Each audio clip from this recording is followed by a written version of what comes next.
And hello, Internet! Welcome to Land Beyond the Mist. This is session number 28, I believe. And we are doing our first of the new year, which is very exciting. I have a great group of players here for tonight's game, and I'm looking forward to it. So let's go around, do our introductions, and get to playing. I'm just going to go in the order I have you on the cameras. So let's start with Horo. Welcome back to the Mists in this new year, and why don't you introduce yourself and your character? Thank you, thank you. Happy New Year, everybody. First of all, I'll be playing Norbert, the Wall, not the Masked Stranger anymore. I look forward to the game. I've been looking forward for a while, and I hope I don't fall asleep because it's once again 1 a.m. Awesome. Well, you're very dedicated to play so early in the morning. I appreciate it. Leola, welcome back to the Mists. Why don't you introduce yourself and your character? Hi, I'm Leova, and I am glad to be back here in the Mists with my wonderful friends here in this wonderful server. And It's with Alex, yes, who it is, is. he's Alex. Most of us know Alex. He is the bearer of It's the a Titan Slayer Gauntlet, sort of on the path to figure out what is going on with him, with it, rather. And he has joined up with some of his friends here to seek the weapon master is a half elf or a half orc. Orc raised by elves. He's an orc raised by elves, yes. And also to do the other thing that they're doing, but mainly to seek out the orc weapon master. All right. Ulterior motives, even better. Yeah. Excellent. That'll bring us over to Soul Crusher. Welcome back. Why don't you give yourself and the character a little introduction? Hello everybody, it's me again. I've returned to terrorize everybody, as always. I'm playing Randall, the current king of the arena, as he has like a championship belt on right now. That says like honorary king of the arena, and he's like flexing in the corner. Nice. With like he has these cool gloves and all, like a winter wolf pelt, and then God, what am I using now? I think he's using a glaive. And he heard a rumor that some foolish adventurers accidentally unleashed some kind of demonic tiefling it's pretending to be a tiefling, but it's actually some kind of like ancient evil unleashed back upon the land that can never be killed. And he's going to try to kill it, even though everyone's telling him that you cannot kill this thing. And he's going to try to find it and kill it with this group of wonderful adventurers.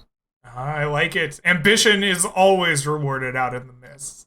Awesome. Well, welcome back. And last but certainly not least, we have a Vessel returning to us. Welcome back. Why don't you give yourself and your character a bit of an introduction?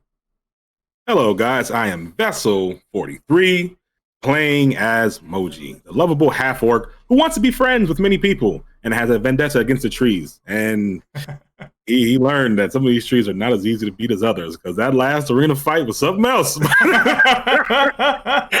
So he's been taken to the Arcadium Council a lot more lately. He's been reading and just figuring out, like, man, what is this one doing?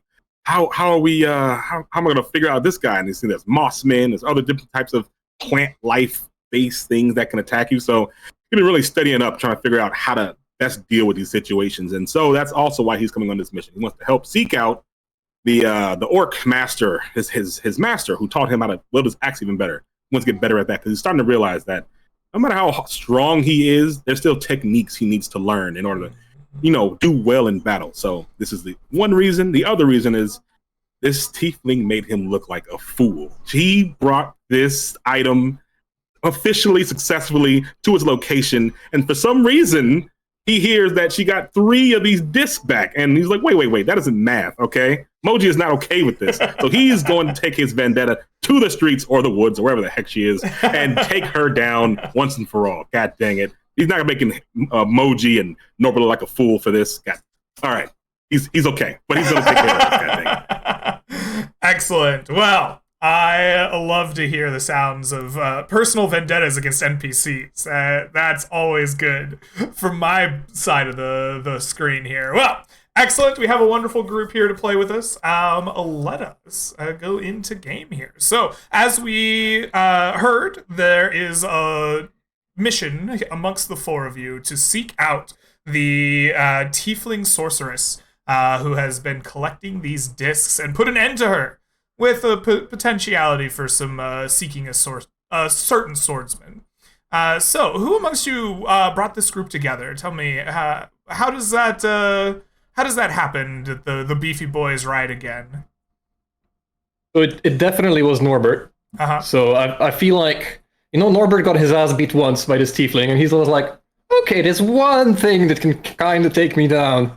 Then we saw the penance man, right? And then it's like, okay, there's two things that can take me down. And then in the arena, I got squished like a bug, Technically, Randall won, but let's be real, right? If the battle happened, I would have won, right?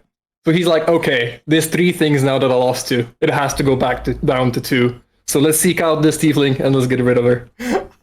All right. With a vengeance on the mind, did you just summon your beefy boys from the arena? Like, hey, guys, we got to ride together again. How did this go down? I think I probably thought about three people who can administer the best ass whooping that can happen in the mist.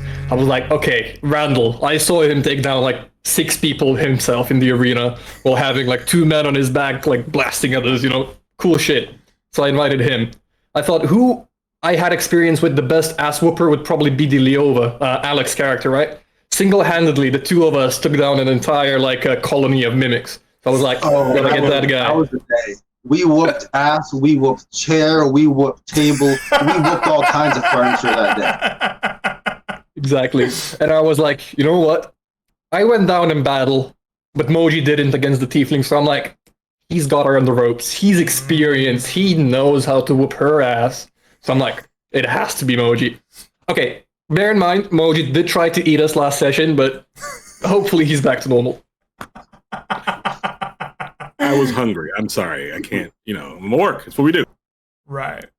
All right. Well, with your group together, you find yourselves in the city of Rhymeview once more, having gathered on this noble quest of vengeance. Is there any preparations that you'd like to make in town before you start heading out?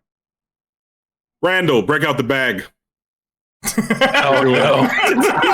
Oh man, I don't know if you want to do that right now. The bag of greed it's cranky, man. It's already happening. It's I cranky. will throw in 200 gold instantaneous. 7 or lower devours your gold. All right. Well, we're starting off with high stakes already. Moji, you place your money into the purse of greed, hoping to pull out more than you put in. You reach back in and having found the purse heavier, pull out 300 gold pieces. Excellent. Go ahead and increase the hunger of the purse here up to 40% for me, Randall. Yep. Awesome. All right. Is this going to be the everybody gambles on the purse session once more? I wanted that for the scroll making services. So if you guys want to do some more with it, cool. But I'm good now. Alex hasn't seen this bag before. So as he sees Moji putting in gold, and then everyone kind of gathers around, looks excitedly, and Moji pulls out 300 gold. Alex walks up, raises up his Titan Slayer gauntlet, looks at the others. Yes. I don't know if you want to do that. That'd be awesome. All right. Oh man. Imagine if you put your wedding ring in here, you could have 2 wedding rings. 2 wedding rings. You get married twice. Listen, never know. None of you are married, right? One wife is enough. I don't want another one to spawn to bag me. I believe it. Well, you guys want to go to Arcadium first? I kind of want to talk to them actually too as well. Sure. Okay. Right. The 4 of you make your way down to the residential district of town, finding the Great Tower easily enough. You make your way inside. seated behind the counter in this kind of library-like front of the Arcanium Council's tower, you will see the one and only purveyor herself, Nyx Rose. Still barefoot, still has different flowers in her hair. She seems to be reading quietly to herself from a tome before looking up at your entrance from the outside. She smiles and greets you all. Welcome, adventurers. I've seen many of you in here before. What can the Arcanium Council do for you? Well, Emoji. Oh, go more. Horo, go ahead. well, a couple things really. We're looking to buy some potions and scrolls. Oh, wonderful. You've come to the right place. Aye. How much do you charge for making of uncommon potions? Oh, yes. You wish to have them mixed here in custom made? I can make sure that happens for you. Let me double check my price guide real quick. For an uncommon potion from scratch, that would be 150 gold pieces. By any chance, do you maybe have one ready that would be cheaper then? Right? Right? We do Potion keep of fire resistance? Oh, a potion of fire resistance. Let me see. Consult is stock here. We do indeed have a potion of fire resistance ready to go here. Let me see. I'll pull it from the back for you. And as she goes into the back for some fire resistance, she comes out with a bottle of like slowly burning, like almost orangey liquid. It almost seems to have flames itself in the bottle. And she tells you, sadly, this price doesn't change all that much. It is still listed here in my book for 150 gold pieces. Fair enough. You drive a hard bargain. 150 it is, as I will give her 150 gold pieces. She counts them out, like kind of mage hands them behind the counter into a small purse. You can hear some jingling as she smiles. A pleasure doing business with you, as always. Thank you, thank you. And the level 2 mage spell, how much would that be? For the scroll making services, it's a little more expensive. They would be 175 gold pieces to make one scratch for you. At that point, Norbert is, he's been spoiled by Alex so many times. He's just gonna look at him like a sugar daddy, and he's like, "I'm 100 short." Alex looks over at you, and then he sees the look of, "Can I please have some money?" And he says, "Yes, I'm sure I can cover that. Give me just a moment. I have some odd coins from a recent adventure." And then he motions Rose Nyx to kind of walk over to the side to talk to him kind of private for a second. Oh, yes. What can I do for you? And he does his best to whisper. He's trying to kind of keep it from the others in his party from hearing, but he wants to make sure that she hears him, of course. And he says, This might sound a little bit odd. I apologize." And he kind of like looks himself up and down. He says, I'm a man of muscle. I'm a physical person, but I've been trying to improve my mind. I've been traveling with a lot of wizards, a lot of clerics, a lot of people that can do a lot more than I can. But I don't think I'm ready for the big leagues yet. So do you think you have sounds kind of awkward, but maybe a children's book on magic, like an ABCs of spells? Something really simple, not too expensive, just a little something I can read at night, The library has many a Dr. Seuss's elements of magic. They are rhyming and fun to read and everything. You can absolutely check one of those out. I'll even give you a little extended time with it if you need. Thank you very much. Oh, And yes. he blesses. And then he digs around in his coin purse for 10 pieces of platinum and hands it to her for Horo's part. Ooh, fancy. She like smiles a bit, funnels the platinum around in her hand before it disappears behind the counter. So there was talk of scroll making. Absolutely. We would love one scroll of sea invisibility. Oh, a popular one, actually. We can make that happen for you, yes. Be Thank you. a little bit of time here for our scroll makers up in the top of the tower, but I'll have this missive sent to them right away. And she like tears off a small piece of parchment, writes on it, mutters some few magical words. You see it like fold itself up into a little plane and start flying its way up the tower. Beautiful. And I'll, as a thank you, I'll look towards Leova and towards his hand, and I'm not gonna be like, "So, are we doing this today?" It says yes. I just have to return a book to the library, Fair enough. and then he'll go by and return the book of legends that he had, and hopefully try and find one that has maybe a more less artsy looking cover, like a plain cover, something a little less obviously, Sure. Yeah. You don't get green eggs and magic spam. No. All right. Yeah. He grabs a little something. Sure. Excellent.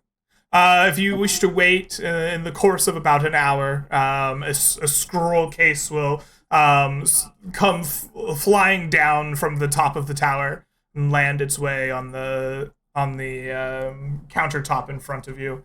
Its wings like kind of fall apart, and as the magic on it ends, Nyx Rose opens it up, takes a quick peek at it, as if double checking, and then we'll hand it over to you. A single scroll of seeing invisibility. Beautiful. Thank you.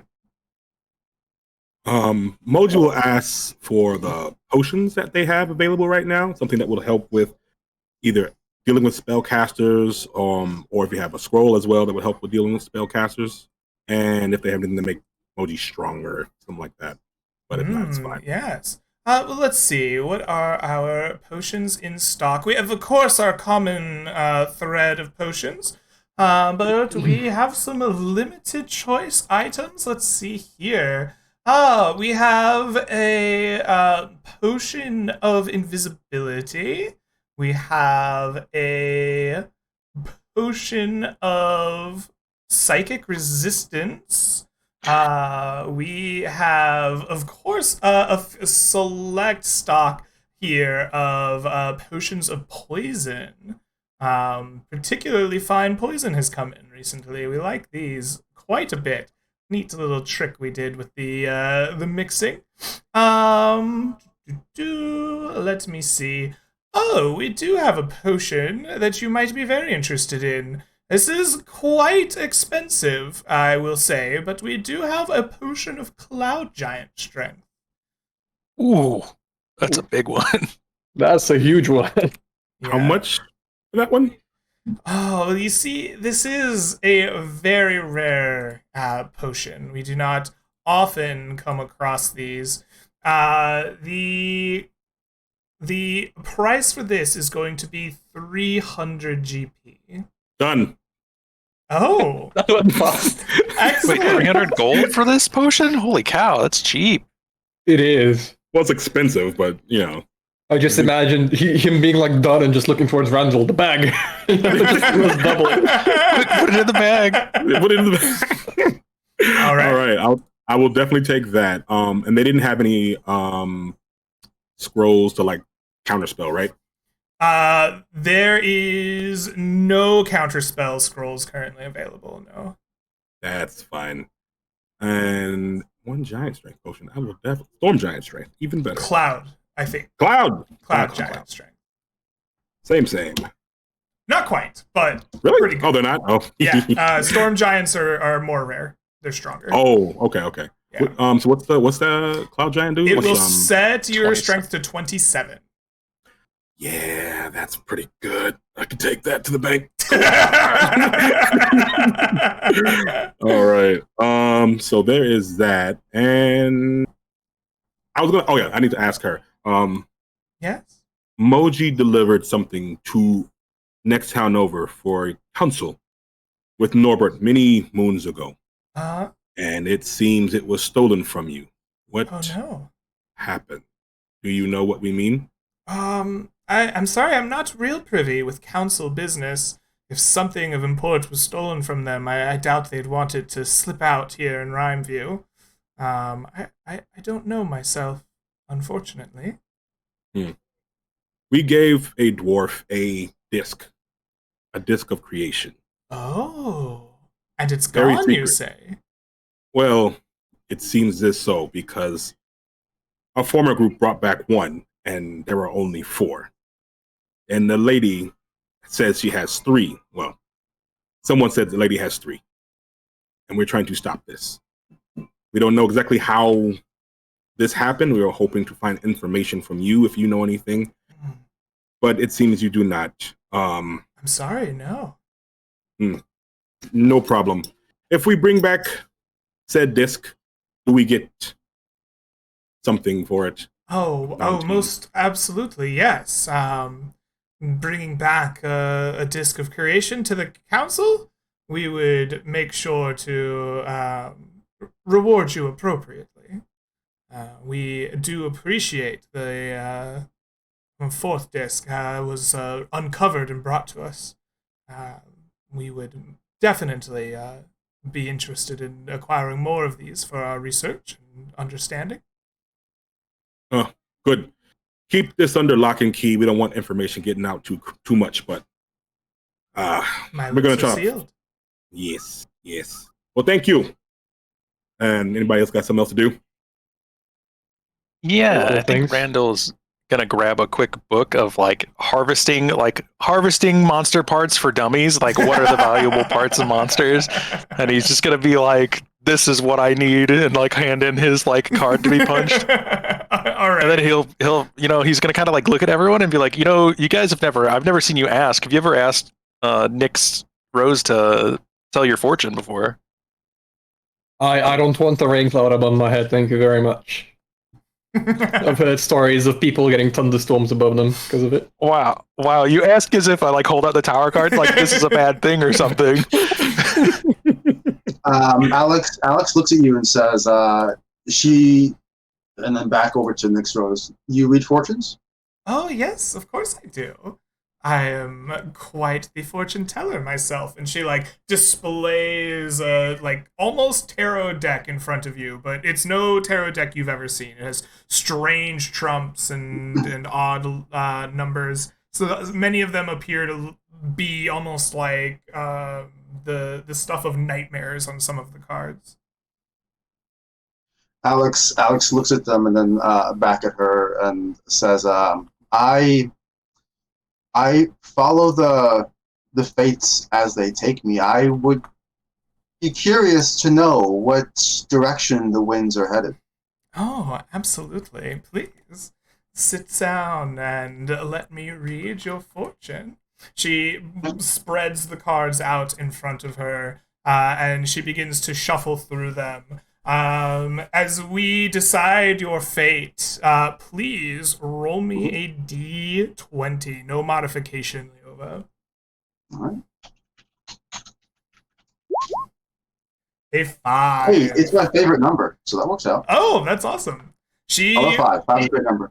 She winds through her cards and she pulls up one of a giant maud terror, almost encroaching its teeth around a figure.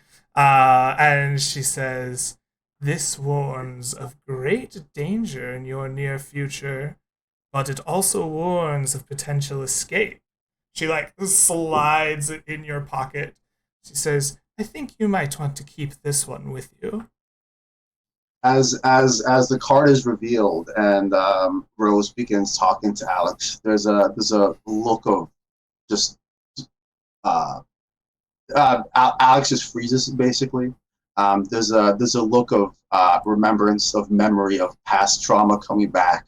And suddenly on the card, he sees not whatever it was that is on the card, but he sees that shambling mound that ate his first companions, Anye and Damon. And he sees them being eaten, and he sees him attacking it, and he sees them dying, and it's all just coming back like that, GIF, the PTSD with the bombs and the World War and all that stuff.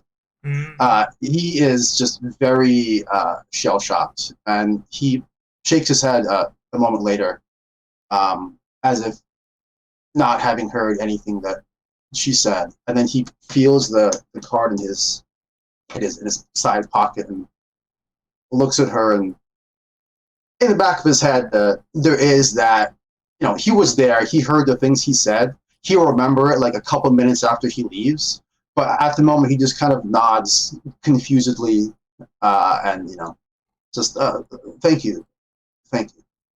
Yes, you're quite welcome. Do take care. He doesn't respond to that.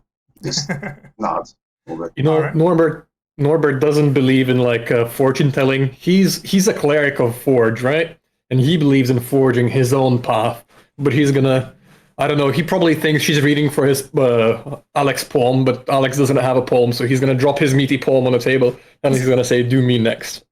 Do you next? Oh, excellent. She touches your palm and starts reading the lines, and slides a nail down one. She says, "This here is a line of strength. Seems you are particularly blessed in battle, but you see it crosses this here." And she runs a nail down another line. "This speaks of failure. Seems your strength has given out on you, and may do so again." She says, She knows. "I can alter this for you. A few coins and a fortune teller's blessing. Perhaps your strength may not give out this day."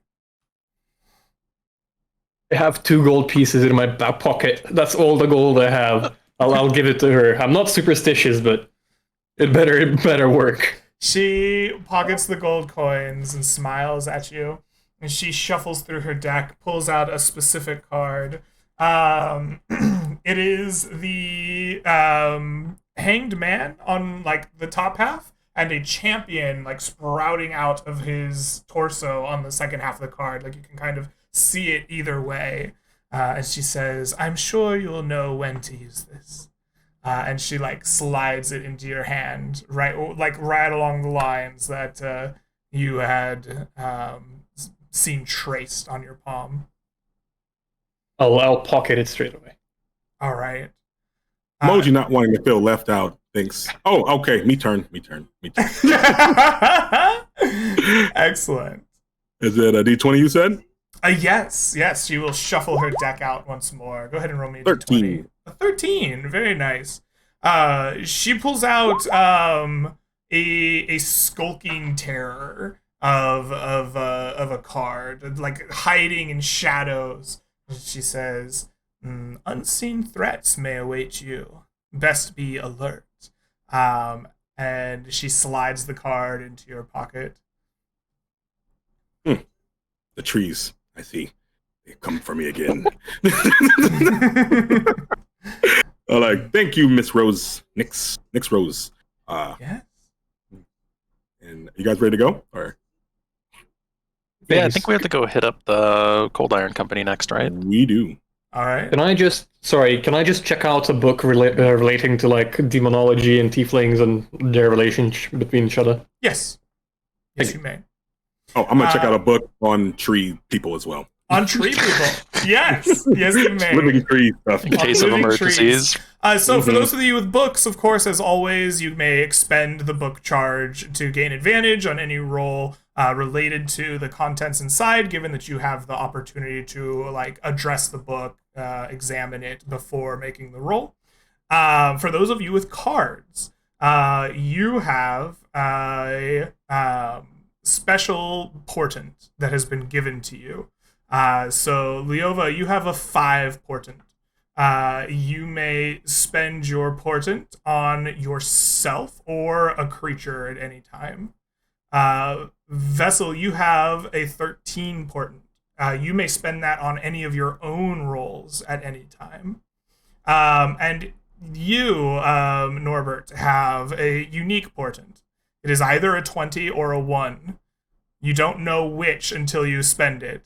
And Yeah. you may spend it on one of your own rolls at any time. Beautiful. I got a tower card from before. Is that still in play?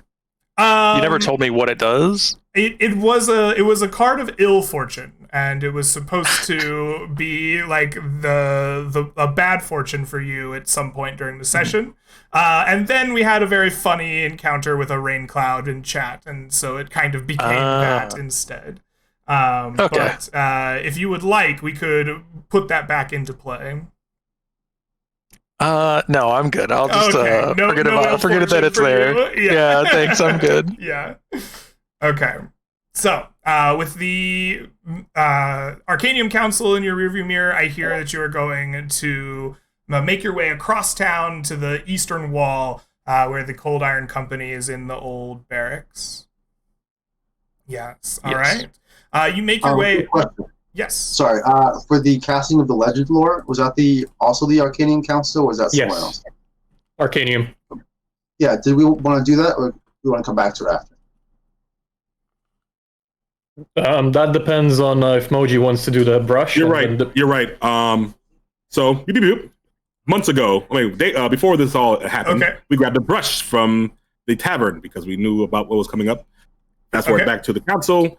I give the brush to Nix Rose, and I say, we need this identified, and I'll give her 100 gold and see what she gives us.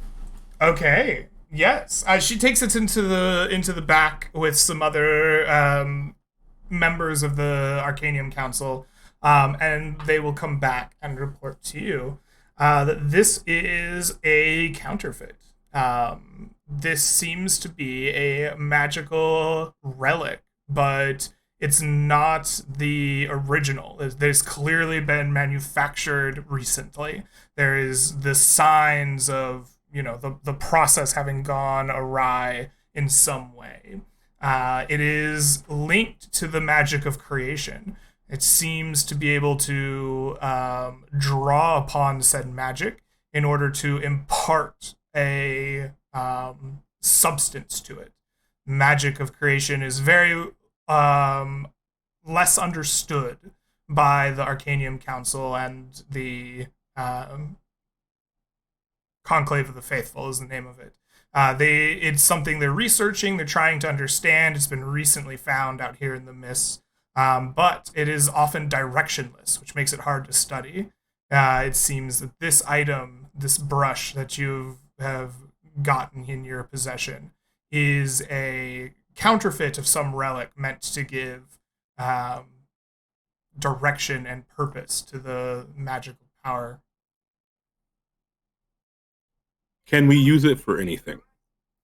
They nod their head. They say, yes, if you were to find a source of creation magic, you could use this to bind it into something more usable. You could create magical energies of any type you desired with this, as long as you had the original amount of magic in your possession. Good. Thank you very much. He'll ponder this. And then once Moji's done asking about the brush, Alex will walk up and say, do you think you might be able to tell me a little bit more about my gauntlet? And he holds up the Titan Slayer gauntlet that he's, attached to him. He says it's not a small magical trinket or a scroll or something, but it does have a lot of magical power. From what I know, it is it belonged to a mighty warrior, perhaps a paladin, who died ages ago. He was a great slayer of titans. We can attempt to identify it, yes. Our services will cost you 100 gold pieces. Is that all right? Of course, All yes. right. And he takes out does another it- 10 platinum coins. Does Sorry, it go ahead. come off? And as she says that, he puts down the shield he was holding and holds up his arm, grasps his shoulder with the other, and just yanks the whole thing off and holds it up as if it was, just a paperweight, then hands it to her. It says, yes, it does. As you can see, there's nothing else. It took my hand when I donned it. The price of power. Mm-hmm. So she takes that very unique item, I must say. We will handle it with care, and I will tell you what we can learn. She takes it back. The ritual is cast. The circle of sorcerers and sorceresses will eventually come back to you, and they say, "This is a very strange artifact. It seems you have found a soul echo of a once great warrior. Their very essence is infused into this weapon. They seem to be capable of incredible feats of strength. There seems to be a reservoir of that strength here yet to be unlocked at the price of your own body, as we have seen. It will attach to you and allow you its use, but it seems it needs something more to unlock its further potential. We believe that this could be found in the mists. There are tales of great and powerful beasts that ruled this land long before we were able to find it. You may have heard whispers of great titans. Should you be able to conquer one of these in some form, and perhaps find its bloods or bones, you would be able to unlock this reservoir of strength. Because it is the echo of a warrior's soul, though, I can't tell you exactly what it would be, but I am sure that it could only be something that strengthens you further. Alex nods and says, "Yes, I have felt her spirit within the gauntlet. My companions and I," and he looks back at Horo, at Norbert. Actually, well, I wouldn't say communicated with it, but sent along a message of peace the other week. Her spirit seemed to appreciate it, and I hope to be able to calm it further in some way. Very interesting. I have my efforts. My efforts previously suggested that there might be something off to the east, and with your information and that, I do believe I have an arrow to direct me, so to speak, in my path for more knowledge. I thank you. Yes, you're very welcome. Thank you for letting us study such a powerful relic. We've made copious notes. And she smiles. You see just like a scribe sitting there just writing down everything you say. Of course. I am happy to help. Anything I can do to assist, I am more than happy to. As I learn more and perhaps even gather other pieces of this Titan Slayer armor, as it may be, I will happily come to you first. Okay. Excellent. It is agreed. One last thing. Oh. I want to write some notes on going to see, where we go, the Golden Oasis, and if any of our adventurers in the future need to go and go to Golden Oasis and need to deal with like a problem they've rectified, I want to add some notes to the book about the Golden Oasis, talking about the penitent man, how you should go about looking for him, how not to ask for people, and to never give back gifts. Because I don't think that was in the that was in the notes last time. So all future adventurers will know what to do when this happens. Okay. So I'll give it to Rose Nixon, see if she approves, and then they can add to the book, or just have it as like a little side? Oh yeah, And- they'll start writing it down. They'll play 20 questions with you about the penitent man. They're going to, talk about the logistics of gift giving and re-giving and like there's like probably you signed up for way more of a like chore here than you thought you were when you like started giving this information, but eventually you get out of there and there's like a whole scroll's worth of new writings that they're talking about putting in the book, or whether it needs to be its own separate book. There's librarian squabbles. We'll call it the old ways, and then exactly. Yeah. Oh, that sounds cool. All right. Awesome. So I believe that takes care of the Arcanium Council, yes? Yep. So. We will have the four of you move on. You asked to go across town of Rhymeview to the old barracks that is now the Cold Iron Company's headquarters. You will see town guard drilling in the fields out in front of it. You will see the like smith smoke billowing up from deeper inside the Arcanium Council's walls, and a small trade post kind of set up in front of the old fort, where the great mutton-chopped old warrior William Grimes is standing, kind of arms crossed, watching the sparring of the trainees in the field across from him.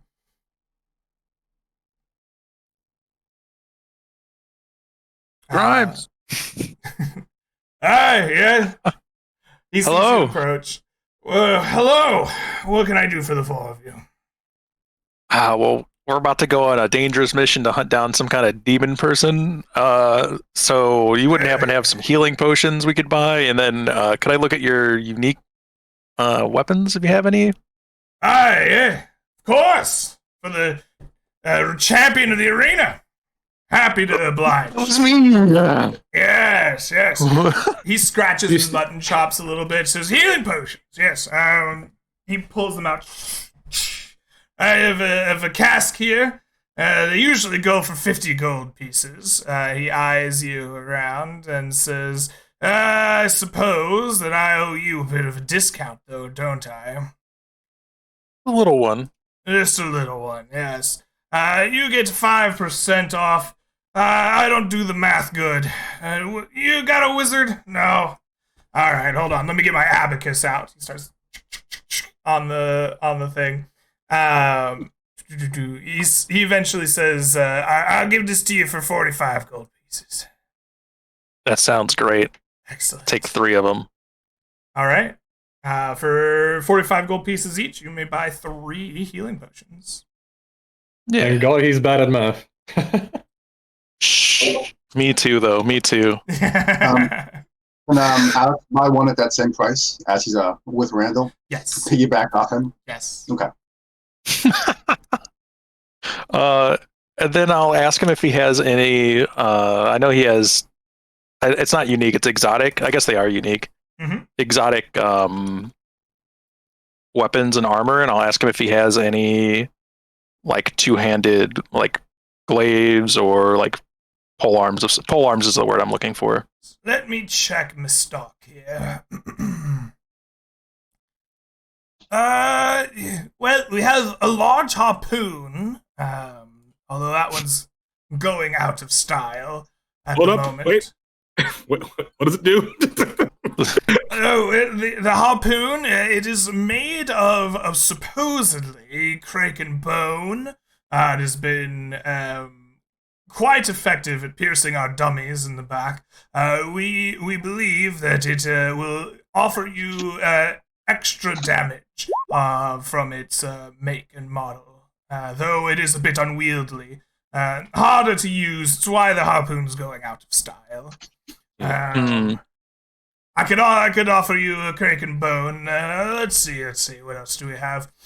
Pole arms, you say? I don't have a glaive in stock. Do you consider a halberd up your alley? I have a halberd that has been claimed from some old mine. It seems to be made of an old scaled creature.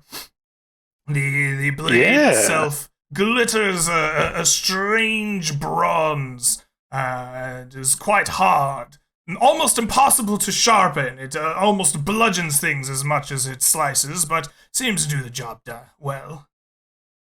I like this. Would I have the inclination or knowledge? Would this work with the Yeti ring that I have that works with natural attacks or bone weapons? Ooh. It just adds 2 damage. Yes, in fact, this is a weapon with a natural claw that has been hewn. Yeah, I'll ask him how much he's asking for this. For the halberd itself, we're asking, for the halberd, we're asking 250 gold pieces. I'll ask him if he will take 50 gold and a potion of stone giant strength. Oh. I think potions of giant strength go for like 250 to 300, somewhere around there. To stone giant strength. Why don't we call it 75 gold pieces and a potion of stone giant strength? Oh, all day. Excellent.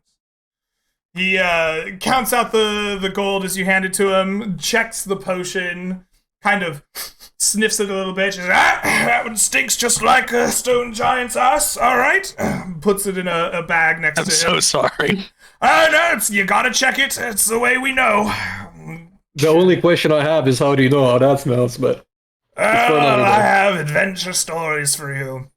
I told you about the time I jumped from the back of a dragon and drop-kicked a stone giant off of a cliff. The old days, that's a good tale. It is. Anyway. What was I doing? Yes, come with me. And he, limps his way down into the, basement of the fort, past the cantina where guards are eating, and he takes a key ring, starts sorting through it, and in a locked stone kind of almost not even a cellar, almost like a jail cell. He opens it up, and inside there are just exotic weapons of all kinds of various makes and models. And he goes to the back and finds a halberd, and as he lifts it, he struggles with it a little bit. Here you go. And he hands you a halberd that has been fashioned out of the claw of a bronze dragon. It has the heavy property, and it is no bonuses to hit. But when you hit, it does an additional D4 bludgeoning damage on top of the halberd's regular damage. Perfect. Damn. Yeah. Would this be considered a magical item for the purposes of magical resistance? No. This is an exotic weapon. Let me just make sure that I put it in there right. Okay, perfect. Beautiful. And it's exotic, so it could technically later on become enchanted, right? Yes, you could. This will hold an enchantment for sure. Okay. Yeah. That's sick. That's awesome. And then I'm assuming the halberd butt doesn't do extra 1d4 damage, right? No. Just the weighted edge end of it. Yeah. Okay. I think that's all that I needed, unless you guys need something extra from here as well.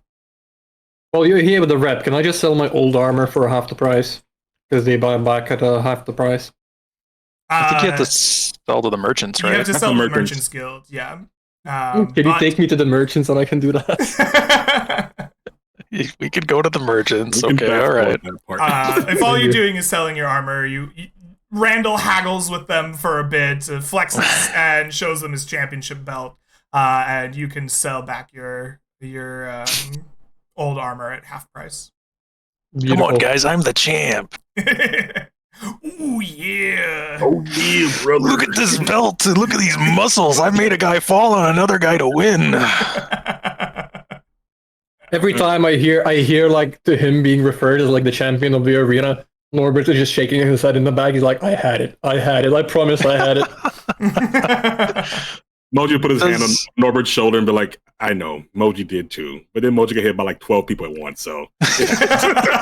Does anybody need a spare potion of healing? I have 2. Probably give one to Norbert, just in case. Yeah, Norbert, you can have one if you need one. I got the one, rare healing. It's just a Potion of regular healing, right? potion. Yeah. It's 2d4 plus 2. Beautiful. Thank you very And much. then before we go, Alex would want to ask the guy here if he can make some wolf pelts into like a nice cloak, but not like whatchamacallit, like a typical woodsman sort of cloak, like thick, but more like a long, flowing, like fancy, like captain in the army type cloak. I'm not Assuming much I of brought you a nice cloak to add them onto. I'm not much of a seamstress, but I could take those 2 off your hands, and for an extra 50 gold pieces, I could give you this one. And he like goes to the back and he pulls out a like large flowing direwolf cloak that has like the head still attached as a hood. He says, we made this one for royalty, but the poor bugger died before we could get it to him, so it's just kind of sitting in our stock. I could take those pelts off your hands, maybe turn them into some coin, and 50 gold pieces, we'll call it a deal.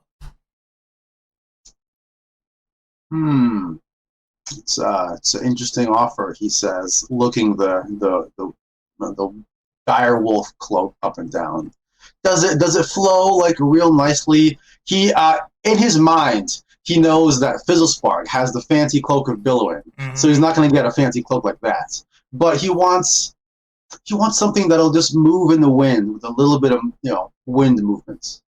I mean, it's a little bit thick and heavy. It is made out of hide, after all. But if you jiggle or wiggle real good, I'm sure it'll flap in the breeze. Perhaps when I get back, I believe we're going somewhere with a little bit of heat, he says, looking back at his companions. We're in for some hot action. He winks.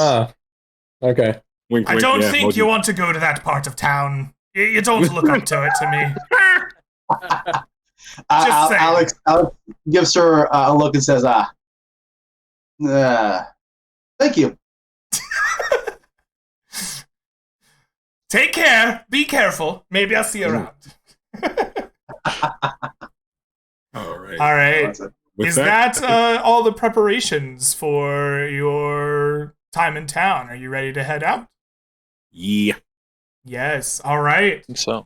So, having shopped and prepared in town, you find yourselves readying to leave Rhymeview and make your way towards where exactly? Sorry, could we just 1 second back? Uh-huh.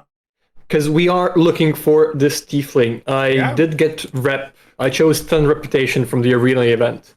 And I have 75 reputation with the council. Could we scry on the tiefling to know the direction to go to? Ooh. Oh. Very good. Yes. The scrying services are going to cost you some money. But you absolutely can. With 75 rep, do those unlock? They sure do. Access to scrying surfaces, as you are now an ensorceler. You are going to need to spend 75 gold pieces to scry. I got 100 back from selling my armor, so that's perfect. All right, perfect. You pay up, and they take you, instead of up the tower, they take you down into the basement of the tower. Here, there is a large kind of scrying pool. And they have you kind of sit with them in like a circle of wizards and casters, and they begin to write out the symbols that they're going to use in the ritual. And as they are doing that, they're coaching you to see this sorceress in your mind, what she looks like, what she sounded like, the heat of the fires of her spells. They're trying to get you the most vivid image that they can. And they are, they're coaching you through holding this image. And as they finish the preparation, they say, all right, on the count of 3, And then they go 3, and they dunk you underneath the scrying pool's waters, where the 3 of you will eventually see a small, almost cathedral-like room of stone, upon which there is an altar with a fancy golden brush with long hairs, and 3 gleaming lenses of like pure light.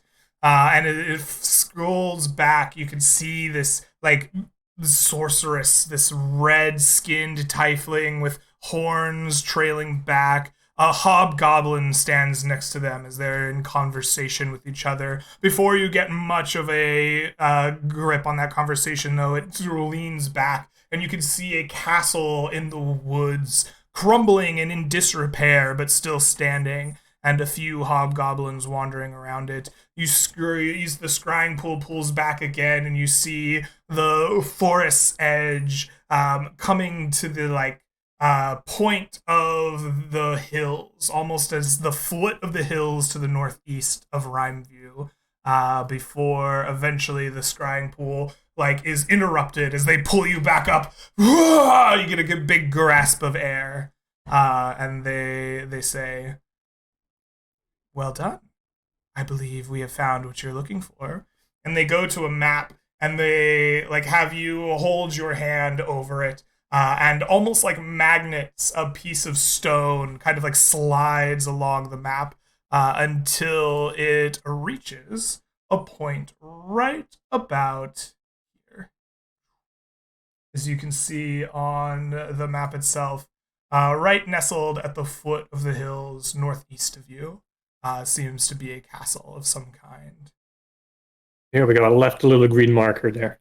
There we go. Nice. We definitely won't forget that that's there because it's green. Exactly. Fine, I'll change the color. You convinced me. There we go. Perfect. There we go. All right. I'll share the information with the party of where exactly the lady is, and I will give the potion of invisibility. I'll roll a d2. I'll give it to Moji. Okay. Potion or ring? It's a scroll of see invisibility, sorry. I'll see invisibility. Okay, cool. Yeah. All right.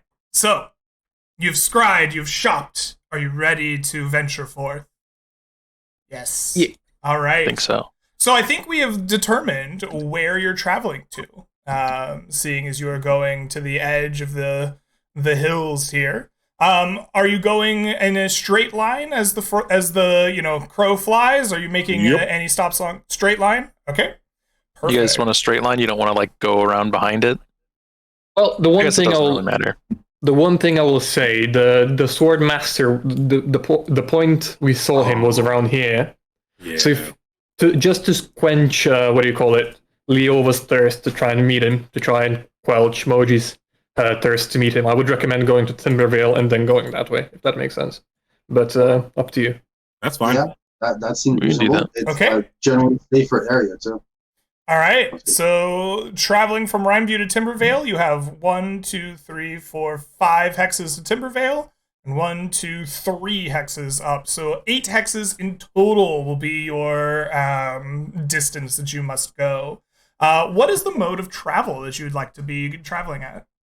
Caravans. Caravanning. All right. So that will cost you 5 gold pieces per character, and they will travel at 3 hexes per day. But you will get +5 to all of your travel checks as you go.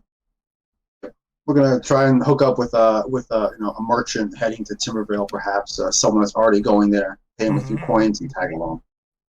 Absolutely. All right. You do just that. After asking around, you will find a group of timber cutters that are fresh off the boat from Three Sisters Isle and are making their way back to Timbervale. You form up a nice caravan and begin making your way out of town with them. But before we go, I'd like to know which roles each of the party will be taking.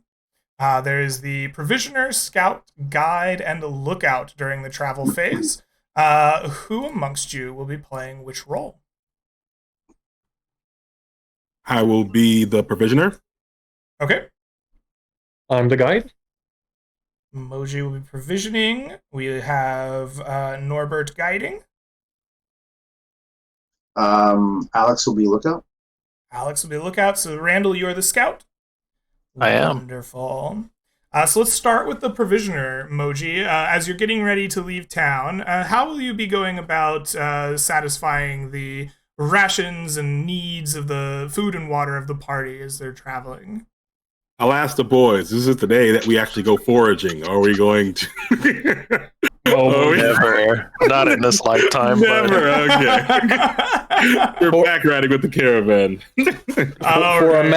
For a man who doesn't trust a tree or a shrub, you're very keen on foraging in the forest. I love it. It's so cool. I can He's eat searching trees, for his man. arch nemesis, yeah. All He was right. really out of it. You have an 8 hex journey, and you have 3 hexes of travel time base.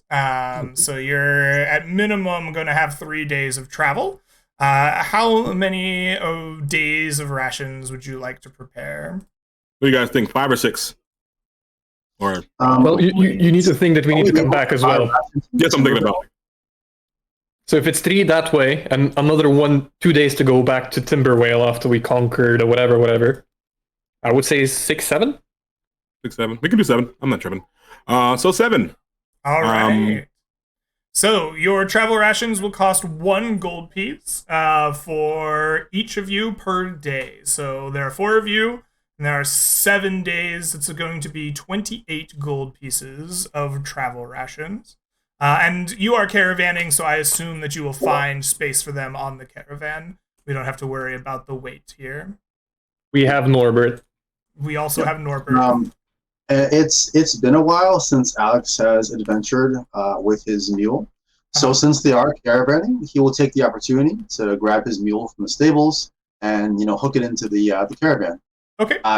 It's equipped with armor, with barding, so it kind of stands out from the rest of the animals. Maybe gets a few odd looks from the merchants, maybe some jealous looks from the other horses, but he misses his friends. Okay, yeah, absolutely. You're bringing the armored mule in with the caravan. It will cost an additional 5 silver pieces, so half a gold for each day of rations there. So that's going to be 6 gold and 5 silver. No, 3 gold and 5 silver pieces for your journey here. Got it. All right. And he's loaded up with a bunch of stuff too, which is cool. All right.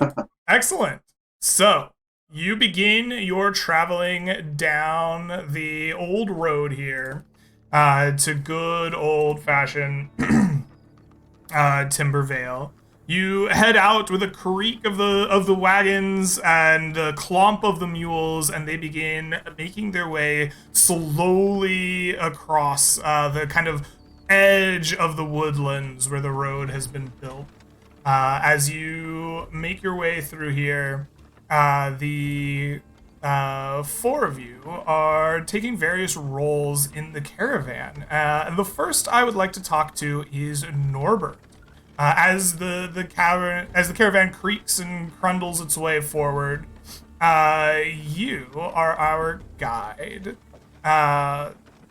So, Mr. Guide, the lands here are dangerous and filled with hostile and unknown terrain. Even though you're going through this road, it's never exactly an easy path. Please describe to me how you help your party avoid or stave off the labors of the journey. Well, Norbert, this hasn't come into play very often, but Norbert is a Furbolga wanderer. He's from around these woods. He knows them as a back of his hand, right? Mm-hmm. He grew up here. So what I'm thinking is he's going to use his survival ability check to essentially guide them through maybe a safer area through the woods if there's a tree falling on the road or something along those lines. And he's going to be using his own mind, right? He's going to be using his own wisdom to go through the entire encounter if possible. Okay, absolutely, yes. Knowing everything you know about the woods, you try to make sure that the best routes are taken when you have to divest yourself from the road, or like beyond Timbervale when you're going through the woods proper. You know these woods like the back of your hand, and you are trying to guide the party through the best routes. Your base DC is going to be 15. I'd like a survival wisdom check from you. You do get +5 from the caravan, but your DC is going to be modified by going through a hostile faction of area. So, I want you to roll me a survival wisdom check. Your DC will be 18, but you get +5 to the roll. Do I have advantage because I'm a wanderer? Yes, yes. Your wanderer background trait will give you advantage on this. Excellent. 25. You know these woods like the back of your hand, as you describe. When you get waylaid by the road being, swamped by runoff from the rain or a fallen log or tree, or when you are past Timbervale yourself, you lead the party unerringly through the easiest paths. They will not have the burdens of this travel weigh upon them physically during this adventure. So the caravan will trundle on, being led by Norbert and its people. You rest for a night halfway between the towns, and eventually the night passes without much in the way of encounters or oddities. The caravan seems to be going quite well. You eventually stop in Timbervale, leave this first caravan behind on your second day of travel. Kind of late towards the afternoon, take a quick respite, a hot meal, and you link up with another caravan, this time woodcutters going out into the deepest part, looking for bigger, thicker trees to bring back to Timbervale. Once you get this going, you make your way deep into the afternoon, and you are going to have this kind of non-road winding through the forest. I see that we have a request for a quick break, and so we've been playing for about an hour here. Why don't we take our quick break, let anything get taken care of, and we'll come back and see the rest of your journey on the other side. I'll be back in just a few minutes, guys.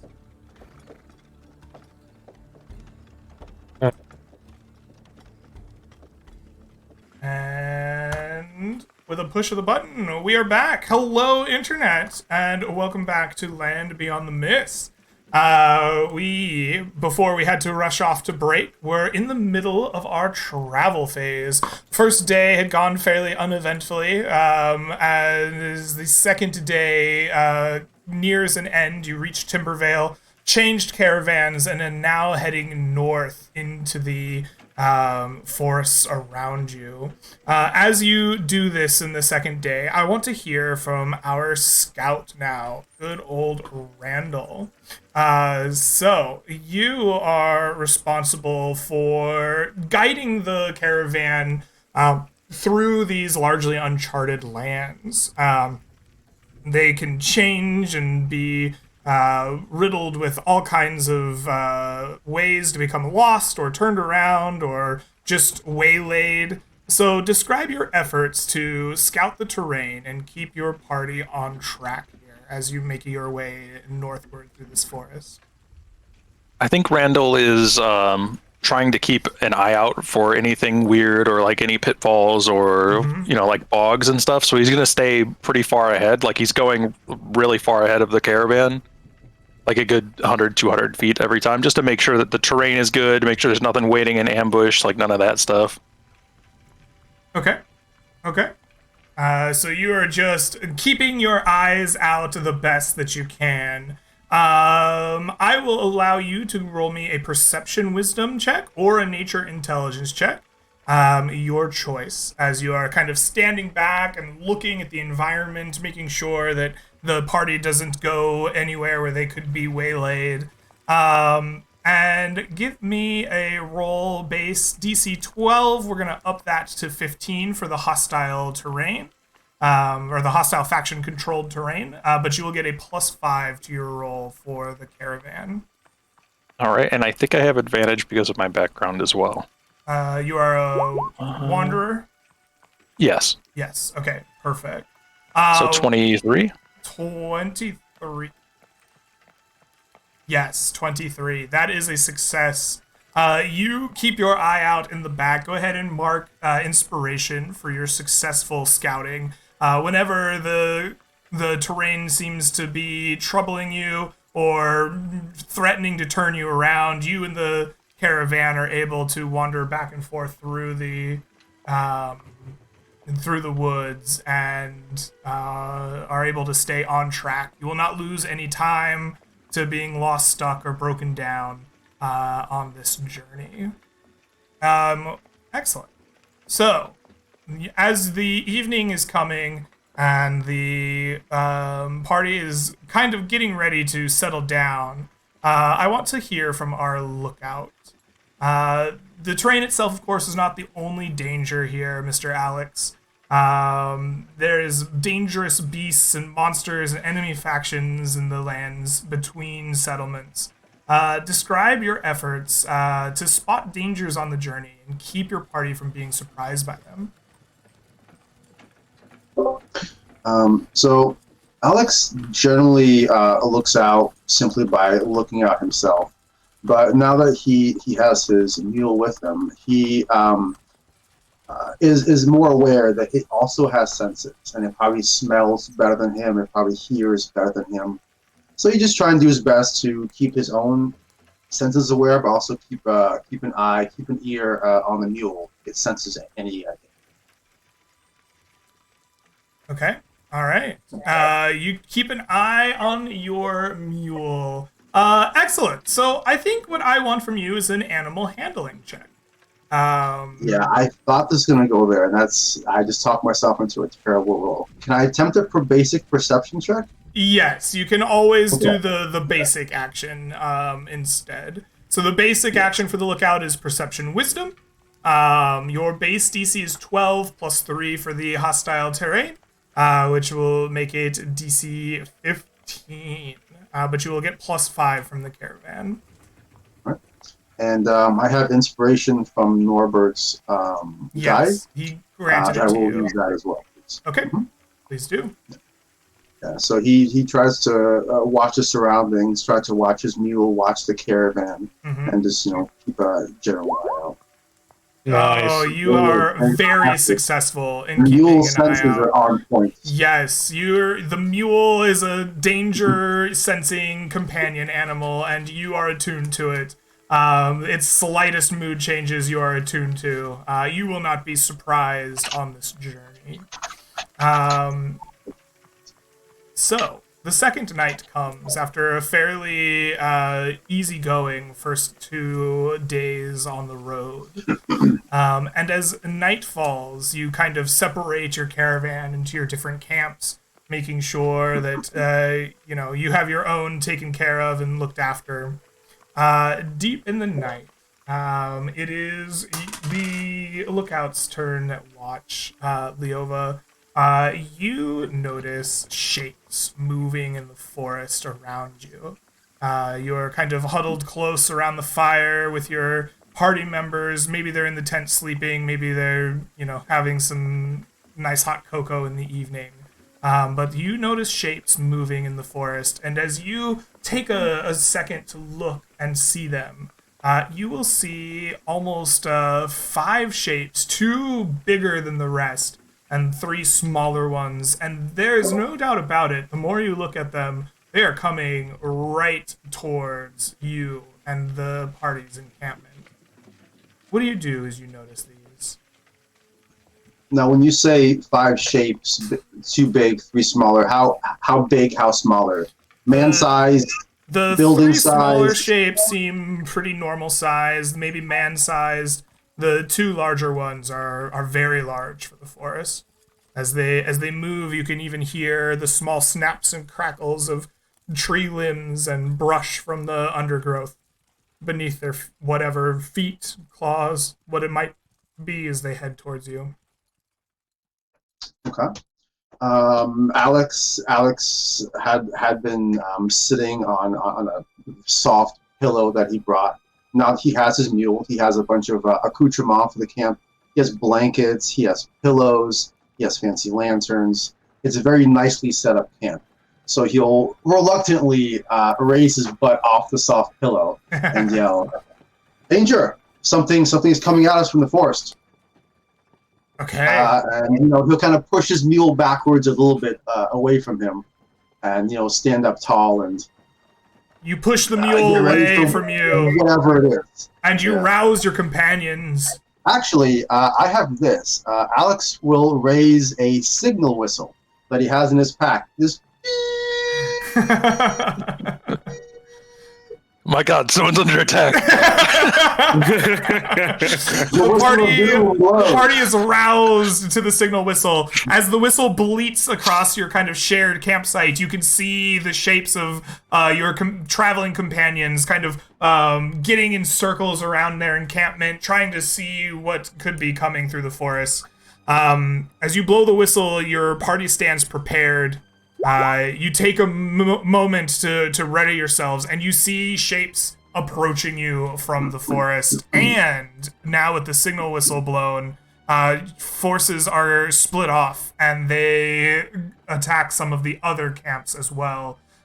Stepping through the forests and reaching your line of sight as you readied yourselves near the campfire is a group of skeletal figures held together by some pale magic of a time before. Blue and glittering in the night, the bones of the dead march towards you. Two large skeletons, accompanied with some smaller ones, make their way towards the party. You can see similar shapes making their way towards the other encampments, alerted by your signal whistle.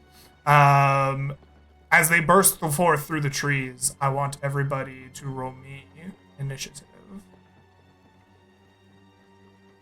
God damn it, I knew it's gonna happen. Look at your mule, it's attracting everybody. They want that sweet Everybody party. wants that ass. Everybody wants that ass, yeah. That's a nice ass, let me tell you. I've never seen one like that before. Oh, no. Oh, also. My God, everyone's distracted by the ass. In the last 3 sessions, I've never rolled above 5 on initiative. I'm actually at 14, not 16. Thank you. Your initiative should be 14, not 16? Okay. Very good. Descending order. Let's make Moji a 14. Alright, so... Oh, that is descending order. Okay. Cool. Moji, you are the first to react sitting around your campfire here. As you see these skeletal figures approaching, what do you do? Well, the first thing you notice is for some reason Moji has a different axe on than he originally had. He also has grabbed a bow and a quiver from someone else, and then my teammates look at me like, what? Wait, what? I'm just gonna walk out deck 1, 2, 3, 4, 5, 6. They're kind of far, so I'm gonna rage, and I'm gonna shoot the bow at the closest. The big skelly boy. The big one back here. Mm-hmm. Excellent. And skull, bone, bow. I think that hits. That will definitely hit. Your bow, pilfered from the packs of your allies, twangs in the night, and it shatters into this large skeleton here. Go ahead and roll me some damage. 9 piercing damage. You also have the quiver if you want to use Yeah, I'm using it. And you'll see that for some reason, another one of the bow shots will just split off and hit the other big guy. Absolutely. Go ahead and the arrow, like as it's coming, like splits in twain as it is pulled from a special quiver, empowering it with magic. Your first strike knocks the skeleton back a step as it takes damage. Your second bow shot goes arcing towards the next one, but this time it is prepared. It holds up a gauntleted bone hand, and it just sticks in his armor, not dealing damage. All right, and Moji will end his turn. Oh yeah, he raged, so he's in the turn right there. All right, excellent. That will bring us over to the skeletons' turns. They are going to march forward 5, 10, 15, 5, 10, 15, 20, 25, 5, 10, 15, 20, 30. It's con save time. The small skeletons will make attacks against you, Moji. The bring out wicked-looking short swords that glow in the moonlight. The first striking you with a 23. Please take 3 points of piercing damage for him. I will take one and give him back a... Where is it? Yes. Your armor arcs lightning as it shocks the creature in front of you. Absolutely. The skeleton will make a con save. Failing, the lightning just hammers into the skeleton for 3 points of damage. It smokes and smolders, but it does not seem very ill after the attack. Seems quite hale and hearty. The second moonlit short sword slashes through the night's air like a whistle, this time, though, bouncing off of your armor, unable to pierce through. The final skeleton stands some distance off, and it pulls out a short bow. And it looks to the 3 party members around that have been roused out of the campsite. And it will target good old Randall. The short bow twangs, a less mighty sound. The arrow arcs through the night, but it is wide of its target, sailing past the coals of your fire and into the forest beyond. The larger skeletons will step forward. 5, 10, 15, 20, 25, 30, and then will bonus action. They seem to rush, dashing forward to get in front of Randall. This one will do much the same. Following its brethren. And it is going to get right up next to Randall as well as they end their turn. Randall, you're now facing down 2 10-foot tall skeletons just wreathed in an ancient magic. What do? First, I will take a reaction at the first one when it comes within range. Okay. I will take a swipe at it with the bronze claw. Ooh, excellent. Oh my goodness! my Yeah, all right. This is how things go. It's heavier than you anticipate as you get this swing for the first time since you bought it, really intending to do some damage, and it just arcs slower than you expect. The skeleton able to step back a little bit and brace itself against the blow. A hammer of bronze claw on like old, tattered metal shards rings out through the forest, but the skeleton is unharmed. Oh dear! And then I will, on my turn, I will use my rage. I shall froth myself up, be angry about the Legos and weird things that are happening in the middle of the night. My beauty sleep has been ruined. And then I shall attack this skeleton one more time. Oh my goodness, these are some good rolls. Once more, the bronze claw clangs against tattered metal, echoing through the forest at night, but the skeleton stands strong against you. And that will be my turn. All right. Norbert, it is your turn.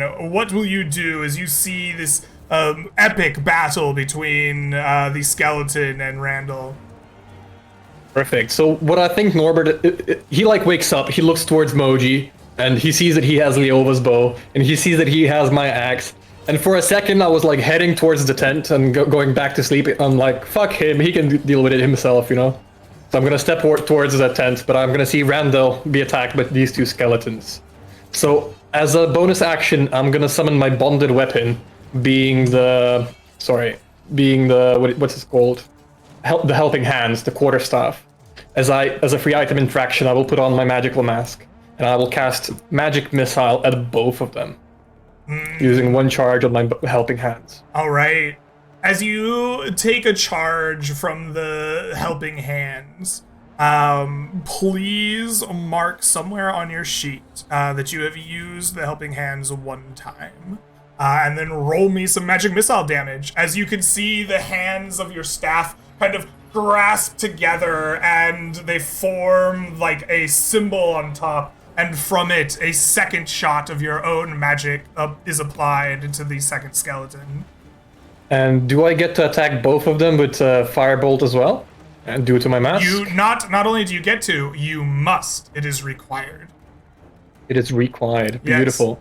So that's the first one is 9 damage. The second one is 11. All right, the skeletons are blasted by the missiles uttered forth from your staff as they kind of slide back in the grass ever so slightly. And then I'm going to Firebolt the one on the left. For 20 to hit. I'm guessing that's a hit. 20 will hit, yes. For 12 points. 12 points of fire damage. You can see the skeleton's empty eye sockets flaring up with the fires of your flames, but it continues its advance towards Randall. The second one takes 10 more damage. Excellent. As I'm gonna action surge and I'm gonna cast a cantrip at both of them. Can I? Sorry, I'm gonna Sacred Flame both of them, so they need to make me dexterity saving throws. Okay. Absolutely. They will make you dexterity saving throws. These guys. That's also with the helping hands, right? Correct. Please mark another use of the helping hands, please. Absolutely.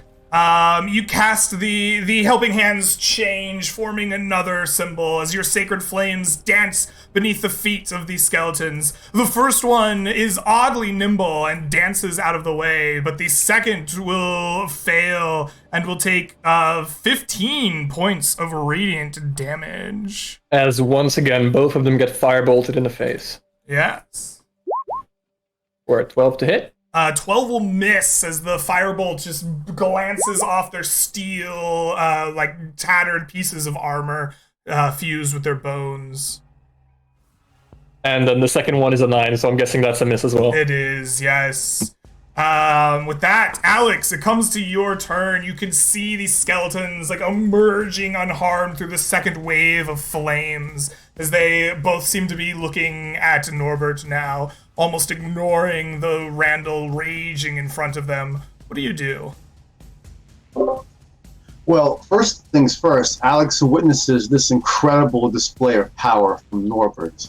Spells just by the dozen, just fire and flames and missiles and more fire. And it's incredible power.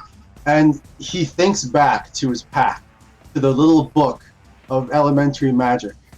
And he thinks, one day. And then he sighs, lifts up his Titan Slayer gauntlet, and gets in there. All right. Marches right up behind Randall, and using his massive 10-foot reach, start hacking at the skeleton in front of him. All right. You start hacking at that skeleton, your large sword whisking through the air just as it like races past Randall towards the skeleton. Give me that roll to hit. So, that is 16? a 16 to hit. That is going to be a miss as your sword clangs off their armor, reverberating through the night. all right. And that is that. Unfortunately, he will end his turn right there. Okay. Can I ask something real quick? Yep. Yeah. The 15 damage from Sacred Flame, it is radiant damage, which usually damages undead creatures more than usual. Did it have any extra effect on the skeleton? It did not on these guys. Alright. I know as a baseline in 5e, not all undead have just vulnerability. It's just a higher level, more powerful stuff. Low level stuff like zombies and skeletons generally doesn't have it in baseline. Okay. Moji, you are surrounded on two sides by smaller skeletons hacking at you with their short swords. What do you do? Moji, feeling a small mosquito prick earlier, like, oh, okay, sure, whatever, is going to drop his awesome new bow that he definitely found and didn't steal from anyone, and swing his awesome axe that he also found and didn't steal from anyone at advantage, recklessly even, you might say. And that didn't hit at all. You Wow. swing as recklessly as you can, but these creatures are adept fighters, moving in tandem. Their defenses are something that were unexpectedly difficult for you, as your axe just clangs off of metal and bone. It's almost like these skeletons are trained in soldierly combat. Yeah, the barbs are doing great. All right, I am a turn there. All right. With that, the skeletons will go. The small ones around you, Moji, will continue to swing their arced short swords. Dang it. They first glances off your armor, unable to strike. The second does the same, ringing clearly through the night. This one here is going to step 5, 10, 15, 20, 25, 30 to get a little bit of an extra line of sight. Oh, He's Randall, right. They have advantage. you are have right. advantage on They me. do have advantage. So we'll count that as one set of sword attacks, and we will swing the second one with advantage. Thank you for reminding me. Does the 17 strike you? As this time? Oh yeah. Yeah, your reckless stance opened you up more than expected as a short sword manages to get past your plated armor, sinking deep into your collarbone for 7 points of piercing damage. Your half plate erupts in an arc of lightning towards the offending creature, trying to smush them. They are hardier than imagined, though, and only take a small bit of damage from your lightning. All right. The third one makes a step over here, trying to get a line of sight. And as it does so, it is going to fire at the Great Wall of Norbert. Good luck to him is all I'm gonna say. He misses terribly, trying to get that one small bit of your body that is not encased in armor. It flies into the night with a twang, unable to strike anyone.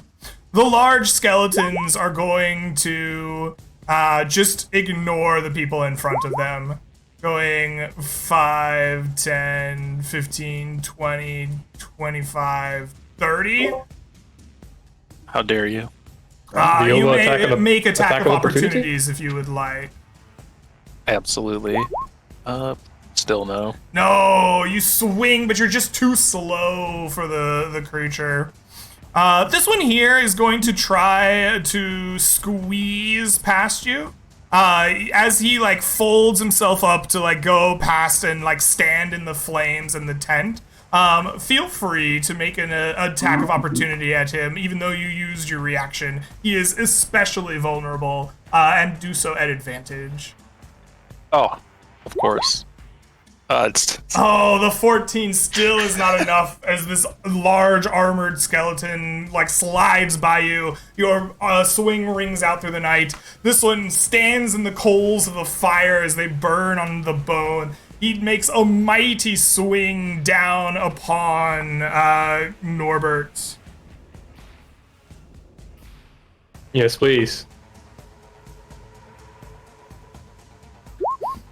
With a 13, he is unable to strike you as this first blow. He pulls the sword back up and is going to bring it down a second time. This time with a 26, will that hit you? It would, but I'm gonna use lucky to make you re-roll that. Ooh, we all know that Norbert is a very lucky man. He sees the life flash before his eyes. Will he get hit? No. He sees the skeleton's foot slide in the coals as they shift underneath his weight, and the blade flecks off of his armor, leaving him unharmed. Randall, you've been ignored by these two great behemoths as they chase after your teammate. What do you do? Well, this is just rude, and I will make 2 attacks recklessly at the back of the skeleton in front of me. Excellent. We shall do this one. Oh, that's a crit. Nice. That's a crit. Beautiful.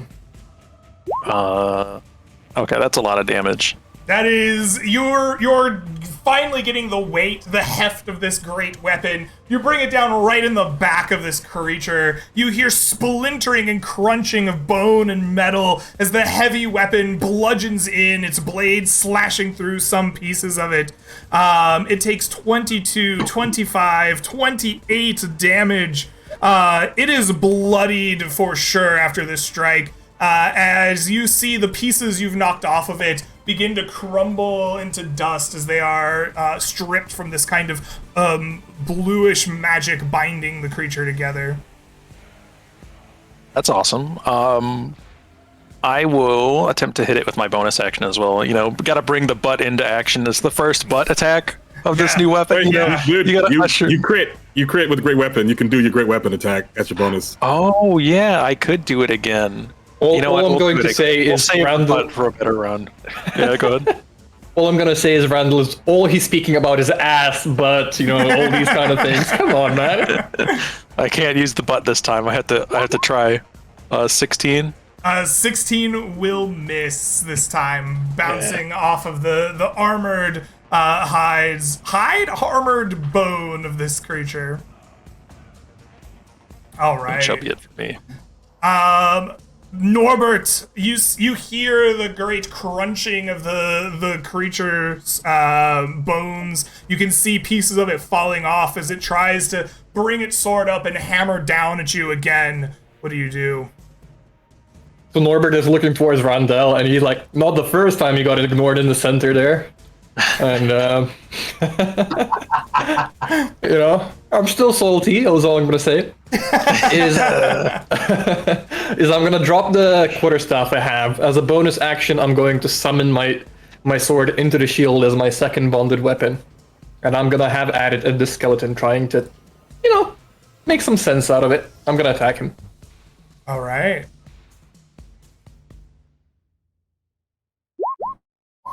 The 21? blade of radiance flashes outward, striking deep into the armor and bone of this creature. Please roll me some damage. For only 9. For only 9, but it has been struck grievously before, and you do enough damage to see the magic dissipate from its body. Bones and metal shards come falling into the ground around it as the magic dissipates, crumbling to dust as we speak. Do these skeletons look like they're coming straight at me and like completely ignoring these two, right? Yeah, the big ones definitely were ignoring those two. So I'm just gonna move 30 feet down, so if they want to come after me, he's gonna have to provoke 2 more attacks of opportunity. All right. There we go. Excellent. Alex, this skeleton's like watching Norbert as his friend crumbles to dust in front of him. He seems to be ignoring you entirely. What do you do? Can I attempt, as maybe even if you want as like a bonus action, a perception check? I'm curious if the skeletons were coming from Norbert from the very start, or once he used the helping hand, if he saw them kind of redirect slightly towards Norbert. Okay. Go ahead and give me an insight check. Okay.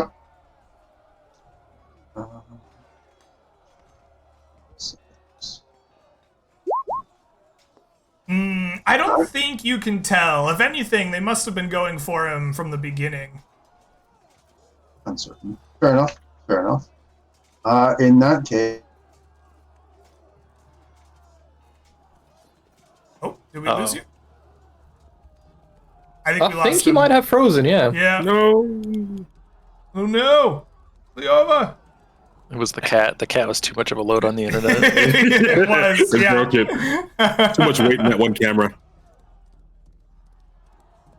Do you want to do Moji first? Maybe he Yeah. comes Why back? don't we do Moji's turn while we see what happens to Leova here? That's a good solution. So while Leova is doing some crazy things, Moji, what are you doing? Moji is like, these guys have gotten so much stronger, and he's hoping his team's okay, because usually they rely on him to do the damage. But he's been saying that they got some gloves, they got some bands, they're they're stronger than they used to be.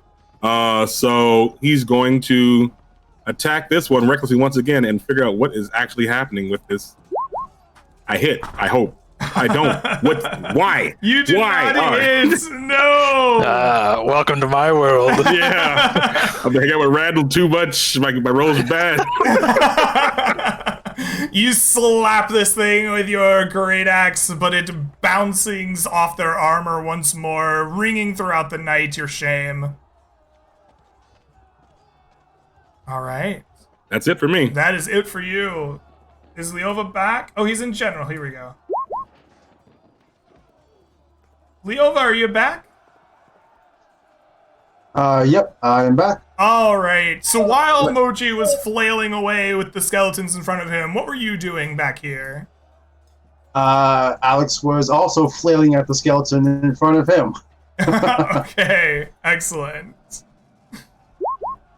And of course missing. No! So don't worry about it. In tandem, axe and sword just bounce off of armor, ringing through the night as the skeletons are next to react. And having missed, he will shake it off, feel like he's been a little bit out of it the past couple of days, and try to like force himself back into action. Ooh, With okay. a surge. Before the skeletons try can once go, you again. surge forth. Take away. The And 16 so close. will Right off the miss. Yeah. Oh, you're getting closer to back in form, but not quite. He will shift again. Okay. Excellent. Norbert is witnessing the complete incompetence of the party he chose to kick ass. All right. The skeleton is going to go 5, 10, 15, 20, 25, 30. And then it's going to dash 5, 10, 15, 20. Just get right up in that. Both of you may make attacks of opportunities against him, Randall and Alex. The 20 will hit. You know, one day this is gonna work. No! Just not today. Just Not today. Not today.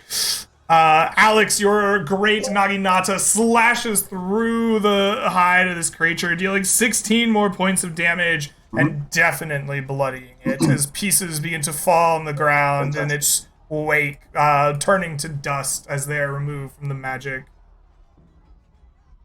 Has Norbert applied the condition to Alex of useless? No, unfortunately. If so, I'll take +3 damage. All right. This guy is going to turn, and he knocks another arrow in his short bow, and he will fire at Norbert.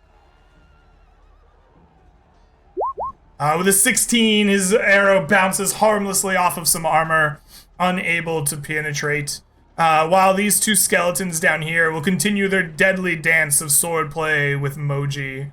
Moji, you did you attack recklessly I last attacked turn? recklessly. Yeah, Okay, I don't know yes. how this is happening, but I can hit. I Well, the first skeleton finds that opportune moment to jab his blade into you, and will deal another 4 points of piercing damage. All right, he can take that to the bank.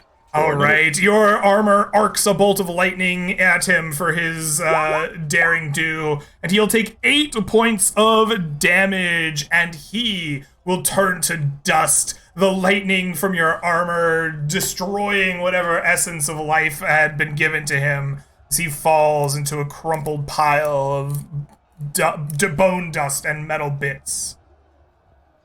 The second one is going to make a similar slash at you.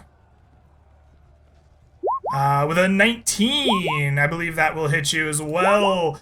Please take from me 3 more points of piercing damage, as this one is rocketed by a bolt of lightning as well.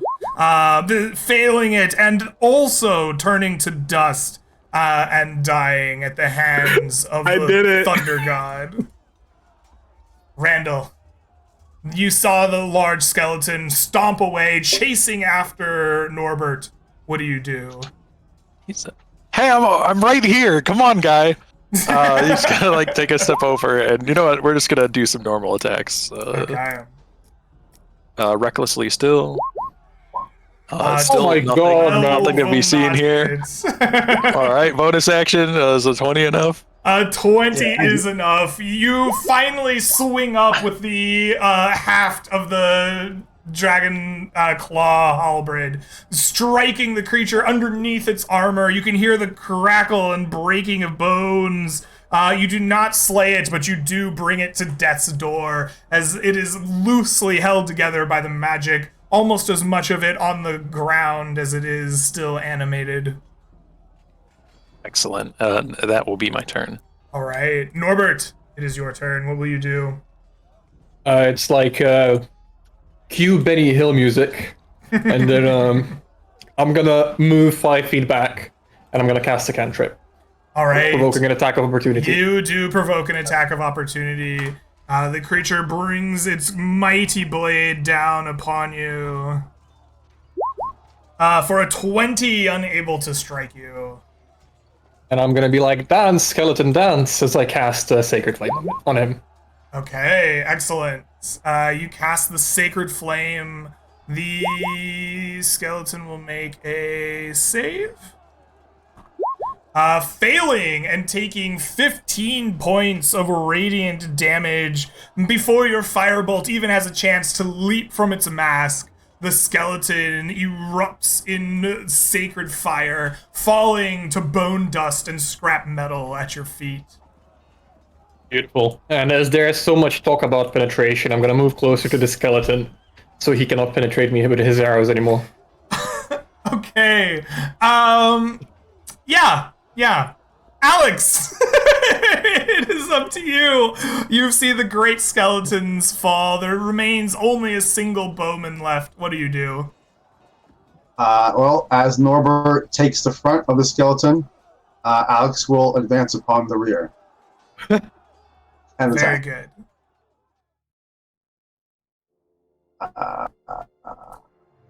good. Sorry. Oh, unfortunately, Once again. you are unable to beat this creature's armor. Your great Naginata unable to do the deed. Moji. As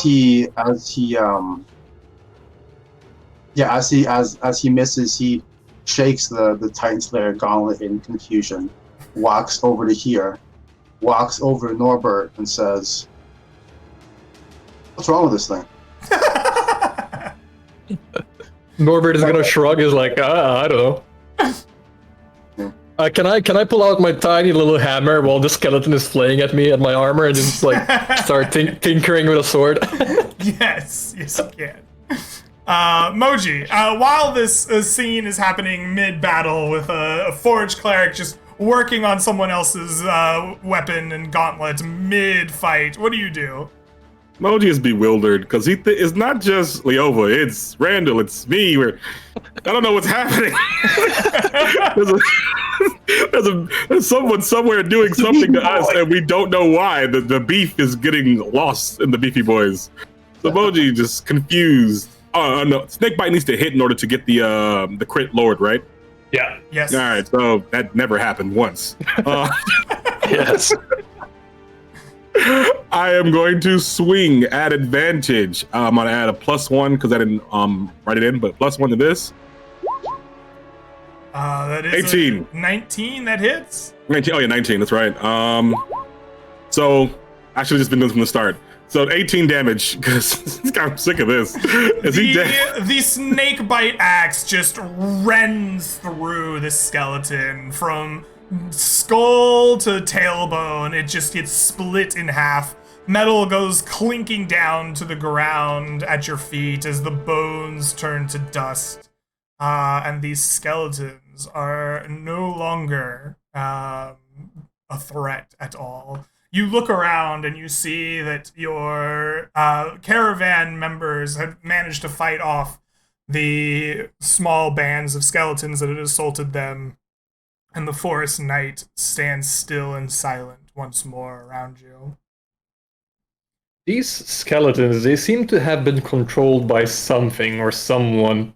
Could I just quickly look around if there's any traces of like anybody like in the bushes or in the trees controlling them? Yeah, you take your time searching meticulously through the forest trees, looking for some source of a controller of somebody animating these skeletons, but you eventually return to camp after your search, and are very certain that if they were being controlled by someone, it was not done here. But did you find the mage that was stopping us from using our attacks? I need to know where that guy. I don't know what happened. The road trip's going to take a slight detour to deal with that guy, yeah. We gotta go kill that guy. He's a nuisance. We gotta see the Grandmaster of Swords because you guys are not doing good. Oh man, I don't want to talk to him right now. He's really embarrassed right now. Yeah, you see Alex just kind of sitting there cross-legged talking to his shoulder. He's just out of it. Can I collect some of the bone dust from one of these giant You skeletons? absolutely may, yeah. There is plenty of it to be had. Do they have These any wicked interesting swords. gear or random unusual items among them? Any like implanted, not lens, but like a magical, like powering crystals, that kind of nonsense?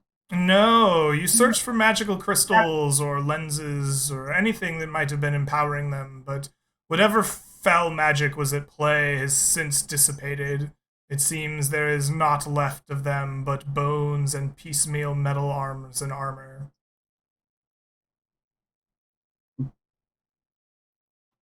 These scimitars, do they look like vicious scimitars? Like they would be doing more damage than usual? Or these swords, I should say? They look more like they are in disrepair, bent and broken in places, pitted from age. Almost everything about the skeleton's metal looks old and ratted, as if it has aged years and years and years and years somewhere where they are not kept well.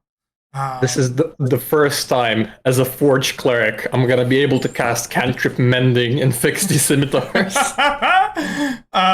I think these might be beyond a simple mending. I think this is going to require a more sustained focus from you in order to repair them. There's just so many things wrong with them. No worries. Should we take a look at where they came from? These large skeletons are obviously, not the stealthiest creatures. I heard them coming from a bit of a distance. Perhaps we can see where they came from. Might give us a clue as to who's controlling them, or more as to what's happening. Sure. You want to spend some time in the night scouting the beginnings of these skeletons? Actually, no. First things first. Alex would start to do that and then shake his head and say, "Wait a minute. How can I have been so selfish? We are not the only ones here." And he remembers that they were the caravan with others also camping in the woods that might have gotten murdered by skeletons.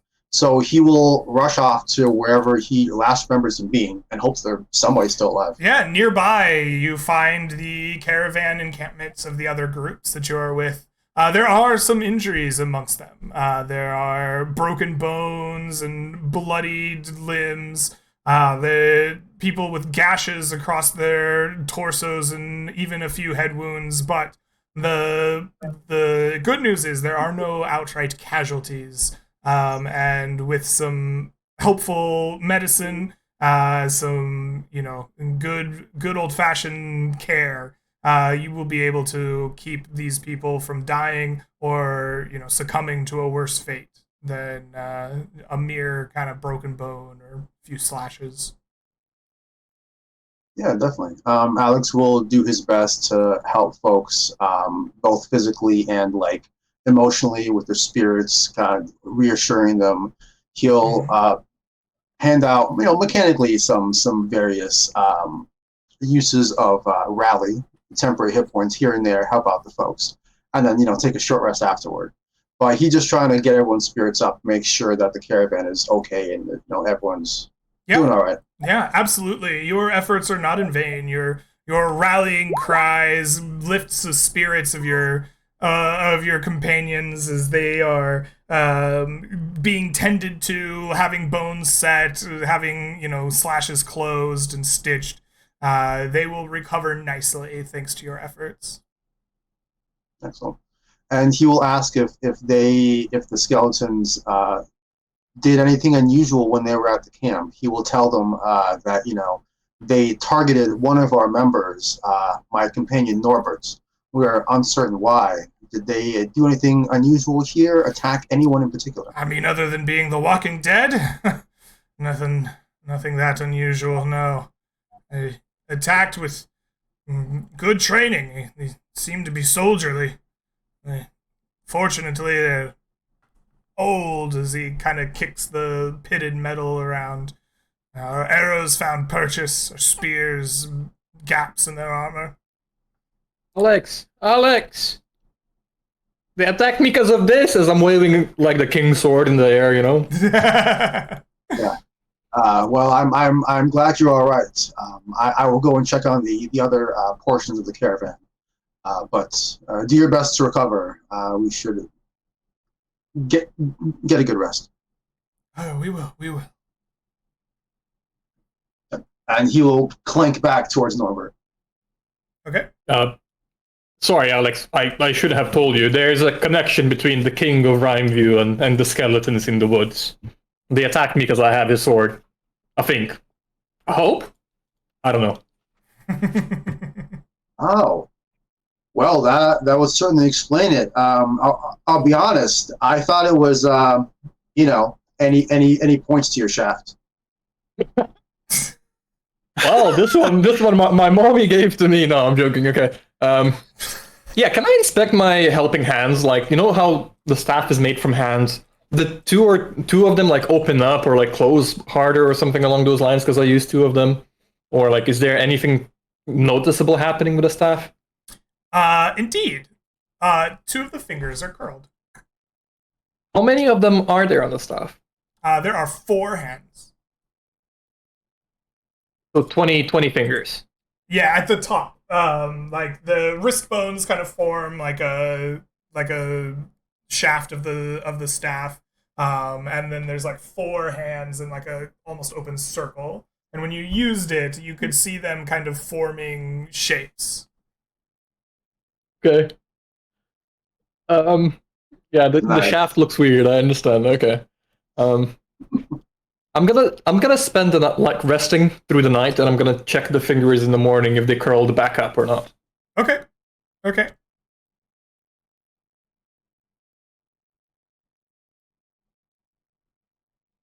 Moji's asleep. He's tired. He doesn't know, but he's. All right. You spend the rest of the night here in the woods. The night passes without further problems, and you will gain the benefits of a night's rest out in the wilds. You may spend any number of hit dice in your pool to regain HP, as well as regaining spells or class features associated with a long rest in the player's handbook.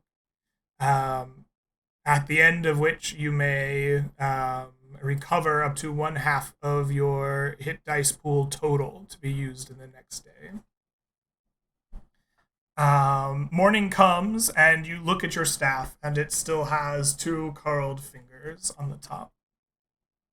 It looks like a limited use item. I should probably use it sparingly. I think it probably does something when you use up all of your charges. Moji thinks so as well. Moji's like orcs, very suspicious people. You probably don't want to use that too much. It's going to take your hand. I'm gonna use it 19 times and I'm gonna throw it away. Moji also notices that intervals of 5 are very big in this world, so it seems as though you might want to stop at 4, but we'll see. All right. Is there anything else that you want to do, or are you continuing your caravan's journey in the next? We're moving. Let's get moving. I got to get out of here. This area is sapping my strength. I can't hit things again. All right. You continue your travel northwards through the city of Rhymeview. As you as you do, or no, not through the city of Rhymeview, away from the city of Rhymeview, towards the hills where you're going to the fort, past Timbervale. As you travel north that day, it goes uneventfully for a few hours. You can see the leaves changing and the trees around you, feel the rise in the land kind of pulling up as more hilly area is coming towards you. But before you break into the hills proper, your lookout, Alex, notices a strange part of the forest some ways off to your west. It seems there is a small clearing of like trees and brush in the forest that is smaller than the rest, almost as if they're a new part of the forest, a newly grown. And in that clearing, there are small pieces of metal, and there appears to be like shapes lying on the ground. As you peer closer, it almost looks as if a group of adventurers or a band of bandits or something along those lines was waylaid, and they rest in this new clearing. What do you make of this as you notice it in the kind of waning afternoon of your day's travel? You said there appeared to be figures laying there in bits of metal. Is there anything like a wagon or tied up horses? Any like a rack of weapons, perhaps chests that a merchant might take? You don't see anything that reminds you of a merchant's wagon, or like horses or beasts of burden. But there is a number of like kind of just broken pieces of something lying in the grass. From where you are, without going investigating it, it would be hard to tell, but there is the glint of metal, and you can make out, at least in part, like a figure kind of laying down in the grass. A few others like hung up in bushes. There's at least 4 or 5 like discernible humanoid bodies, but the rest of it is kind of obscured by trees and brush. All right.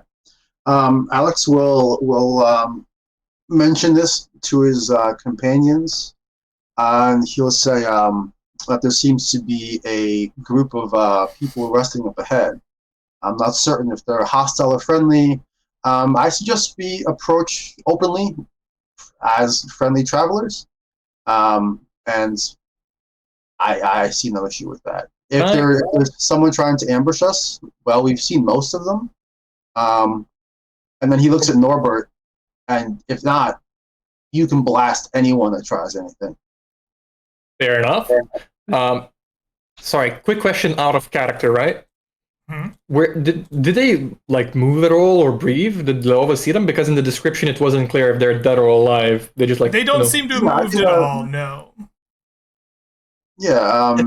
If I pause for a moment, give it a minute, and study them, maybe try to perceive them or investigate them, perhaps see if there's any movement, any natural signs of sleeping, any like tossing and turning kind of thing. You take your time to study them, and after you take a few minutes, watch them, they are as still as the grave. You are fairly certain they're not asleep.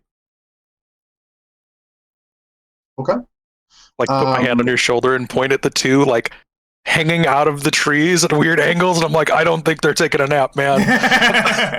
I was under the impression they were in like the tree limbs were like a sleeping bag nestled kind of people in trees. No, they're a lot more like what Randall described. There's a couple of them kind of hanging oddly. Yeah. There's one lying in the grass, like, yeah. I've heard of this before. Right before Trees Attack Volume 2, it was in a book in the library. I think Moji was showing me the pictures in it. Yes. Trees, they come in groups, and they swarm people at the night. It's very scary. Moji is expert at this. You go first, Norbert. Norbert.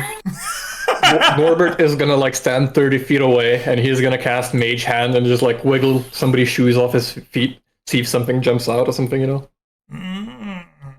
So we approach.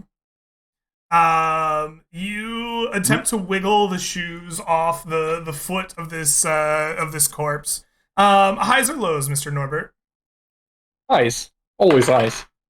Always highs. Indeed, as you begin wiggling the foots of this dead adventurer, you see some of these newborn trees come to life. They like jump at this boot as it kind of slides off his foot. And with vines and twigs, they like rip up the boot to shreds, and they look around almost confusedly, and then you see them just kind of like stand still again and turn into a thing undifferentiable from the natural trees of the forest. How many trees were there? You saw 4. Mo's We gonna need shoot some 2 firewood, of them. boys. Yes. And I'm gonna get his the bow ready. If anybody else is gonna throw something, here's your chance. I got a crossbow for Randall if you want it. Come on, let's do it. Oh, just shoot a crossbow at him? Okay, all right. Yeah, I mean, or you throw a harpoon, do what you want. I'm going to go in soon, but I want to just test out and see if they're gonna come for us. As I see that happening, I yell out, Moji, use your bloody axe! As I cantrip as well. Yeah.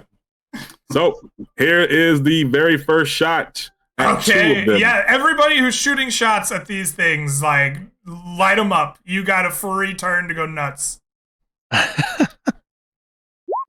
Am I proficient in crossbows? I Nope. am. Give me a deck save on a 3.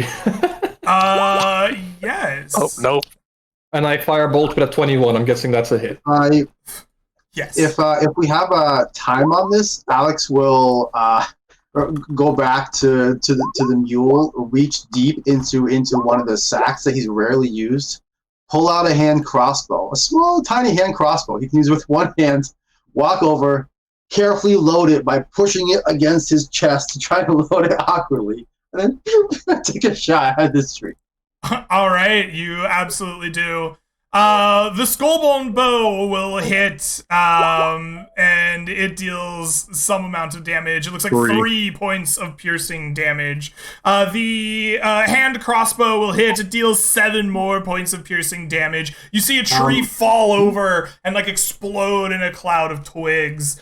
The sacred flames like catch another tree. It breaks and destroys itself as it burns in sacred fire and falls dead upon the ground. A firebolt comes racing out and strikes another one.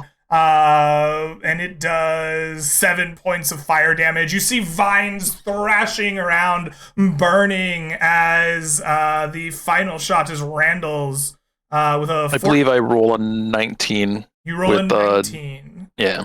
Beautiful. With That hits Dex as and- well. Give me some damage. The heavy crossbow, 1d10, and I have What's a poison. heavy? Mm-hmm. You've poison darts. I got poison crossbow bolts, man. Oh man. So Okay. 4 damage. Plus 1d6 as well. 4 and then 1d6 if it's not immune to poison. Yeah, if not poison. So you do 6 more points of damage with the fire damage done. A vine blight just spins around and dies. As all of this happens, you see a scene in front of you playing out with just dying tree blights as you've stepped forward to like kill these awakened trees.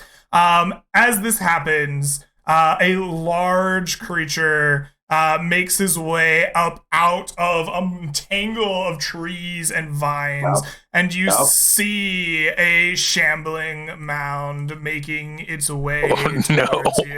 Moji, run! Moji, run, please! It looks something like this. Moji, you need to run, please. I beg you. As you have killed, I believe, 3 of the creatures, you can see on the other side of this clearing 3 more emerge from the trees. And as these are coming towards you, I'm going to need you all to roll me initiative. All right, here we go. Shambling Mound fight round 2. Does this one have like racing stripes on it or? No racing stripes, no. No? Okay, all right, thank goodness. All I'm gonna say is my initiative still like the rule still sticks. I never roll above a 5. Look, you have advantage if you want to use your inspiration, right? I gave my inspiration to Alex. Oh, never mind. I gotta change mine to 7 when it comes up. Alrighty, excellent. Let's get that coming up here. So Moji, you need to be a 7. We got that. Alex, Randall, Norbert, it looks good. Okay, Alex, you are the first to react, having seen all of this take place. What do you do?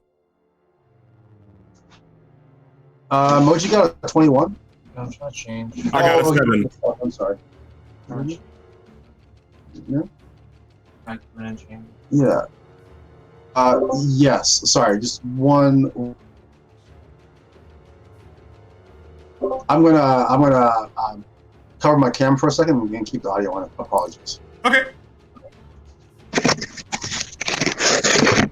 Yeah, hopefully you can still hear me fine. Sorry about that.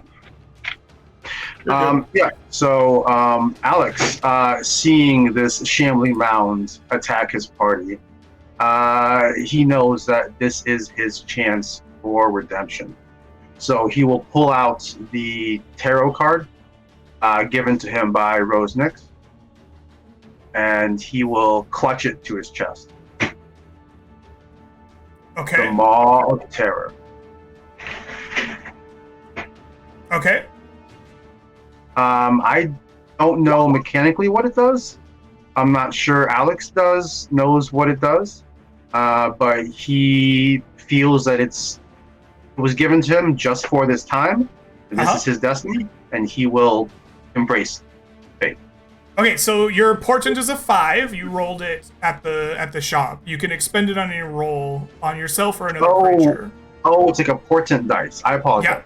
Yeah. Okay. I thought the word portent was lowercase, not uppercase. Got it. Oh, in that case, let me adjust. He will still pull it out and hold it to his chest and, feel its power. And then put it back and step towards the nearest words. Where we got the nearest to these blights. Okay. Right here. 20, 30, and he will swing at that one. All right, your large Naginata attached to the gauntlet slices through the air, surprising this blight with your range and reach. Go ahead and roll to hit for me. Greg, some people are asking to put the map on I saw that. the stream. Yeah, sorry. Yeah. That 24 will hit. Your Naginata slashes through this twig blight, and it just explodes in a pile of twigs as it dies in front of you. You are within 10 feet of it. Please make me a DC 12 dexterity saving throw. Okay. Let's see. Oh, you are showered in a hail of twig-like needles as it dies. Please take for me 6 points of piercing damage. All right. This Vine Blight will also take 6 points of piercing damage. All right. Randall, you see Alex just explode one of these creatures with his blade, and this mound in front of you starting to emerge and walk your way. What do you do? I think he's gonna scream in rage. Definitely not terror as he runs forward to face off against this vine monster. He will move. He's just gonna get right up into its face and recklessly attack it while being angry. Incredibly angry, in fact. We're going like this. 21. Your great claw slashes down into the mess of vines, striking true. Roll me damage. Oh, that's some damage right there. Its blade cleaves through vines, and when it would be stuck, its mighty weight bludgeons its way through them as you hear both slashing and crackling noises in this vine blight. It is such a forceful blow that it dies in front of you, its various vines writhing on the ground at your feet. Holy cow, guys! I think the curse is gone. I'm hitting stuff again, and that'll be my turn. All right. Moji, you hear the cry of the curse is gone. You see 2 of the enemies down and one of your great and mortal foes in front of you. What do? Moji, angry, upset, tired, will take out, knowing that he can't actually run up to this guy because he learned from a thing that happened previously that they will mess him up and absorb him. I'm gonna take another shot with the bow here. Actually, no, not with the bow. Not with the bow. With his javelin. And he's gonna throw where to yeet? I shall yeet this javelin. Oh, wait, nah, yeah, javelin. Yeet this javelin at him. Wonderful. Bam!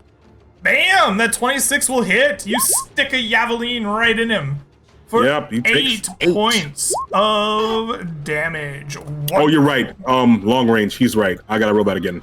Oh, you could run up fast. Can you get within 30 feet of him? Let's see. It was 1, 2, 3, 4, 5, 6. I don't think so. No. Yeah. Okay. Yeah. So I'm Yeah. gonna Go ahead and again. roll again for a disadvantage. Oh, please don't make me fail. I want to hit it. I want to kill it. You hit, Hit, so that nice. 8 points of damage will stand. And I'm Brilliant. like, come on, you. You know The what you've creature done. roars in your general direction. It like goes to like pluck the javelin out of it, but it's already been like absorbed into its body of like vines and twigs and such. Norbert, you see this creature bellowing at Moji. What do? I'll simply step 5 feet here, so I'm in range. The Sacred Flame, the Needle Blight. Okay. Is that Needle Blight? I don't know, just a blight. I've never fought them before. Anyways, and I'm gonna make some plans. Who cares about plans, right, Moji? And I'm gonna Sacred Flame him. Okay. We'll make a save here. That is a failed save. It will take 12 points of radiant damage as it erupts in radiant flames. It dies, sending a shower of needles in all directions, but nothing in range to kill. And for good luck, there's a couple of fireballs going into the corpse. Yeah, and there's a firebolt just whooshing into that cloud of needles, yes, setting them aflame. That's me. All right. With all of the blights dead, the mound lurches forward, going 5, 10, 15, 20, 25, 30, 35, 40, coming all the way up to Randall as it enters your threat range. The bronze claw lunges out, striking true and ripping and tearing into the creature. It will take 19, 21, 23 points of damage. Eat me! Excellent. You hear a rip and tear of vine and twig as it crunches and slashes beneath the weight of your weapon. But then it raises up its mighty arm and brings it crumbling down upon you, trying to smash you into the earth. But Alex shouts, he's seen this happen, and the arm, it slams the ground next to you as you sidestep it. The tarot card just, it turns to dust and disappears from Alex's hand as he expends his portent for you. As the card burns in his hand, he feels the fire just radiate through the Titan Slayer gauntlet. Ooh, fun. As Alex is feeling the burn, the creature picks up its other hand and goes to slam it down upon you, Randall. It attacks with an 18. Does that hit you? It does. All right. Please take for me 14 points of a bludgeoning damage. You are also engulfed by this creature. You are blinded, restrained, and unable to breathe as it drags you into the center of its vines and twigs. You can feel them clamping down harder and harder upon you. It is a DC 4. No, never mind. That's later. But yeah, you are stuck in this creature for now. Alex, you see another companion absorbed by the shambling mound in front of you. What do you do? He begins to relive his first battle, and knowing his indecisiveness there got his friends killed, he is quick to act. He calls out, "Randall! Randall!" And he will. Randall can either see or hear him, correct? At least one or the other? He is blinded and restrained, so yeah, he should But be able not to hear deafened. you. Yeah. Okay, perfect. So he will shout to him and try to raise his spirits, keep him alive inside of there with a bonus action. And then he will advance and try to pull him out. Okay.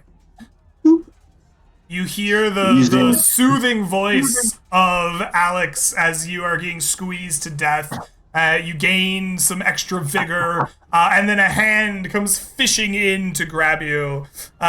Make me a strength athletics check, DC 14.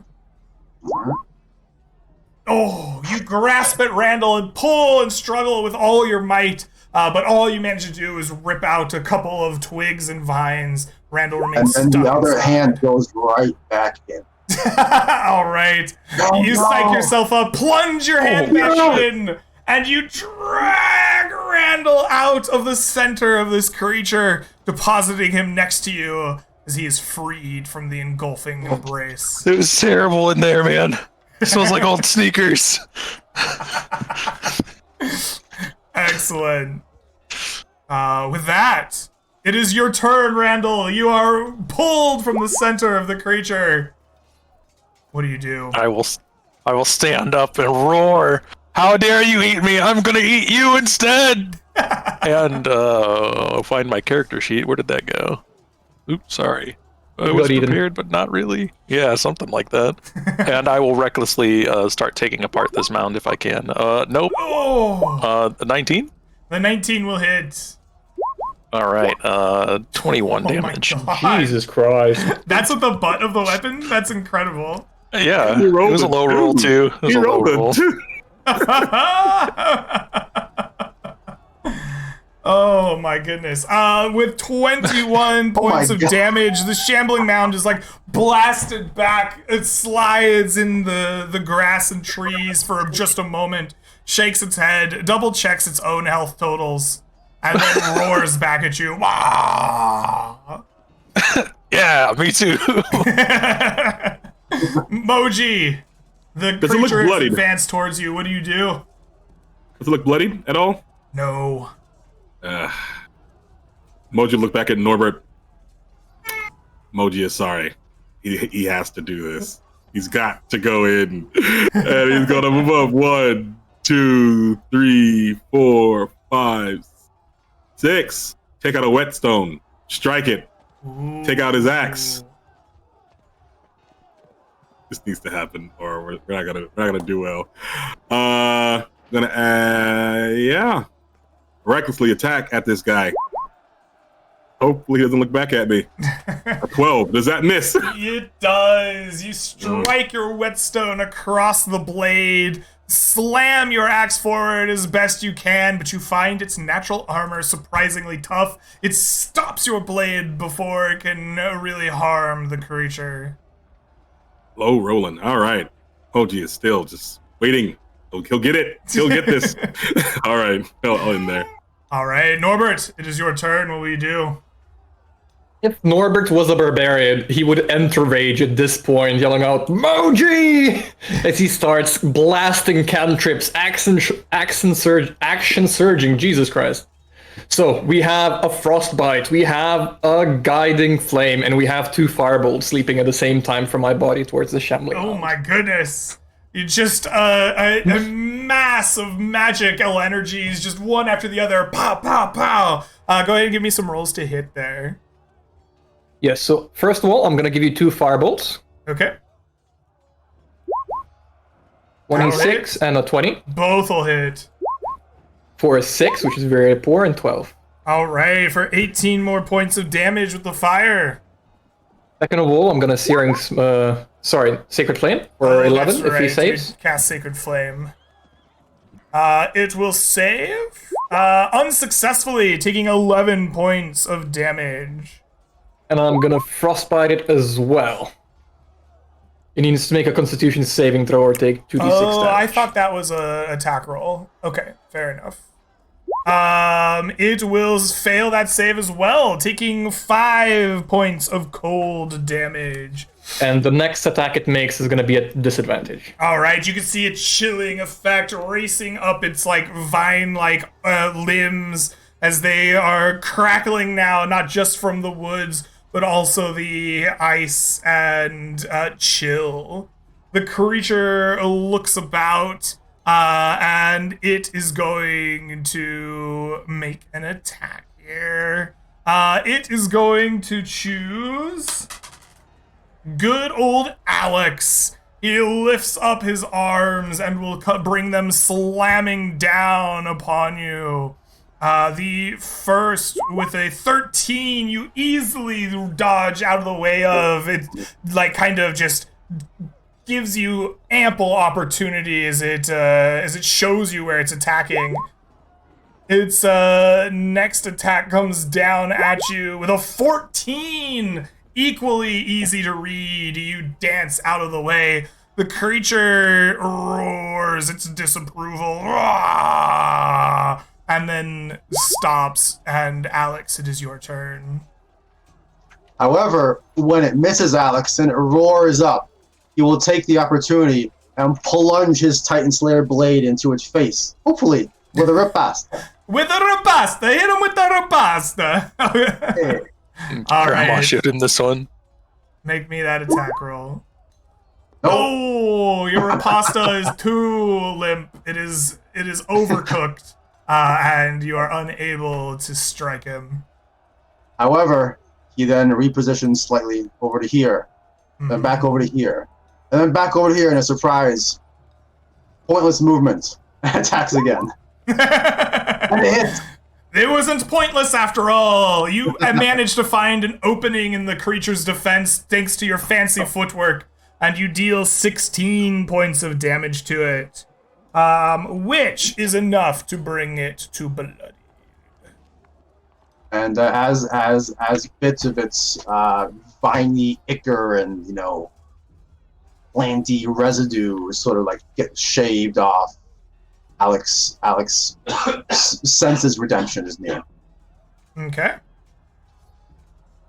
Randall, it is your turn. What will you do?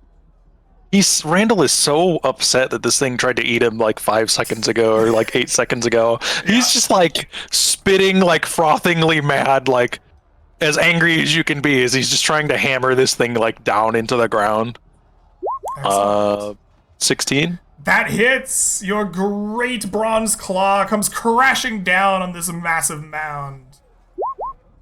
Oh yeah, that's the stuff right there. Yeah, for 22, 24, 25 points of damage. Pieces of branch and vine come flying off of it as your hammer both bludgeons and slashes it. And then the butt comes flying up looking for a chin. Oh, it finds it! For another 23. For 23 points of damage. Oh my goodness. That does not slay the creature, but it does bring it to death's door. Moji, it comes to you. You see this creature weakening in front of you. What do you do? Moji will attack at this guy. Do I need to strike the axe again to use it this turn, right? With Yes. whetstone? Yeah. Okay. I'm gonna strike the whetstone. I'm gonna attack recklessly once more. I am going to kill it because I need to kill it. at advantage. Oh, Nice. That's the stuff right That's there. the stuff right The there. rage fills through. Moji does 22. There's a rage involved. So +2 because of rage, plus 2d12, and add what? 22, 32. It's dead. But I'm still dead. Oh yeah, and +5 because of the axe. So yeah, that was like 40 damage. Yes, it is exactly 40 damage. As you quick math there at the end, your axe does attack savagely, ripping through the core of this creature. Vine and twig come blasting out of it as it falls, and it dies in a wriggling mass in front of you before finally laying still. Moji will get up and kick this thing and say, "Tell Furnicus Rex that Moji sent you, god dang it." And as he's kicking it, Alex is hacking it to pieces to make sure none of it Moji, can take regenerate. inspiration for Furnicus Rex reference. That was hilarious. Furnicus Rex, definitely one of the homies. Yeah, one of the homies. I would like to use my book to make a check to see if any of these creatures have Let me do it. harvestable, sellable parts. What? Let me do it. I got one book specifically for this. For this Oh, very is that what reason. you got your book for? Yeah, Okay, my okay, book is okay. for plants and living plants and things like that. I'll make the check. Okay. Is that an int check or what is that? Let me look it up for you here. I have a GM binder of creature loot and stuff. For the shambling mound, Call it nature. I want this nature. Yes. Yeah, At I want a advantage. DC 15 nature check. Do I get any pluses for being a woodsman? Doesn't matter. I got it. Would you let me give him guidance as I'm just sitting in the background, like guiding him like a project manager? Didn't need it. Any work? Moji knows these trees. Moji is undeterred by his lack of guidance. He knows these creatures. They are his favorite enemy. As you consult the book of plant life, you will know that the shambling mound has vines that are interesting. They are capable of being crafted by a true alchemist into potions of fire and cold resistance due to the natural effects of the magic of the shambling mound. But it also has a more interesting thing to harvest. That is the root stem of the shambling mound. According to your notes here in the book, when it's held by a creature, that creature gains resistance to lightning damage as the stem draws that energy towards it. If given to a master crafter, it can be turned into an amulet of lightning absorption, which requires attunement. Moji will let them know this, and he's going to start hacking and dragging all of the pieces he can from this thing. Before you finish hacking it, Alex will sort of regain his senses after a bit of hacking himself. And he'll think, is this... Sorry, that's going crazy. It's only the same one. Order attack by cats. The forest cats attack. They launch that stem for themselves. That was so Good timing. the best timing ever, I'll say. Moji, you're harvesting this creature. Go ahead and give me a survival wisdom or survival dexterity, your choice. Whether you're using your knowledge of the plants or using your just like fine dexterous skills to harvest usable pieces. Your DC will be 12. Is there any way I could help him with this roll if I also have that skill? Yes. All Yes. Go ahead and take advantage from the assistance of Randall. Got it. Sorry about that. Alex was, before he got attacked by phantom cats, he was wondering if it was the same shambling mound that he fought way back when that ate his companions. There's any remnant of them, pieces of armor, maybe a a finger, gruesome as it is. Oh no. I like the idea that you think like I like the idea that you can identify your ex party members by their finger. You're like, oh my god, yes. Let's not by how it looks, by like when he sees it, whether or not PTSD hits him or not. I think that yes, this shambling mound is the same one. You can find some kind of identifying piece of garment or badge or patch on the creature. All right, yeah. Then he will take any bits of anything left from his companions months ago. I'm not sure if there's anything left. Maybe there's a button, maybe there's something left from one of them. He'll take what he can and hopefully bring it back to Rhineview for, proper burial, along with one tentacle of this thing to signify that they killed the fuck out of it. I think this was like a very notorious creature in the area. Mm-hmm. So it might have like a bounty or like a reward for killing it. Maybe we can ask around when we get back. But there are a bunch of dead guys here. We should probably go through their stuff and bury them. Perhaps I have this magical shovel. I'm gonna put it to work. All right. So let's first go to that survival check. Moji, you successfully managed to harvest this root stem. You have one of them in your possession. It is a shambling mound or root stem. Also, roll me 4d8. Okay.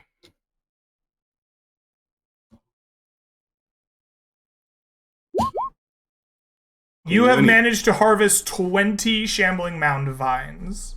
Yes. And that is going on the sheet.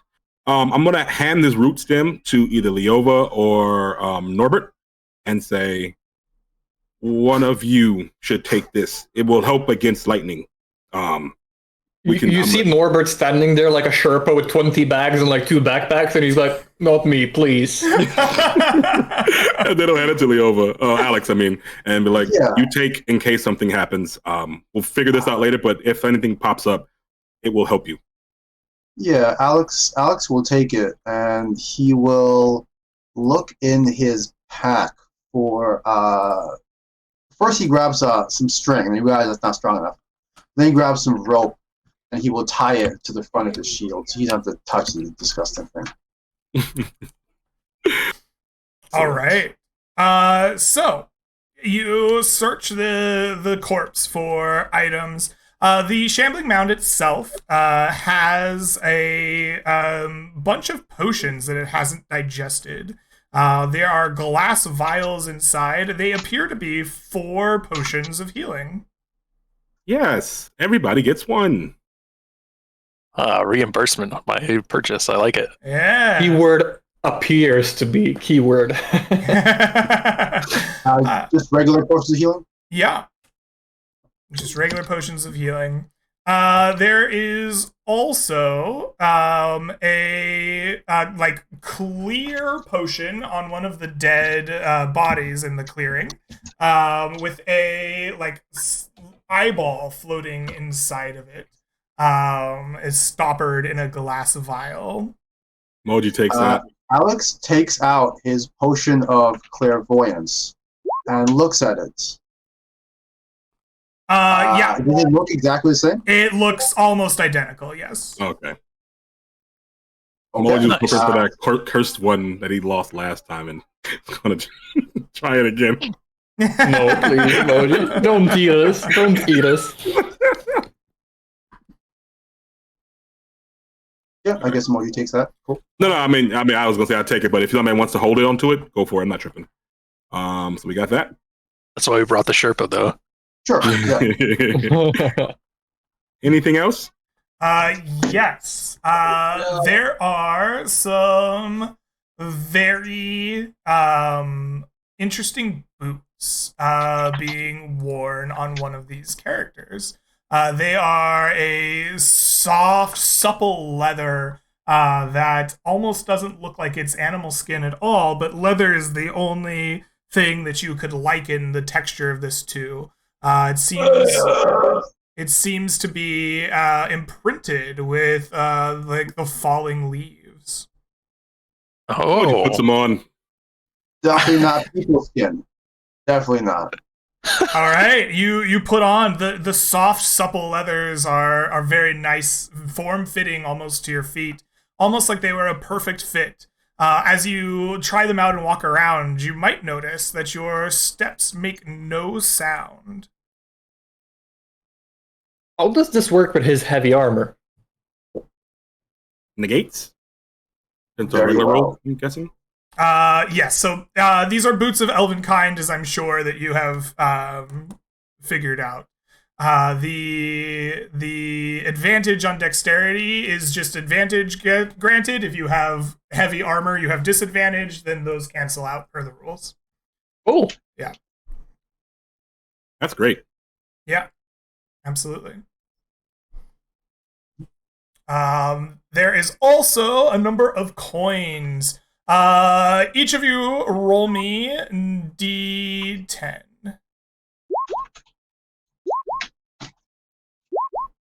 All right, 16, 29. There are 29 gold pieces to be found. just to be on the safe side, I'm gonna turn on to see detect magic, and I'm gonna look around as well, just in case we missed something. You turn on detect magic to look for anything secreted away, but you find nothing more.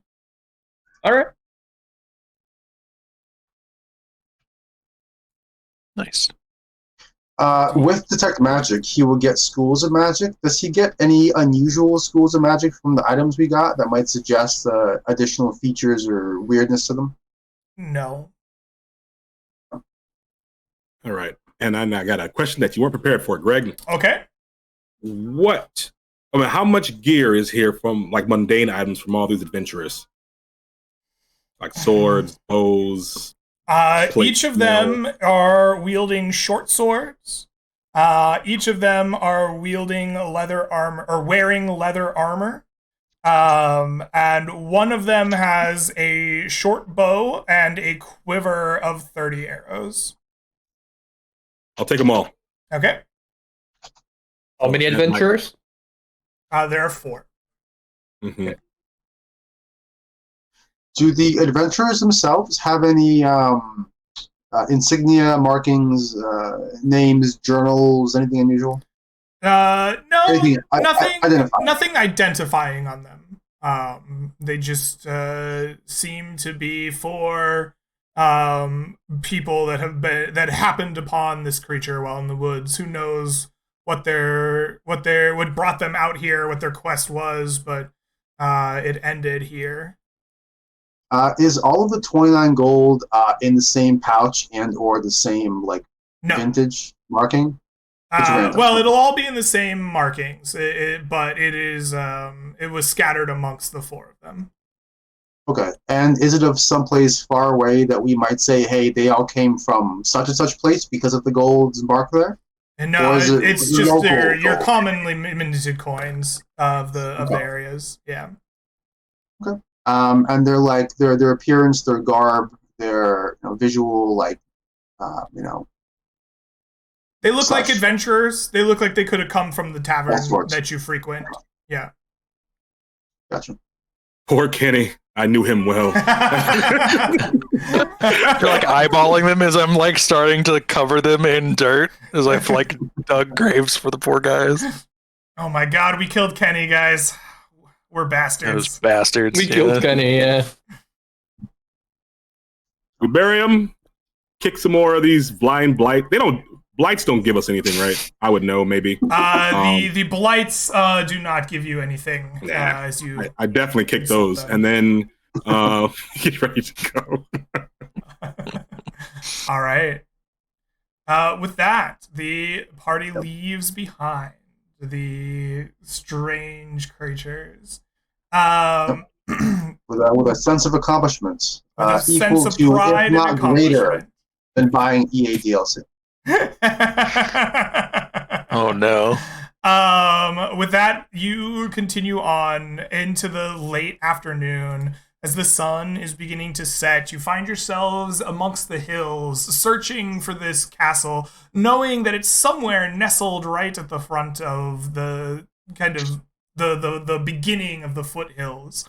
Eventually, after an hour or so of searching, you come across a large castle. It is made of stone and is crumbling and in disrepair. And when I say a large castle, it is large by the standards of the buildings that you've seen out in the mists. But it is probably, if you are from the mainland, much smaller than any castle you've seen. Maybe more akin to what you might call a fort back home. But here in the mist, it is most definitely a castle. The stones are like chipping and breaking off of the walls, and you can see as you approach it, there are doors broken down. And like having fallen off the hinges, two great, maybe oaken or wooden doors, rotting away. Standing on top of them are two large hobgoblins, as if guarding an entrance inside. As you approach this castle, we are coming up on about 2 hours from our last break, I believe. Why don't we take our break here, and we will come back on the other side and see what you make of it. Quick question. Yes. Could our post-fight looting and such have counted as a short rest? You may take a short rest, yes. So during our break, you may spend up to 1/2 of your hit dice in your pool to regain HP and gain spells and class features associated with a short rest. All right. We will see you all on the other side. And hello, Internet. Welcome back to the Land Beyond the Mist. Just before we took our break, our party had arrived here at their destination, a mountainous castle here in the mists, crumbling and falling apart, but still occupied by hobgoblins at the very least. Party is approaching it from the west side, where its entrance lies, and they see that it looks a bit something like this. Before we approach the castle, before we approach the castle, could I just have 5 seconds to commune with my little imp familiar? Yes, please do. Why can't they see? What's happening? My lighting is messed up for the stream. But yes, what's going on with your familiar? Oh, I'll summon my little imp. And I believe that the reason I got this imp familiar is because I was once possessed by this devil type of creature named Zord Chilton. And I believe there was some sort of a connection between that tiefling and that Zord Chilton fella. So I'll summon my familiar, and I haven't really had any like long conversations with him before, or not many introductions. He's been mostly my familiar, but now I'm gonna speak to him one-on-one, as if he's some sort of an important thing in the big picture. And I'm gonna ask him a couple of questions. I'm gonna say, this tiefling lady, what do you know about her? Okay. He says, which tiefling lady? You're describing kind of a generic thing. Well, you've been around me and my party, right? You know which one we're following. I know you weren't with me when I got blasted by her in the past. I wasn't around for that mission. Yeah, you weren't there. Okay. Does anybody know her name from the party? Oh, Cinder? Yep. Oh, you're talking about Cinder? Yeah, she mysterious as shit, man. I don't know. You sure you're chasing her? That doesn't sound like a good idea to me. Is she gonna fuck us up? Oh, if she wants to, yeah, definitely. That girl like got imprisoned with like her sister because her sister was a bad apple, but like Cinder was, Miss Goody Two Shoes for a long time until, everybody decided she was evil. Now she kind of like a little bit annoyed, prickly pear, that one. I'm a little more willing to break the rules, I hear. Yeah, I don't know why you would be hunting her, but that's not a good plan. I don't believe that's a good plan. I should hide. Do you have a backpack? I should hide. Yeah, you can hang out in my backpack, not a problem. Choose which one you want. I have like a couple, you know. How about the one you're But- not bringing in? I'll stick with the mule. Put it No, in you're coming with me. Norbert's bag. Put it in Randall's bag. I'm sorry. Yeah, that definitely won't go bad at all. Nah, fella, you're coming with me. But what can you tell her? How do we approach her? I don't know. Groveling, maybe? Hands and knees seems good. And what did her sister do? Oh, she was summoning like really powerful demons from the nine hells and like binding little boys and girls to them and created a race of tieflings. Like bad news, really. She's the one who created. Well, her sister is the one who created the race of tieflings. I mean, mostly, yeah. I mean, I don't know if she was the first tieflings, but the ones around these parts, yeah. Damn. Yeah. I kind of look towards the party, like, you guys change your minds. Let's go home. Are we there for this conversation? Can we hear it? Oh, sure. Oh, then no, we kill her. No. Oh no. Let's make a deal. You're immune to her fires, right? I mean, yeah, technically. She attacks with fire? Yeah. What do you Shit. think she would be able to use the like discs of creation for? Ever heard of those? Oh. Cinder wants the discs of creation? Who knows? She's always had a bit more creativity to her than the others. I don't know. That seems also dangerous. If she's got the discs, I would stay far away, honestly. Not a great plan. I don't like it. She has 3. We are trying to stop her, kind of, right? Oh. Yeah, that seems okay. Yeah. Remember, you're a forge cleric, aren't you? Yeah. Perhaps if we forge a false disc, we could sneak, pretend something. That would be a very fine idea. However, I chose the arcane.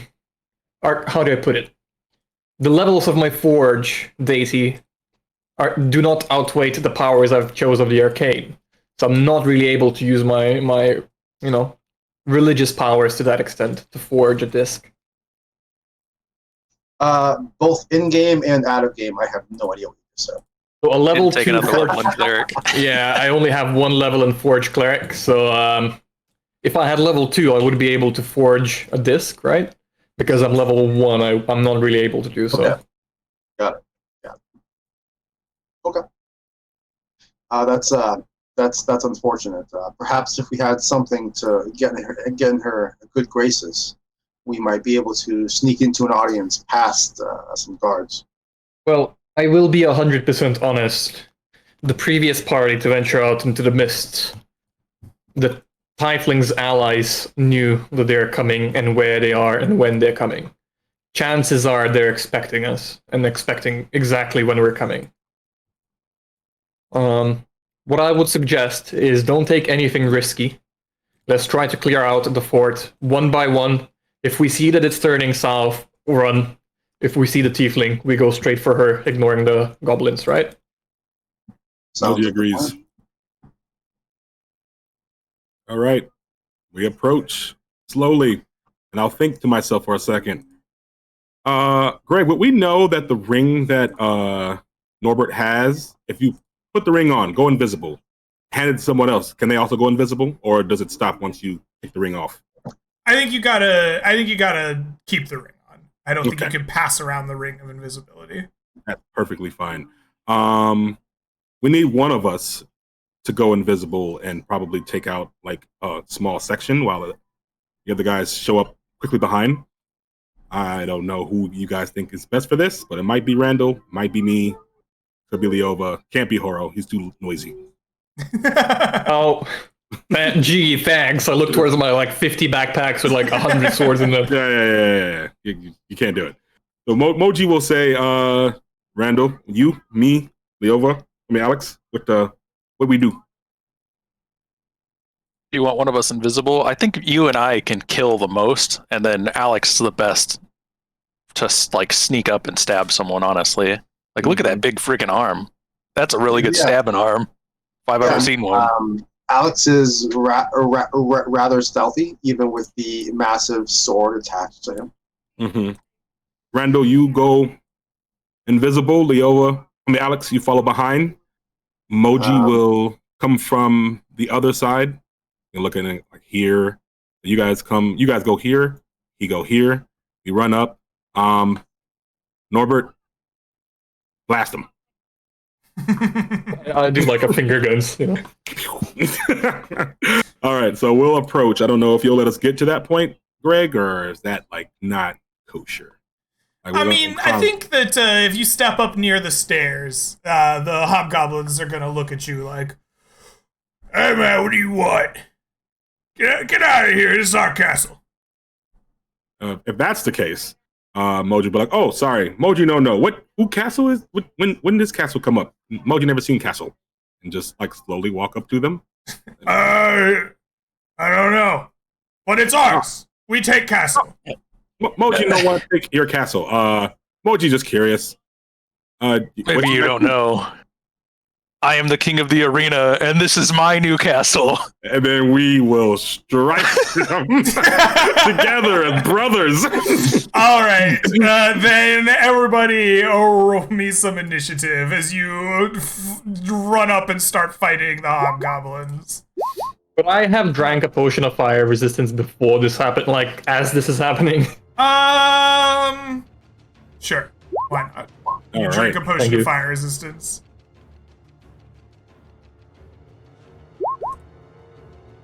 I'm here. Were they ready for this, you think? They're ready for the surprise? They're on guard duty. They were talking to you, but they're not going to be surprised when you fight them. Okay. Yeah. It's all good. I was just wondering. No worries. Alright, there's that, and then we're gonna do... we're fine. Okay, the initial fight will be with hobgoblins here. They go at initiative 6. I think I have everybody else's initiative. 1, 2, 3, 4. Yes. Beautiful. In that case... Where's my initiative? There it is. Descending order. Randall, you are the first to go here as the blades get drawn. What do you do? Randall shall not. Well, I guess it's going to be loud whenever we hit these guys anyways. He will rage, and he's going to just smash right into this first hobgoblin. Mm-hmm.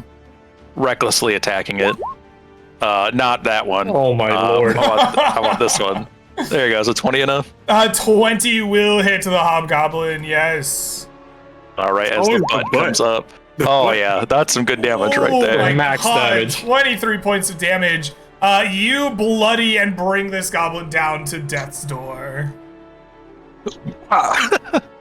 Oh, sorry, I'm bad with this weapon. He reels back, blood streaming down his face, spitting on the ground. Boys, need some help here!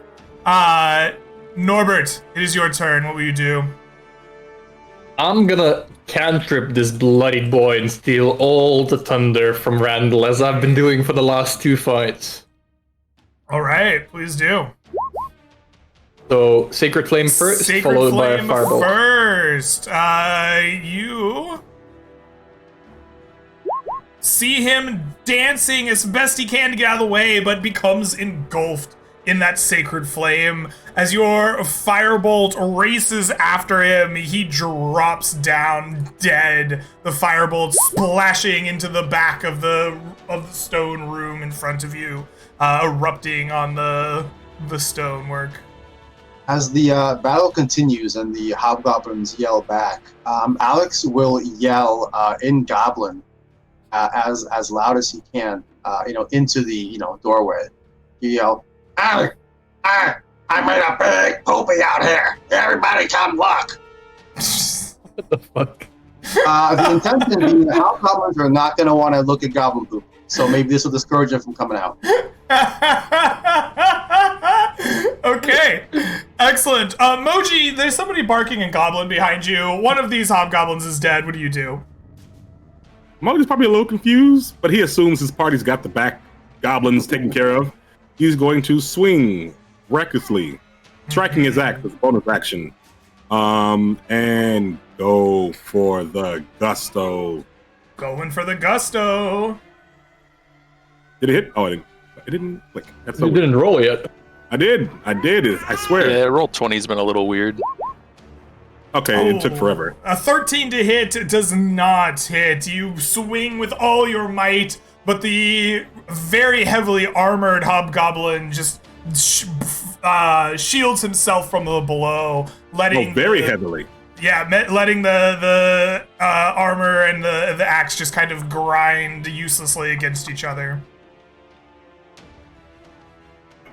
I am my turn. All right. With that, the hobgoblins will go. This one here barks out in Goblin. He says, Lenny, Roy, light 'em up. And you will see from these little crevices in the wall here, a boiling oil of fire erupts on the ground around you. Hey, Lenny, Roy said you're ugly. Alex yells back. This is a 10-foot square, correct? 5'10", 5'10", yes. Everyone in the 10-foot square, make me dexterity saving throws. At advantage, because we're barbarians. Oh, very nice. The Barbarian Brothers.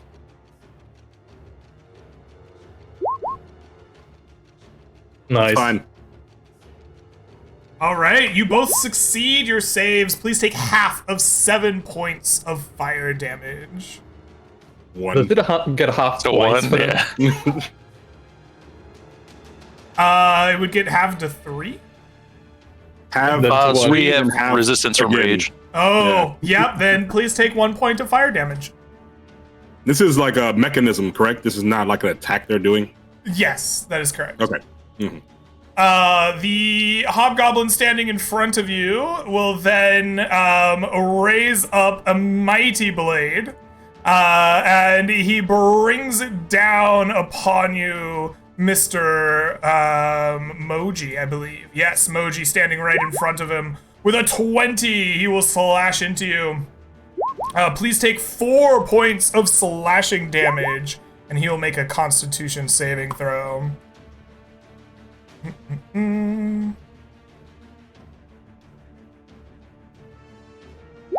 Which he fails and will take 5 points of lightning damage.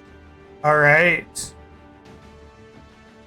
Then you see a creature rushing from the back, 5, 10, 15, 20, 25, 30, who will then pull out a longbow and at point blank range try to shoot Randall in the doorway.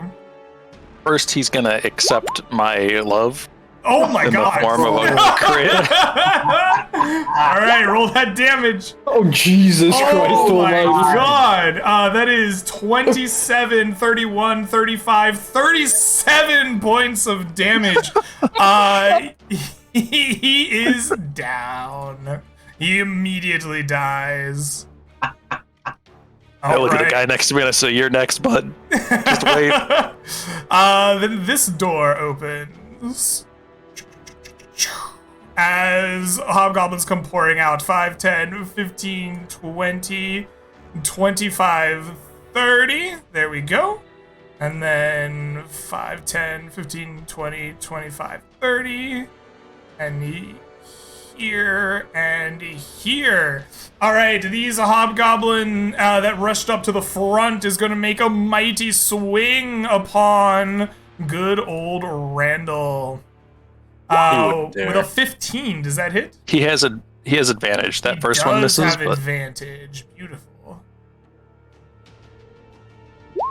Does a 15 yeah, hit? he misses. All right, he's No. unable to hit you. The three in the back are going to take shots with bows and arrows. The first one is going to shoot at Randall. With a Considering 20? it's a crowded area with a lot of people there, can we argue for some cover, perhaps? Nah, you can shoot through They have ally advantage, it's spaces, fine. unfortunately. Yeah, if you want to crit fish, go for it. The 20 does Ooh, hit I though. love crit fishing. All right, please take from me 2 plus. Only 2. Please they take get special 8 damage. points of damage from their martial prowess with a bow. I can do that. All right, the one in the back is going to shoot Moji.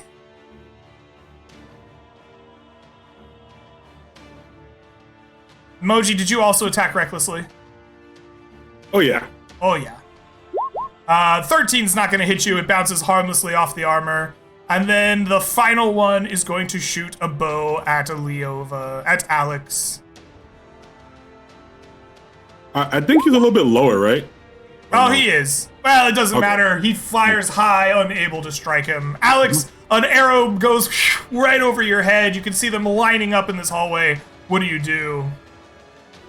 Alex sees his friends engage in pitched combat, and he will move in to engage with them.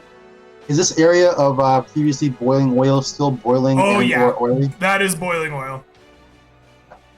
And if I am, well, he'll walk up to 15, 20. Can he attack around this way? Yeah, you got 10-foot reach with your big sword. You absolutely I'm can. making sure because of the building corner. and Right, yeah, whatnot. you're good. Cool. And he will take a swingity swing at this hobgoblin. All right, the 13 is going to 13 miss. The armored hobgoblin braces himself for your blow, and it bounces off shield and armor, unable to strike home. And that's sorry. That's it. All right. Randall, you are starting your turn in the boiling oil. Please take for me 8 points of fire damage. Is there a save for that? No. I'll take it. All right. And I look at the hobgoblin in front of me and I say, "Look, bud, you're standing in the wrong hallway." As I recklessly attack him normally. All right. That was 22. 22 will hit. All right. It's 19. 19 points of damage. Is that the hobgoblin right in front of you, or the one that was previously This struck? one right here. That one I didn't. right I don't think there. the other one got hurt yet. He took 5 damage. Oh, okay. That is 19 points of damage. The hobgoblin is bloodied, and it spits at you, the blood in its mouth. Just, you're in the wrong place. And he tries to shove you back with his shield a little bit. Yeah, he goes to do that, and I go right for his toe with the butt. Oh my god, bro! Another crit. Critical butt. All right, I don't know if you even want to see this damage. Look at how nasty that is. 15 damage. Damn, bro. You break his foot, and he tumbles forward into the fire as he tries to shove you, and he dies. Ah. And then I will step in to widen the breach, Okay. and I'll yell, "Charge! Kill them all!" All right. Norbert, it is your turn. What will you do? Well, Norbert is the wall, but sometimes the wall in the back is better than in the front. So anyways, I started blasting, starting with this guy. All right. You will cast a Sacred Flame. He will attempt to make a dex save, which he fails. So you will take 6 points of radiant damage as he's engulfed in sacred light and fire. And it is followed up by a firebolt that arcs in moments after, exploding on him and dealing 14 more. You bloody him and bring him to death's door, but he does not die. Can I check through the window like stills? Is there any movement still in these rooms here where the oil Give was me a poured perception from? check. Yes, sir. Sorry, I just closed my sheet. Just give me a second. Yeah, I was having Perception? trouble reopening mine earlier. 22. 22. Yes. As you peer through, you could get the angle just right. You definitely seem to see movement in those rooms. Boys, there's more coming. And I stand my ground here. All right. Moji, it is your turn. There's a hobgoblin in death's door right in front of you. What do you do? Moji will take oil damage first, right? Yes, absolutely. Thank you. Please take 2 points of fire damage. Alrighty, that is another 1 point of damage. This is discriminatory oil, I think. Oil burned me much hotter, I think.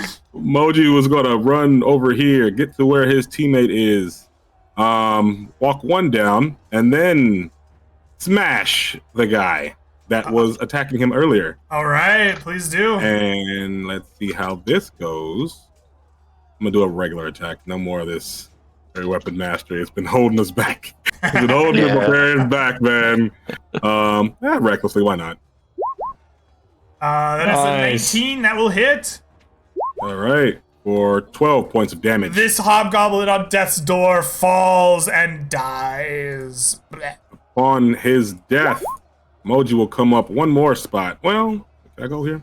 Wait, why am I grabbing Leo? I'm grabbing the wrong guy. Whatever. Yeah, you have me. I have you somehow. I'll go here. And Forever. I'm going to smack the one right here, I guess, in the doorway. Okay. And I am going to do that one with the Great Weapon Mastery. Feeling good. That attacks are landing. All right. I know I should, but that is a 19. That'll also hit. there we go. 23 points of damage. 23 points of damage. You bloody them very definitely with that attack. All right. We're moving in, boys. Moji is here. Come on. With that, the hobgoblins will go. Excuse me. As they prepare to act, Alex will yell out once again, there's too many of them! Retreat! You hear a voice in Goblin, like from the hallway right next to you. He says, "You know we can see you, right?" Then he dumps a pot of boiling oil down upon you. Make me a dexterity saving throw, please. Alex screams out in pain in Goblin as the oil hits. How does sound different in goblin and human? Oh, that is an unsuccessful save. Please take for me 12 points of fire damage. And as he sees the oil coming down on him, Does your shield half that in half? no, but instead, as the oil comes down, for a moment, Alex isn't there. He will Ooh. Misty Step.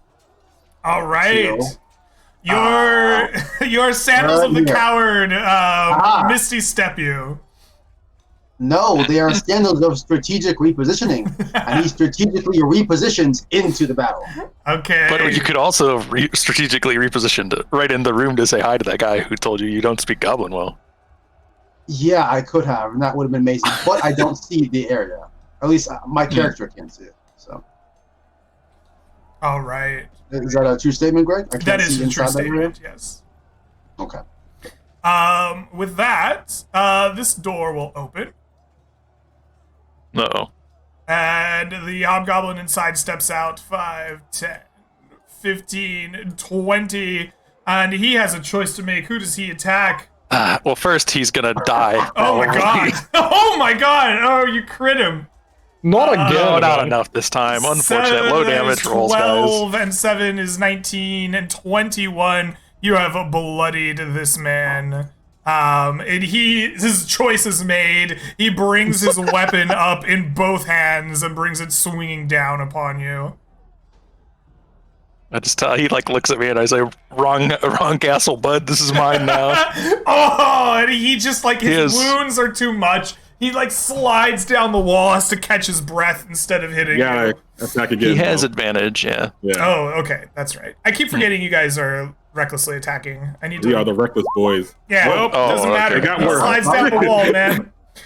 All I right. just So- imagine, I'm sorry, I just Mr. imagine Goblin. Leova going like king of the castle, king of the castle. All right, this guy here is going to smack Randall as well. We will remember to roll with advantage. That is a 19. I think that'll hit hit you. Yeah, please Yeah. take from me 2 points of slashing damage. Oh, reduced to hell? 1. All right. And then this guy here is going to attack Moji. At advantage. With an 8, it clings off your armor. And the last one will also attack Emoji here. That is 15. I don't think that hits you. Nah. Oh, Horo brings up a good point. When you are struck, Randall, they have advanced martial prowess. Please take an additional 16 Oh my points of God. damage. Oh, I'm sorry. Wow. Ow. You better be. I'm coming for you next, bud. Yeah, we see Oh how my that worked out God. in the arena. All right. Yeah, I won. The next thing that happens is a door opens back here. You can hear it like slide open, and an imposing figure squeezes his way into the next room. A massive Oh God. staring you down. He is going to point at one of his creatures, and he barks an order, and the creature attacks again. He chooses the most wounded one, the one that looks weakest, and the creature is going to swing at Moji. Looks the weakest. Me? Okay. No, he chose No, the it's weakest hobgoblin. Oh, okay. Come on, bro. That is a 14. That's not going to hit you either. All Why right. just shaking his head, disappointed at these guys? Like, what's going on here? Alex, He fit through the door. it is your turn. He can squeeze, yeah. All right. Alex, seeing this weak hobgoblin attacking Moji, decides to return the favor and Mhm. attack him, hoping to bring him down, reduce number of combatants here Okay. with our gauntlet, which will miss. You slash out over your companion's head with your attack, but this armored hobgoblin just easily deflects the blow, seeing it coming. And then I think that's probably it. Actually, hold on, let me check something. Yeah, that's it. Okay. Randall, you are being attacked on two sides here. What do you do? Randall cracks his knuckles and will attack the one directly adjacent to me that's very injured, recklessly right. still. Excellent. Oh, nope. Oh, How about that one? 16? 16 is a no. Both of your attacks bounce off of his armor as he keeps himself together long enough to deflect your blows. Yeah, and I guess I'll just stay here. It's fine. All right. Norbert, it is your turn. What do you do? I can't see this one. I can see this one though, right? What does your character see?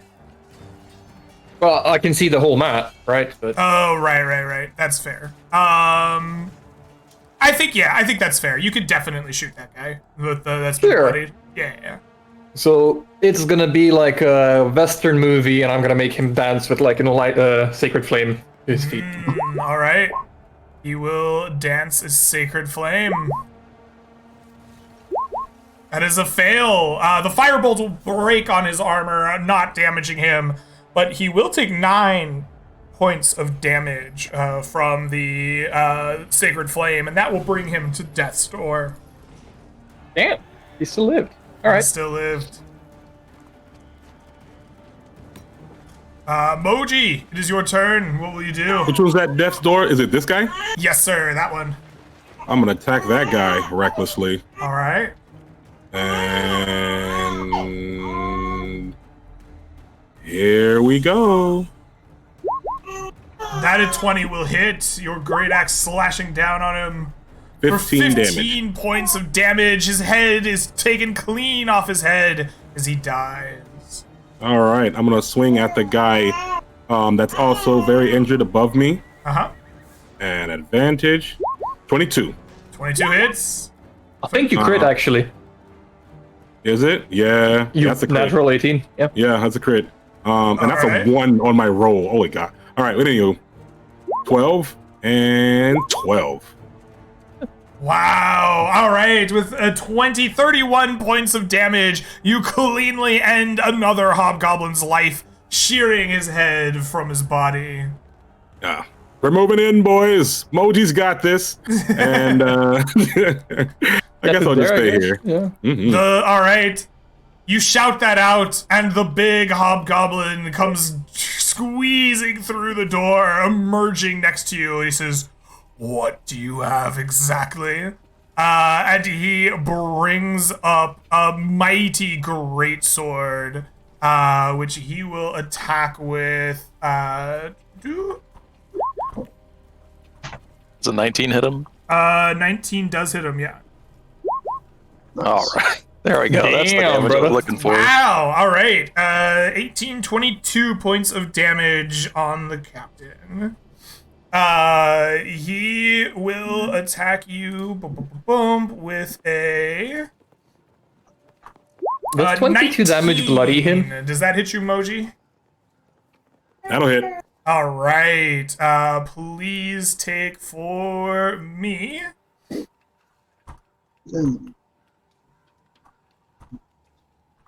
Quick. 10 points of slashing damage, which will then prompt him to use his martial advantage. So please take for me an extra 12 points on top of that for 22 in total. When he was squeezing through, could I have attacked him, or is that like not? I was up too far for that. I'm just wondering. He's squeezing through the door. I'm close to him. He's kind of big. I think since the door is back here, right? I think yeah. that he's gonna like clear it before he's in like your attack range. No problem. All right, Yeah. cool. Just wondering. Randall just has the sentinel ability, so he's always slapping fools. Polar Master. but Or close Polar The Master. same difference, really. Same, right? Yeah. It's the Wombo. And then he'll bring his sword up a second time to attack you with it. enough. Sorry, did a 22 bloody him? Oh, no. Okay. He will crit you the second time. Anybody want to use one of their cards instead? Does that have to be declared before the attack, I think, no? It would be better if it was declared before. Oh, okay. Yeah. Please take for me 25 points of damage on his second one. Would you let me use the lucky, like, 2 charges to reroll this one instead of 1? Because it's not on me. Oh, you I think want... there's a. Wait, doesn't Don't the lucky buff feat lucky. only do you, though? Yeah, Yeah, I do was not, think it offering does 2 your charges. allies. Yeah. do not buff Lucky. That's a terrible No, slope to no, go. I'm pretty sure that only works for you and like, Yeah. your opponent. Fair. 2 All con right. saves. 6 if Absolutely, he- 2 con saves. Does he get martial advantage multiple times? No, just once. Just once? Okay. Oh, it's the crit. Yeah, okay. Yeah, the crit got him. He is going to fail both of those and take 12 more points of lightning damage. All right, that brings the 2 up hobgoblins their turn. This one is going to attack Alex. With his sword. That is the wrong sheet. Alex, an 11 does not hit you. The other standing one is going to attack Moji since he can't really move away from Moji. And he He can if he wants. he will attack with advantage here. With a 14, unable to hit you. Nope. And that is their turn. Alex, it's up to you. What do you do? Seeing this hallway quite crowded, he can't really get up to fight this large, imposing hobgoblin. So he'll do his best to clear some of the rabble out of the way by attacking that one there. All right. That is a 14 14 that will miss. not hit him. He is too heavily armed. Yep. And very frustrating. Alex will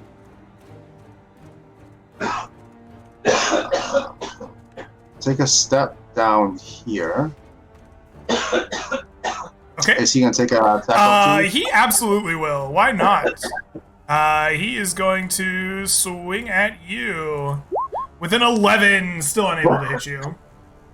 Then he will move down here, and he will open the left door. Okay, excellent. You open that door to a surprise hobgoblin. Ah! Alex will then point the Titan Slayer gauntlet at him. Say, "It's you and me, buddy. Step in." Sorry. Step in, close the door, and then smile. Okay, excellent. And he considers using action surge to really drive the point home. And he will, because he wants to say hi to this guy. All right, excellent. So we're gonna action surge. We're not gonna sneak attack, but we are gonna regular attack. And miss, of course. Oh, We'll you continue to swing miss. at him, That's but the it bounces result. off his armor. Yep. All right. Randall, you see Alex like go through a door, leaving you and Moji with this fight. What do you do? Just like, where the fuck are you going? And then he'll be like, Norbert, get your ass in here. Hurry up, bro. These things hurt really bad. It's like stubbing my toe multiple times. And then I'm gonna attack this guy a couple times recklessly. All right, please do. I think this is our 4th turn of combat. Nope. Nope. No, they And then will I'm both gonna miss. move down here. Yeah. Okay, excellent. With that, it comes to Norbert. You hear them shouting for you to come in. What will you do? So Norbert, I'm guessing, how steep is this? I couldn't just simply count this as 15 feet of movement, right? I would have to use the stairs. I think you'd have to use the stairs, yeah. Okay, so I'm gonna go up the stairs. I'm gonna stand here for the time being, and maybe move here so I can get vision of the guy there at the back, and I'm gonna blast him. I like it. Trying to think. I think I'm gonna blast him with Frostbite instead of Sacred Flame. Just try and get him, to miss his next attack. Okay, that's a con save, yeah? Yes, sir. All right, con save it is. That is a fail. He will take some amount of damage here. You will take 86, 7 points of damage, and I'm gonna firebolt him in the face as well. All right. The firebolt Missing will miss. abysmally. Yes. But he does take damage. You can see chill beginning to form on his armor as he's stiff and slow for this round. We will mark That's him me. with some nice stiff blue. All right, Moji, you are surrounded on all sides by hobgoblins, both large and small. What do you do? Moji's actually not worried. I don't know why, but Moji's like, this is kind of fun. I've been waiting for one of these. This is a good old slobber knocker. He's going to look towards the big guy, be like, oh, that was good. Very good. Let Moji show you how he does. And smack him at advantage. 24 hits you. He laughs at you and then goes, oh, as your axe cleaves past his armor, finding a soft spot at his side. 18. For 18 And- points of damage. Beautiful. That is enough to bring him to bloodied. Uh-huh. Moji be like, your turn. Come. Bad right. choice of words. He says, "You bet it's my turn." And he lifts up his great sword and will bring it crashing down upon you with advantage.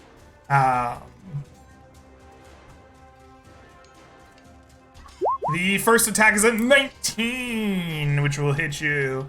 And I'm just going to roll both of his attacks here so we know. He shouldn't have advantage, or did you recklessly attack? recklessly. He recklessly attacked. My bad. Yeah. The 19 hits, he will save against your lightning as your armor sends a shockwave up to him. He fails the save, taking 13 points of lightning damage. But he delivers to you his mighty blow here of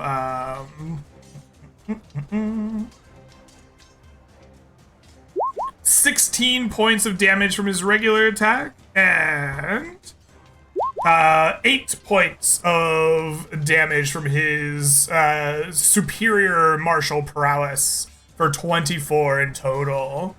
He roars, "This is going to be fun when I grind your bones." And then the cold, icy one in the back slowly swings his blade at you with disadvantage, canceling out your reckless attack. And he bounces it off your armor, unable to strike you. This one here is going to dash away 5, 10, 15, 20, 25, 30, 35, 40, 45, 50, 55, 60. You may make attacks of opportunity at him if you would like. Fuck. It's all you, Moji. He ran from you. Kill him, Moji. Strike him down. He's gonna bring more allies. You need to stop him. He's dashing for a reason. I think he might have us muted. He's talking to someone. Sorry, I was trying to say, I don't get advantage here, right? For reckless or anything? No. All right. Reckless works for, like, your attack action. Got you. Well, let's just hope for it. 15 will not hit. He races away into the darkness beyond. You don't even hear a door open. If you had a berserker's pendant, you might have it. Then the final hobgoblin decides it's time to fight good old Alex. Man-to-man combat. He swings his mighty longsword at you. Unable to hit you. Alex, you're dueling However, this tight quarters of the room. What's up? What's next? Alex will riposta against this hobgoblin. All that right. is Being so unfriendly. So unfriendly. And we shall attack. Nice. You hit with your riposte for Yeah. 11 points of damage. Creature goes, "Ah!" Like tries to bat away your blade. +4 from the superior dice for 15 total. 15 total. Okay, excellent. And then he will take his turn, and he will swing once again at this hobgoblin, yelling, "How dare you pour oil on me!" The 19 will hit as well. 16 points. For of damage. 16. That is enough to bloody him. In fact, you go past bloodied and you bring him to death's door. Right. And as he does that, he yells through the doorway, into the hallway. "Don't worry about me, guys. I got this. Just do your part." And he will use rally on Moji because Moji can hear him. Okay. You hear Alex's sweet honeyed voice drift down the hallway, and it boosts you with 7 temporary hit points. Thank you. You're welcome. Randall, feeling maybe a little left out, you see one of these creatures rush out the hallway away from you. What do you do? Oh God, it's going for help. But it's way faster than me when it's dashing, so there's no way I can catch it. But there's one thing I can do. I can at least beat down his boss in a frothing fit of rage. My castle, get out, you fucking shit! Or not. Oh god, it's all horrible. Oh no! Your attacks do not have the same venom as your words as they ring hollowly against his armor. That's my turn. All right. Norbert, it comes to you. What do you do? If I jump or dash over the fire, can I avoid damage? Yes. I'm going to need some kind of athletics check for that. You gotta Sure. jump 10 feet. I don't know. Let's do athletics DC 15.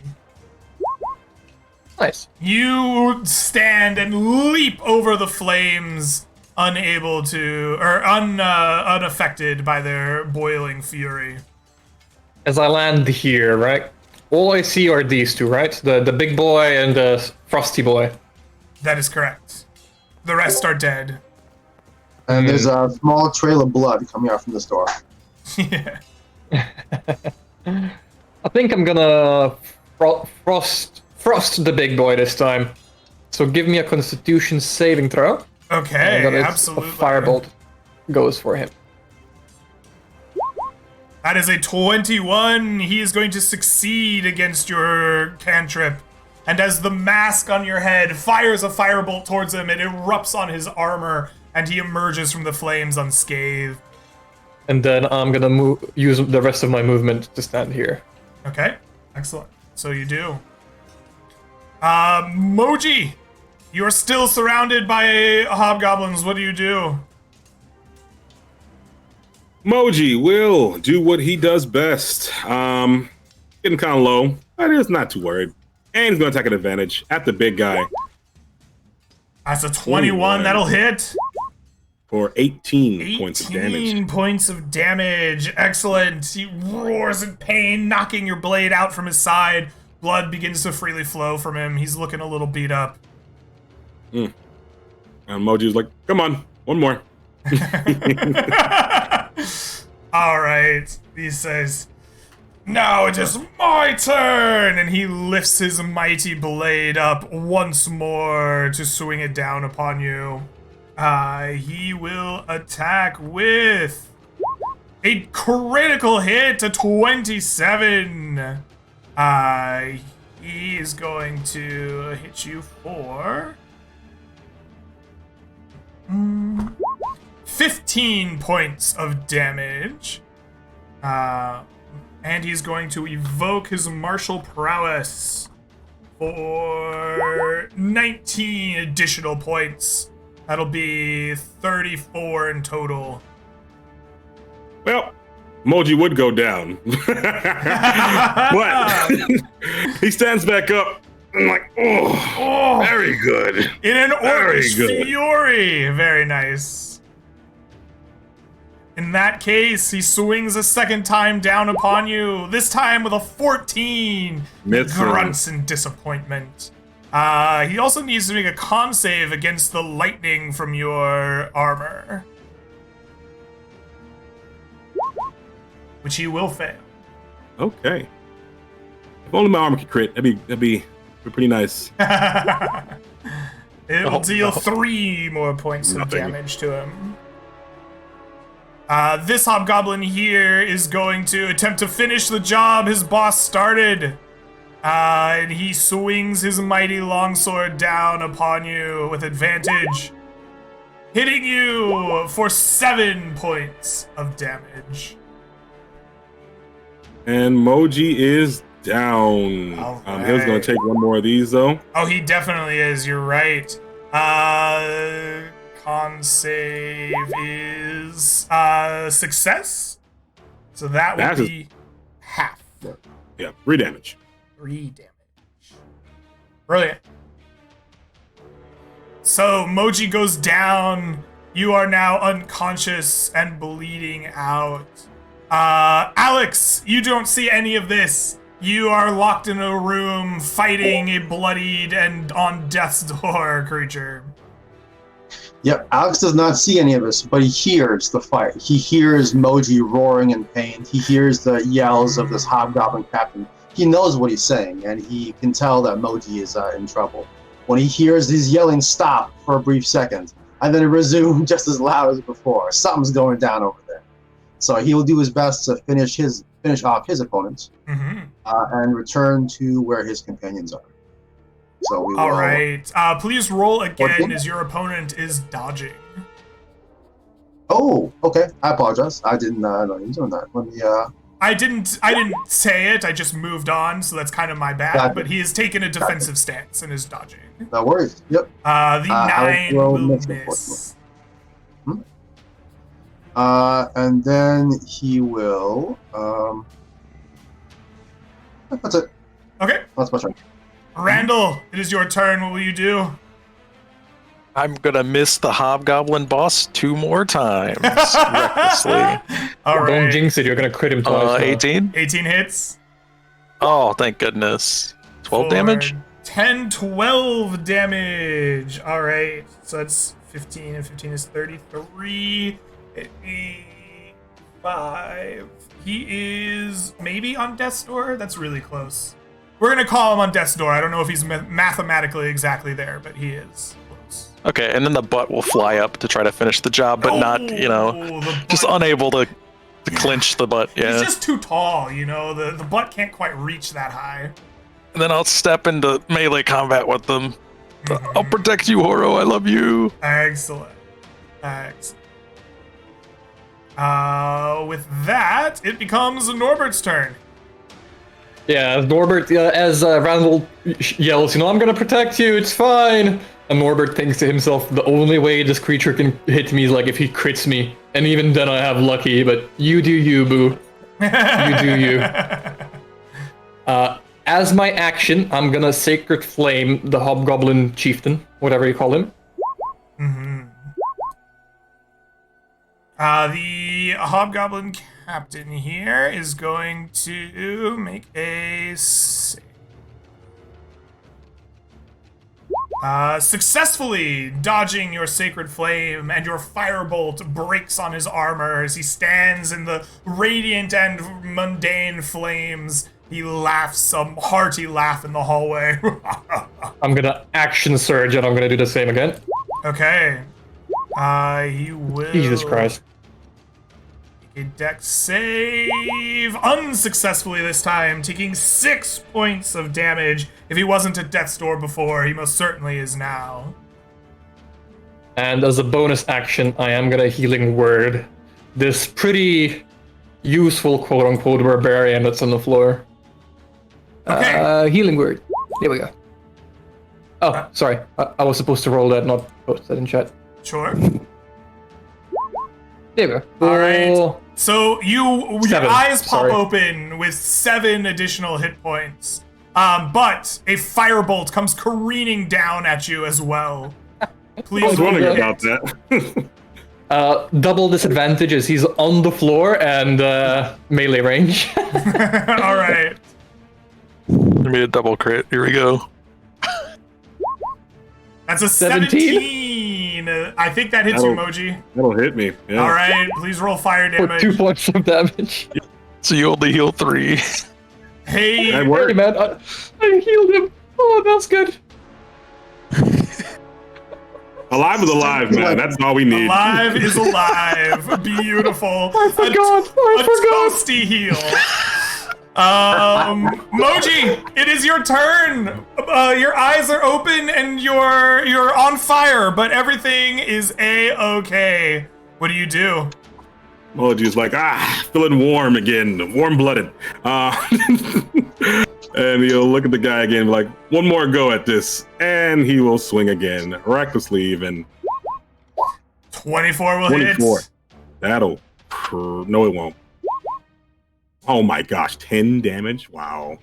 All right, It might be enough. 10? I don't know.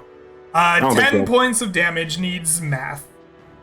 So we said he was was at on death's door. 85. Do you have the 1s and 2s reroll thing, Moji? I don't have any. I'm not a fighter. I don't have any of those fighting styles yet. The math says you kill him by exactly 1 extra damage. The great nice. captain falls back and dies. Even better. Then Moji will look at the smaller hobgoblin here. He'll put his hand on his shoulder and be like, Moji is sorry for this. And he'll take out his axe. He's gonna do the big one here. He's feeling good. He's feeling great. Nice. 22. That's a crit, my friend. That's That a is crit. a crit. That is a crit. 2 more. Oh, D12. baby. So 27, yeah. 29, 33 points of damage. That is enough with what he has taken before as you kill this creature as well. And then Moji's gonna take a step down and a step back over all these bodies, but like, ugh. We want to keep going. We can keep going, or we can retreat for now. Up to you guys. I look at Randall's Potions. Yeah. Start chucking potions. All right, let's do it. Let's retreat for 10 minutes. Let's have a short rest and let's come back. Yeah, She's gonna Is what I find would us in suggest. 10 minutes, I think. That's she fine. may if she's scry, but it's fine. It's fine with me. All right. He knows At the we're end of here your turn, anyways. the hobgoblins go, and you see a door open right in front of you. Standing inside of it is the hobgoblin, and behind him is a robed man who appears to be from the conclave of the faithful. This robed man is a high-ranking priest. You may have seen him once or twice around the temple, and he smiles. He says, "My brothers, you're wounded. Let me help you with that." And his smile turns twisted and evil. His form changes in front of you, and you see a darkened, shadowy creature just erupt out of his skin, and it will begin to float towards you. This guy just kind of steps out of the way as this creature, almost without even touching the ground, floats up to here, and it looks at Norbert, and it reaches out to grasp you. Well, that won't do it. Oh, he does enter your range, doesn't he? And he gets slashed at, but the bronze dragon claw hits harmlessly upon the ground. Do I have attacks to the hobgoblin? Oh no, he wasn't in range. My apologies. No, he Sorry. just opened the door and got out of there. Yeah. I think this is all you. I think you're the only one with the magical weapon That here. is Oh wait, there's 2 of you with it. 18. That won't hit you, Mr. Norbert. Nope. And he looks at you after striking you, and a menacing glare hits your eyes. Please make me a DC 15 wisdom saving throw. And as my imp is chilling in my backpack, I do have advantage, right? All right. Yeah, I'm here. Perfect. 21. Oh, you feel an icy shiver run down the back of your neck, but you power through it. Alex, you're locked in mortal combat in this little room. What do you do? Alex? Alex turns the sound up on his headphones. The Mortal Kombat theme plays louder, and he attacks. All right. I A 15. don't think 15 That will is hit. not going to hit. No. And he will yell out through the doorway. Yes. What is it? Are you done? Ignore the goblin, help me! Alex will open the door. Can he do that? What was that action? Yeah, you can open the door. And then he will step out. No, first he will see this thing, and then he'll say, "Oh God, oh my," and then step out. All waiting right. for, You'll be attack. attacked by the hobgoblin here with an attack of opportunity. Does a 17 hit And you? no, but that's just what he was waiting for because Repasta He gives him some rapaz. for the kill. That'll Ah, hit. For 15 additional damage, your dueling partner falls to the ground dead. And as he leaves, Alex looks back and says, "Fuck you, Lenny." Poor Lenny, man. And then he will just open this door and make sure there's nothing else horrible in there, if he can. Seeing nothing horrible. You see just like a small room of like trash and thrown away debris, and crumbled walls leading into that kind of cafeteria space. And then he will walk up to here. That. Emoji's here. And he will stand. Oh, God. Oh, my mouse. I'm sorry. Went crazy. He will actually try and stand in front of Moji. Hopefully, this thing doesn't target Moji. Okay. Excellent. That's that. With that, it is Randall's turn as you see this shadowy figure emerge from the body of a priest. What do you do? Yeah, he's gonna shout out, whoever has that scroll needs to use it. Where is she? And then I will step off to the side and make 2 attacks recklessly at this creature in front of me. All right, please do. Does a 20 hit it? The 20 does hit. Or 20 damage? You strike the creature true, you're sure of it, but it doesn't seem affected by your weapon. Oh no. I'll have to swap weapons. I didn't want to have to do this, and he'll like drop the bronze claw and pull out the dreaded spear butt for my magical spear. Then he'll do you have range with spears? Do spears give range if you have a polearm? I don't think they do. Spears do not have more than range 5. They don't have reach. Okay, I will take a step forward and slap it with the butt of the bejazzled butt. For nothing. That's not earth is creature, that a sorry, reckless normal attack creature. or no? It's reckless. I don't think a 14 hits. That'll right? hit. Go ahead and roll me damage. Okay, it should be this damage, sorry. Okay. 10 whole damage. 10 points of damage. The creature roars in pain, and you lock eyes with it for a moment after you hit it. Make me a DC 15 Constitution saving throw. Oh, I might be able to make that. Nope. Oh, unfortunate. Please take for me 21 necrotic damage as it bursts forth from the creature as you strike it. Guys, it spits in your face when you hit it.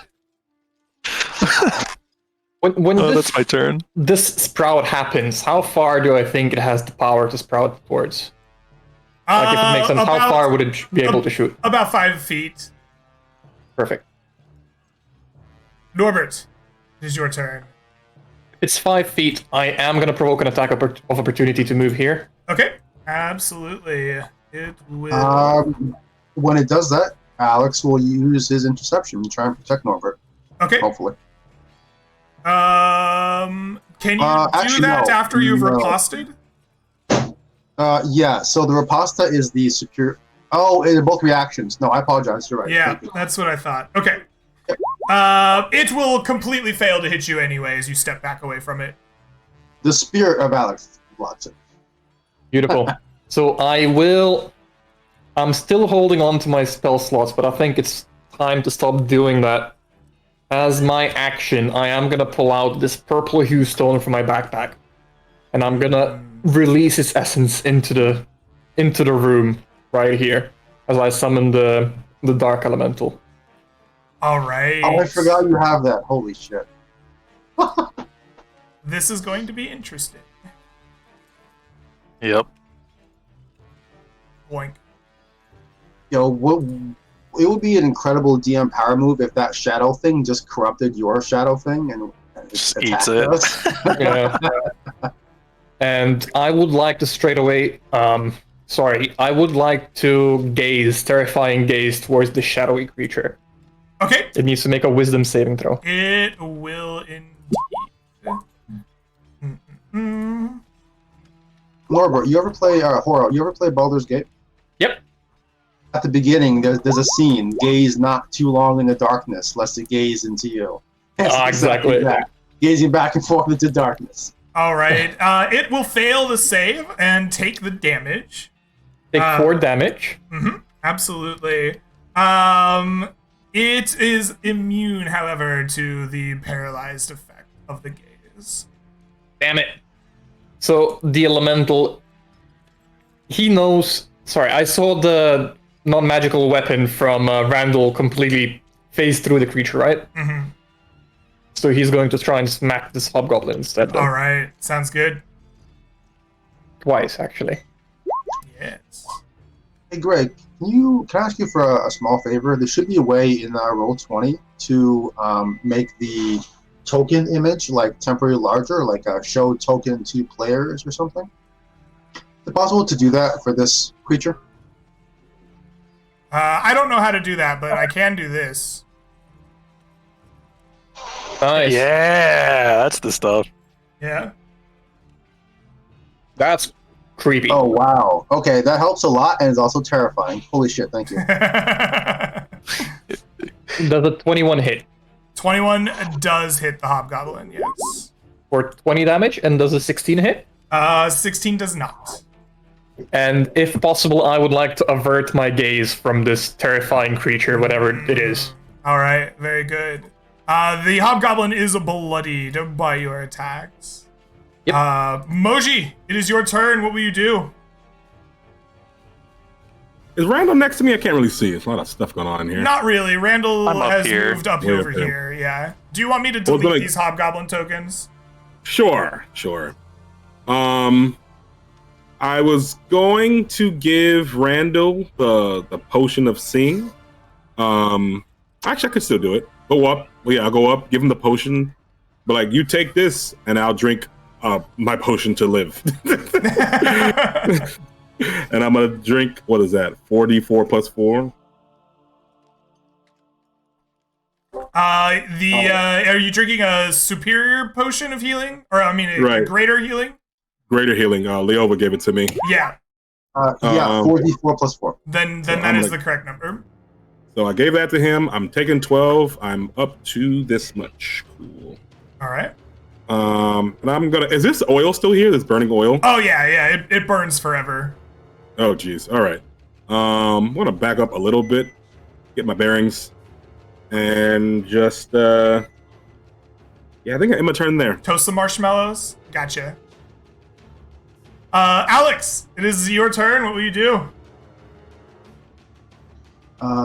Seeing this shadow demon attacking everyone and their weapons having little to no effect, he puts his hopes in the Titan Slayer gauntlet. This thing might not be a Titan, but it needs to be slain. Mm-hmm. So he will do his best. And we shall.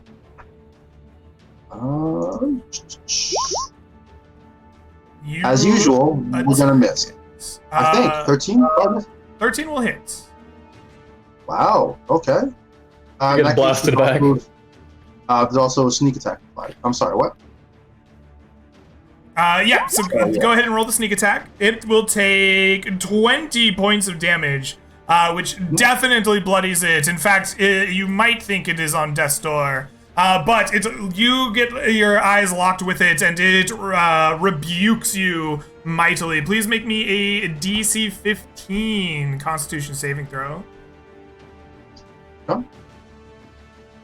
Let's see. That is Good. success. Nice. Please take half of 24 points of necrotic damage. Deal a ton of damage. Holy Okay. moly! That's a very good roll as well. Yep, I will take 12 of that. Oh, I missed somebody, didn't I? I got all the hobgoblins off the turn order. Oh, Yes. this guy. Yeah, It wasn't I- 6. I deleted the guy They were that on was 6. the turn order. He was a 6. Yeah. Yes. correct. Okay. I was a little surprised to be up next. I was like, okay, No, everyone's dead. that's It's my fine. Your turn. turn gets to go for sure, but we're gonna add him back in. Yeah, totally. Yeah. And that is yeah, that's my turn. All right. The turn that he missed, he's going to go. And he is going to lock eyes as best he can with you, Leova. Please make me a DC 15 Wisdom saving throw. Okay. You fail. You feel an icy chill run through your mind, and you feel as if your body is not your own, as you are commanded to step forward, turn, and bring your blade down upon Norbert. Please roll to hit for me. Fortunately, I have already taken action this turn. I cannot attack Norbert. I'm so sorry, Greg. Yep. He will sadly attack Norbert. Oh, but Fortunately, it that's dings off. Can't hit Creature Norbert anyway. Floats, Gotta hit me. floats forward, and he grasps at Randall, attempting to put his hand through your heart. Thank with a you. 23. That'll hit.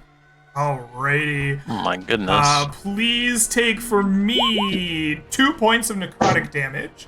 And Nice. make me a DC 15 Wisdom saving throw. Oh no. Oh yes. Oh, you succeed. Nice. You are stunned in place until the end of your next turn. I'm still stunned on a save. Wait, Yes. he succeeds? Oh fuck. That's the upside. You got the good outcome. Okay, the other one was probably dead. Alex, you took your turn. Randall, you are stunned and frozen for your turn. Norbert, Yep. what do you do? On this thing in particular, first of all, the elemental is gonna gaze at him just for the damage. Okay, you will save against that with a 12. That is unsuccessful. He will take 10 points of damage, and you will see the creature erupt in shadows and die, disappearing into the walls around you and becoming no more. After that, the elemental is gonna go slamming this goblin. Okay. You slam sorry. the goblin with a 21 that hits. For 15 damage. 15 points of damage. That is enough to kill this hobgoblin. Is Leova considered an enemy at this point? No. Is he still under the control? No, that was a single round of control. It would have been his turn. Like you saw in the true order of things, you saw Leova step forward and attack you, and then you saw Leova take his turn where he like hit the elemental and took damage. Yeah, beautiful, perfect. So I'm gonna squeeze through Leova. I'm gonna step into this room just to get vision of what's happening. All right, yeah. You see behind you a small altar where the like 3 of the lenses are placed and a nice brush. And you see a tiefling sorceress turn around to look at you and say, "That was really frustrating. I thought that I would have you taken care of by now. Did you even have the decency to bring me my last lens?" Bitch, shut up. The elemental is just rushing at her. I can't move the elemental, so. All right. As the elemental runs towards her, it gets like halfway there, and you feel like a pressure in your mind as she casts a spell of control elemental. I need you to make me an opposed Arcana check against her. You may use Wisdom since you're a cleric as the base spell power it's your casting. As this, would this like magical resistance? Would this help me as she's trying to like steal control from me? I will give you advantage. Are you And able you said to Arcana Wisdom, right? Arcana Wisdom, yep. Don't lose this. Oh, it's an 11 you're Don't- going up again. I rolled a 10. In the mightiest of like attempts to control the elemental, you feel its powers wrested from you as it suddenly turns against you. That happens. You just see Norbert just like 30 feet straight away. What? Can't you cancel it though? Nope. And Not anymore. I'm gonna simply cantrip this motherfucking elemental, hoping to get some damage off. Or can I cantrip the lady before I run out? Yeah. Maybe she's gonna lose concentration on that. Yeah. Let's see. Did you have proficiency on your save? I guess.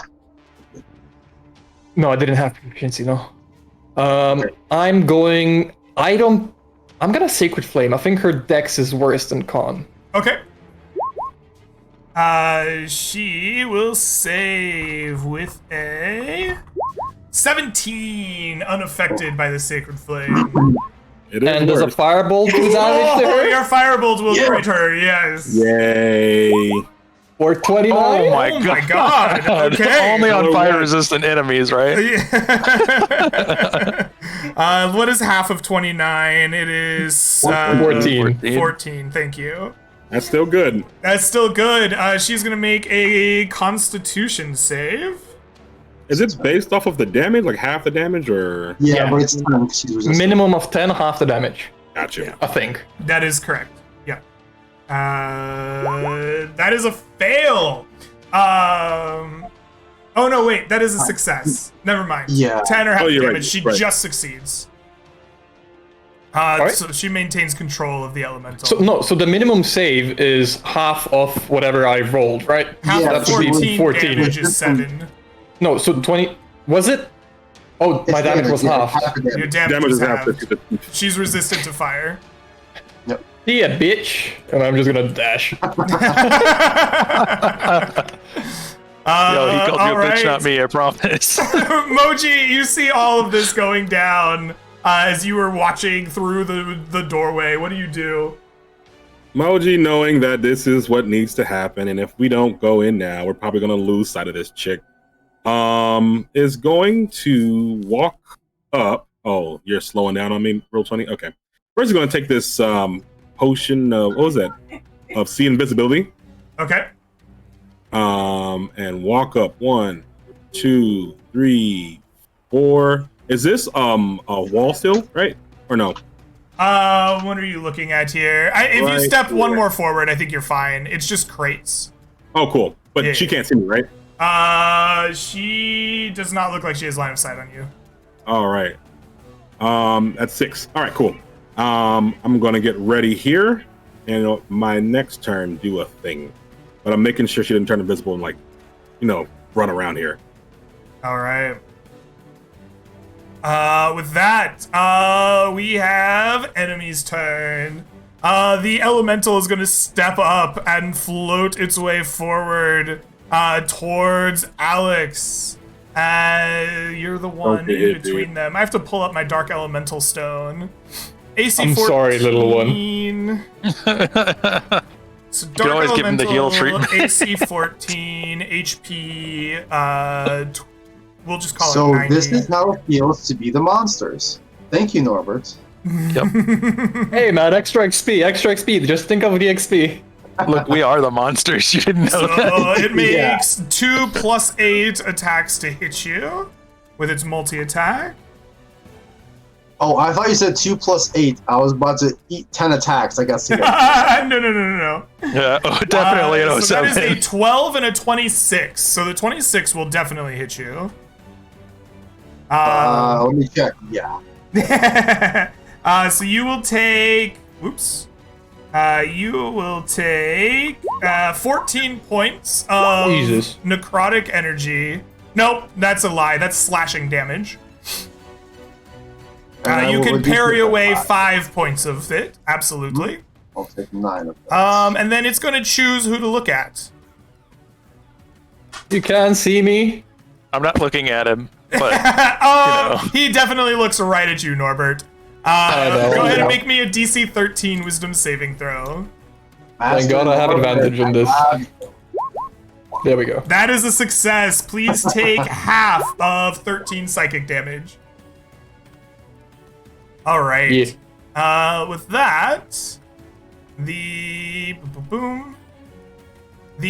sorceress is going to casually walk around the corner. 1, 2, 3. Stopping here. As she looks to you and says, "You're very annoying." And she is going to open up her spell book, and she is going to cast Magic Missile. 07 comrade. She I got a just question. casually flicks her wrist towards you, and you see missiles come streaking out, and they deal 16 damage to you as you are pounded by 4 magic missiles. So, I got a quick question. Yeah. We ruled earlier in earlier sessions that each magic missile is its own individual attack, correct? We have done it that way, yes. So, if she's with 4 individual attacks with my armor, does that mean 4 armor strikes go back and hit her? Each and every missile being its own separate attack. Isn't the armor against melee attacks? No, it's against any attack within 30 feet. And if it's an attack of any kind. Yeah, I think this qualifies. Go for it. Give me, Yeah. give me 4 hell yeah. of them. And I'm gonna lose 8, but that's okay. Let's do it. So anyways, I started blasting, right? Anyway, I started blasting back.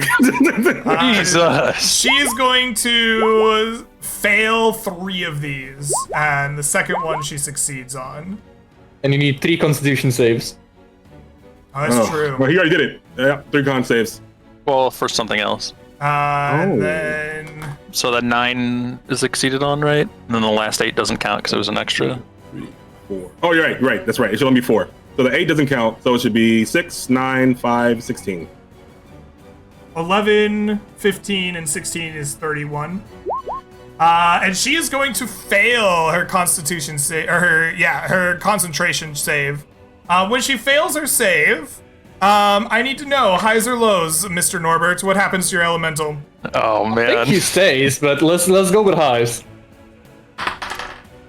Oh, he nat ones. He blinks out of existence. That was a She will close take one. another 31 points of damage. All right. And she wipes char and lightning bits off of her, and she stares at you with anger. And she's bloodied. All right, Alex, it is your turn. What do you do?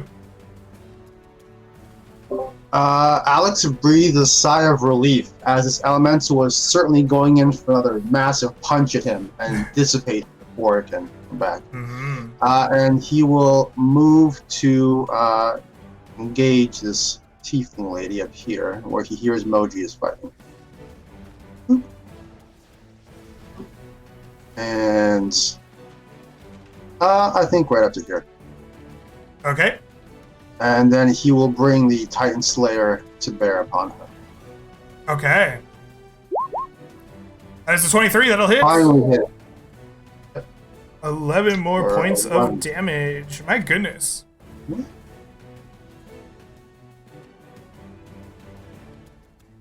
And that is it for his turn. Okay. Randall, it's your turn. What do you do? Actually, I apologize. Sorry. I will use Second Wind as a bonus action. Okay. Because I don't have a lot of hit points. +3. That's not attack. That's Nice. Oh, that's nice. Good roll. much, much better. That's what And we then it need. will pass my turn. Randall, dropping the shovel, will grab his dragon claw, or the bronze claw as he's named it, and he is going to war as he moves 30 feet. I think she's too far away, isn't she? Oh, nope, she's close. Can I get a swing on her while she's standing in this doorway? Or is it too far? I'm gonna give her an additional 4 AC, but you can make the attack. Oh, no. Okay, you know what? We're going to recklessly do it, and we're just going to do the one that won't hit anyways, so there's nothing lost for anyone. Okay. Does a 17 hit? It does. Oh god, I'm so sorry. She takes Is that 23 more minus points of 4? damage. Oh my god. It's non-magical if she has some kind of resistance, and then if she's still alive, she can also have the butt for another 17 That hits for too. another 21. We All right. did it. Before My she can question is, even is that cast plus 4? one of her very threatening spells, she goes down and dies. She is whipped from around the corner by the butt of the great dragon claw. That's a +2 to my hit, guys. I don't have a +4 to hit, so No, Plus 4 AC, he means. Yeah, Oh, with yeah, 4 yeah. AC, she has 16 AC. Does she not have shield spell? Just wanted to make sure, yeah. Nah, she only has attacking. She ain't got no. I don't think she was. I don't think she saw it coming, guys. It was the She surprise. she just got whipped. With that, the castle stands still and empty. You have slain all of the major threats. Very, very important question. Does she bleed or she turns into mud? She bleeds. You Beautiful. have slain her.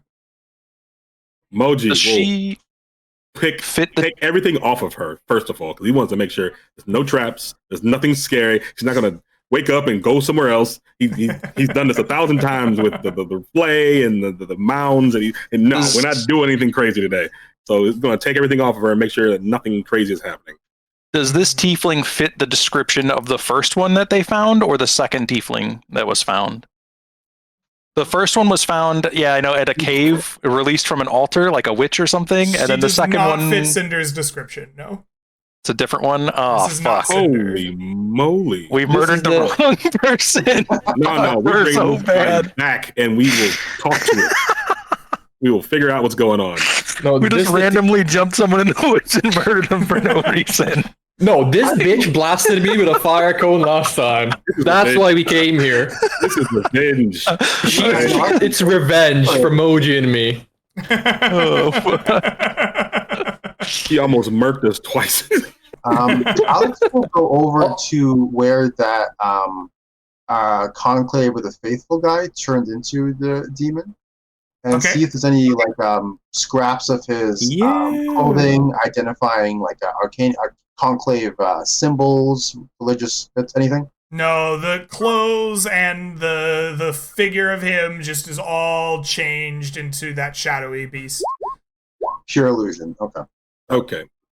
Now, Mojo's trying something That really was not scary. an illusion. So you may or may not remember a group that unleashed a shape-changing demon on the Oh, world. I do.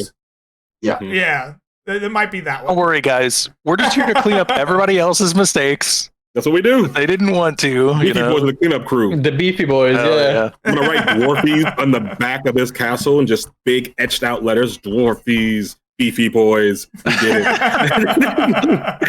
And I'm gonna take out that brush actually, and I'm gonna try to use the brush to see if I can make anything happen with these little discs. Oh, you're just gonna start experimenting Immediately right away. run away. Okay. I run the fuck away. I'm fucking out this bitch. You Alright. see me fucking haul I ass. want to just see if there's any reaction at all. Like, is there, On the anything- table, there are 3 magical lenses pulsing clear with the power of pure creation. As you take up the brush, the non-counterfeit brush, the actual one. Oh no, I was doing the counterfeit. I didn't know. Well, Okay. you hold the counterfeit one up. You took, and you look at the table in front of you, and there is the true artifact, the clear thing that it was made in copy of. I think with that, I know it's probably a bad idea because I'm not trained in this. I was going to see if the counterfeit would do anything, and if it doesn't resonate or I feel like there's a pulse or something like that, I'm like, all right, never mind. We're gonna wrap these things up in cloth or something and place them in different parts of the caravan. One back here, one in the middle, one in the front, and have us guard them as we leave. And I want to see, and take the brush as well, obviously. And what did she have on her? Well, actually, what did all these guys have on them? All right, you spend some time looting the hobgoblins. The hobgoblins themselves had a cask of potions. Each of them are minor potions of healing. Yes. Yeah. More for the stockpile. More, I say. The leading hobgoblin, the one that was giant, has a large ring on his finger with a like big giant's head on it, emblazoned in the center of the ring. Well, we're taking that as well. Got to take that on. A ring of enlarged. I hope so. 'Cause Yes. I'm using it. There is a pair of supple boots on the woman, with like small folded wings on the edges of them. Oh yeah, I'll put those on immediately. Put 'em on, Oh, Randall. look at how good they fit on me. They're almost perfect. You sort the through these like bags over here, and you see wealth stolen from various adventurers out in the woods. You find 350 gold pieces worth of coins and baubles and gemstones, and just accumulated valuables that you can pack back home. I'm going to glance around the rest of this area too, make sure we don't miss anything, the rest of this complex or castle. Mhm. You know, every time I do that, it goes very poorly for me. All luck, right. guys. You are examining the rest of this castle. As you walk through here, you will find a kind of empty room with shackles and broken pillars of stone, as well as odd pots and pans that smell like old and kind of rotting food, as if this was once a storeroom, but has grown foul. As you step back through here, you can see this hallway is rigged with small, like, wires and bones that are meant to collapse should they be tread upon by people sneaking in from the exact position that Alex is going down back here. The doorway itself leads to this kind of broken area. As you travel further in to the castle, the way Alex is going, you will find a door open to your northeast. That is a like chamber room with maps spread out on the table. It seems to be almost like a place where they have been searching for something, marking off locations in a big kind of like black ink across the map itself. It smells foul in here, as if something has slept in here and not showered or bathed in some time. Alex ignores all of this. He makes a beeline for the maps, and he will look at them and see if there's any similar markings or any similar language, notation, maybe a similar paper or like a certain design of the message of writing itself to the map that he has. You compare the map to your scrambled mess of a map. Go ahead and roll me an investigation check here, DC 12. All right.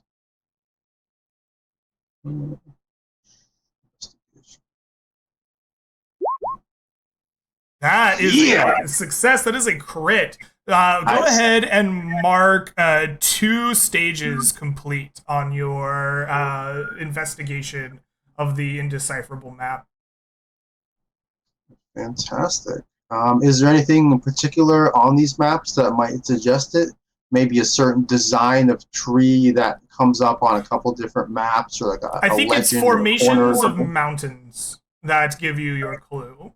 It is the way the mountains appear in different sections of the maps, but they look to be about the same in shape. You can start piecing together what you're looking at. Excellent. Yeah. And Alex just seems deep in thought, working, scrambling through maps, going through papers as the others check out the area. Yeah. I saw somebody has opened up the door leading to the bathroom. What you find in here is an old tub, but rather than filled with washable water, it is filled with some kind of like acrid smelling solution. It is a like deep tan color with like kind of a haze to it, almost floating bits inside as well. Smells sour to you. Moji will take one of his water skins and put that in and stop it. I'm like, oh yes, Mortimer would love this. And then All right. Full of micro monsters, yeah.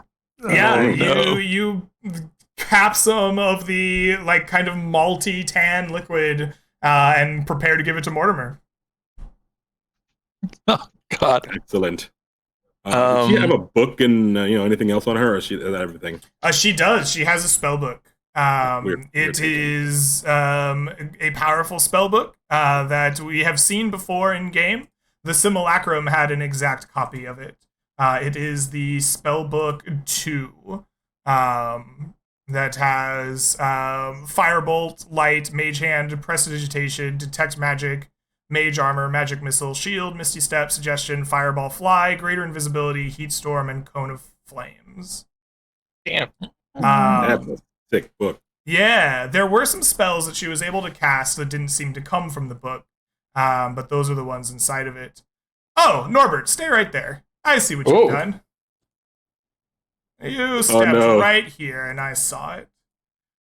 Norbert, you open a door. I didn't see anybody open this one down here. Into a room that is pristinely kept. There are crumbling walls and stone here, but everything is clean.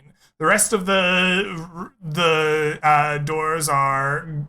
The rest of the castle walls are grimy and muddy and have definitely shown signs of neglect. And here, even though the like castle is still crumbling and broken, every surface in this small room is crystal clear. And as you step where you do, the floor itself begins to mold and shift around you as a great slime-like putty Oh, fuck. tries to grab at you. As you see this ooze, you quickly step away from the like weakly moving pseudopods, but suddenly you feel something attacking your mind. As the psychic gray ooze attempts its psychic crush. Please make me a DC 12 intelligence saving throw. This is a magical effect, right? This is, yeah, it's psionics, but yes. The whispers of your imp are like, don't listen, don't listen, don't listen, from your backpack. Oh, shut the fuck up, get out of there. It's enough to save you from the ooze's psychic abilities. It begins to slime its way towards you, but it moves very slowly. What do you do? I'm just gonna step back like there, and I'm just gonna keep blasting with the cantrips until it dies. All right. We will see. Where it has 52 hit points. Show me how many cantrips it takes to kill it. And anyways, he started blasting. So anyways, I started blasting. So that's 19. 29, no? 29. That's how math works. Is it going to auto fail all the saves? Yes. I just want to see the damage. Okay. That's another 18. 18 and 29 is 39, 47. So we need at least one more round. Yeah, so it takes 3 rounds. So we're going to see if it ever recharges its Psychic Crush in that time frame. During its round in the first round, it fails to recover. During its round in the second round, it succeeds. Please make me a DC 12 intelligence saving throw. Bitch, you ain't shit. Hope. Double nat ones. Oh, you succeed. And then it tries again, and it fails, and it dies. You manage to slay the psychic ooze. Norbert, you okay? And nobody knows. Nobody knows that. I think Norbert walks hears I the see door, what's going on, off. and I just shut this door. I was like, nope. You're like, I had enough. Inside that no. room now, you can see that there is a trap door under where the ooze was standing. And inside of it, you find a, like, supple cape that is like finely crafted out of violet and like dark black leather, kind of back to back. And it seems to be just like very fine. Along with the cape, there is a small wand inside as well, knitted with like bony fingers along each of the like wand's notches. You see that there are 5 said fingers, but 4 of which seem to have like snapped or broken, and only 1 is intact on this knobby wand. I'm like, God damn it, another one like that with fingers and hands, you know? It's fine. It's just trying to give you a hand. I'm gonna pocket it. I'm gonna quickly flash my magical eyes to detect magic, see if there's anything else in this room in particular. No, that is all of it. And one more question. I know this is rubble, but because of how lighting is set up, is it climbable here? Is this like a corridor or something? That one here where you can climb, that will like is a big hill of rubble. You can get up on the roof if you want there. Or you can get back down. There's nothing on the roof, right? There is not, no. It just allows you to look out into the rest of the hall. And one more thing I want to inspect is this room while I still have my detect magic. Sorry, the one that Alex is in. Absolutely. You find secreted away in the like fireplace beneath the ashes a small ring. It has a simple banner stand upon it. Alex probably doesn't even notice you coming in the room, tearing it apart with detect magic, pulling out stuff from the fireplace. He's too busy face in the maps, just right in the table. I feel like you're like leaning on the map with like one hand already cutting the other one in half, and I'm like, come down. Yeah. Yeah, I grabbed the ring, and I guess we keep exploring the castle, see what else is there. After we've moved all these discs and whatnot, I'm gonna check under this, I don't know, altar or whatever the heck it is, any secret pat like things like little hidden compartments or something like that. These things usually have something like that, or is it movable of any kind? I'm gonna try to push it. You shove the altar, and it slides back, revealing a small little cubbyhole. Inside are fine vestments that a priest might wear, and they are covered in like strange designs that you have not seen before. And amongst them is a night black sacrificial dagger. Nice. We're definitely taking that. All that. All right. Any other unexplored rooms?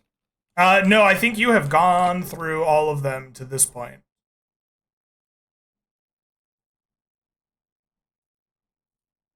Randall will cast from his shovel locate object, and he wants to locate any God, what would be better?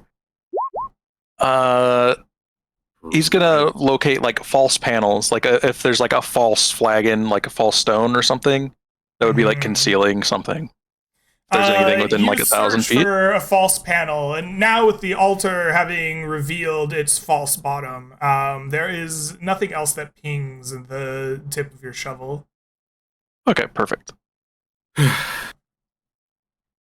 Holy crap, guys! You found so much stuff. There's just stuff everywhere. Not enough. We need more. What do you mean we need more? We will absolutely take the body of the tiefling. I'm gonna take all the weapons and armor that these guys had as well, and get ready to sell those off. So I don't know if you're keeping a tally of all of it, but I deleted all of my hobgoblins from the map. I think there were 8 of them, and then one of the big guys. Something like that. So I think we can just guess our round or whatever. So you can get 8 long swords, 8 long bows, 8 sets of chainmail, and 8 shields. Yes, that works.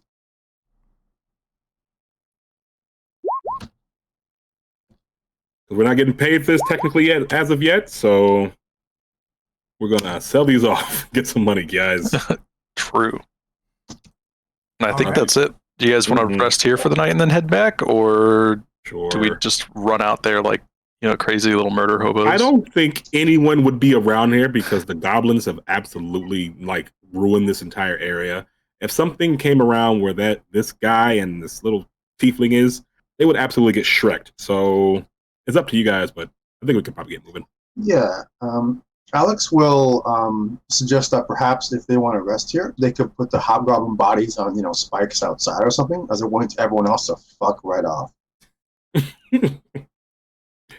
And then he will thank Norbert for the cloak and ask, "Is this one magical as well?" Absolutely. What was the description of the cloak again, Greg? It is a supple cape of velvet and leather. The velvet is violet and the leather is black.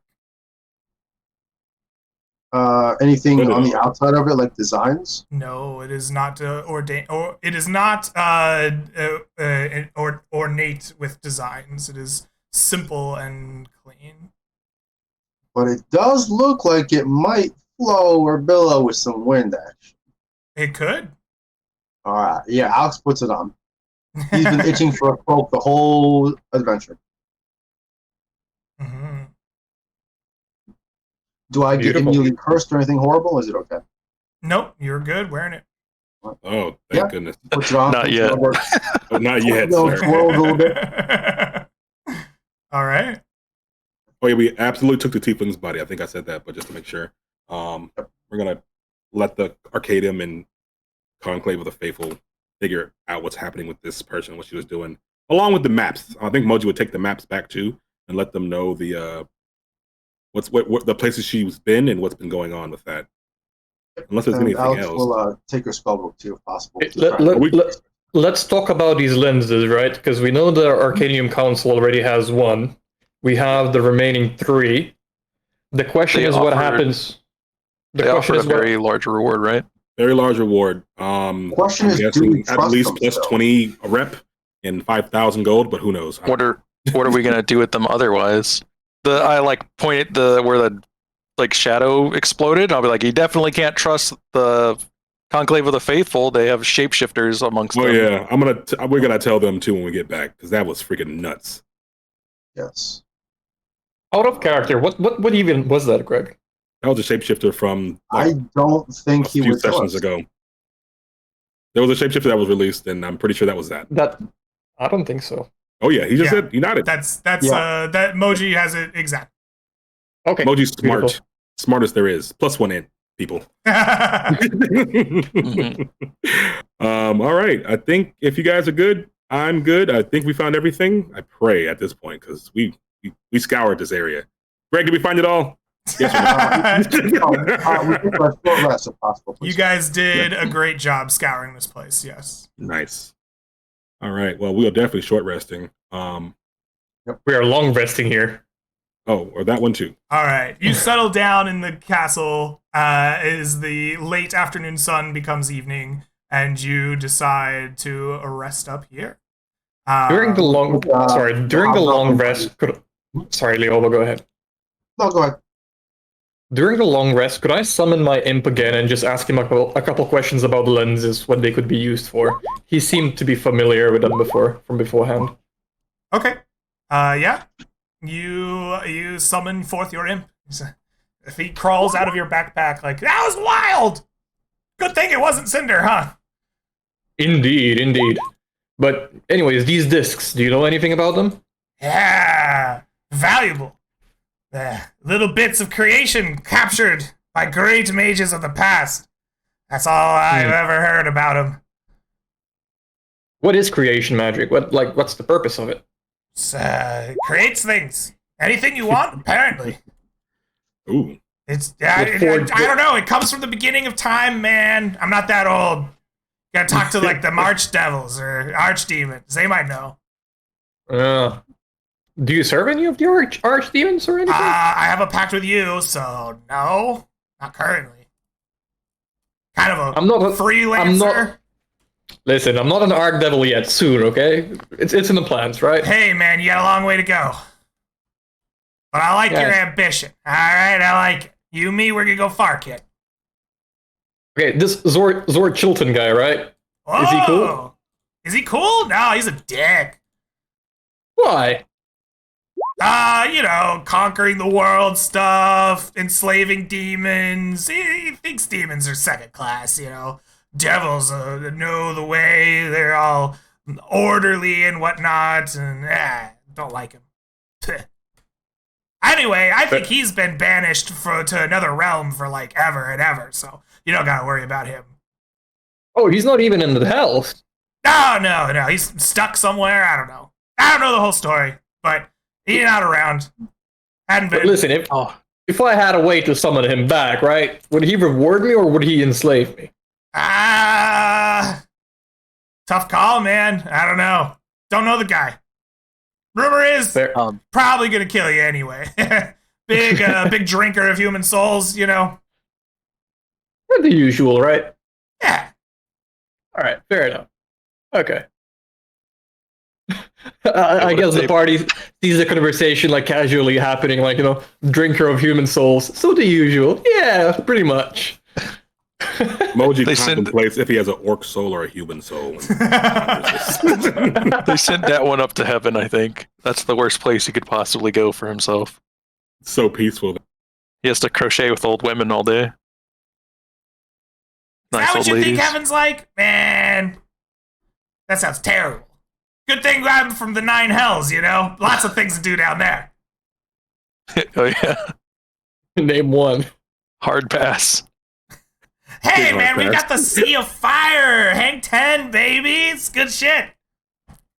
Moji learned that he's not a sand orc and is not okay with this, and he will not go to hell for sure. Oh, no.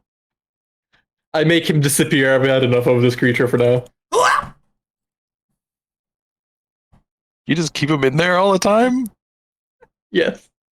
The poor guy. I mean, he's a demon, but he's a devil. Thank you very much. I think. Correct me if I'm wrong. On the long rest at night, we only get 2 hit dice we can use, right? When you take a night's rest, you may use half of your hit dice pool's total. So if you were level 4, you would get 2.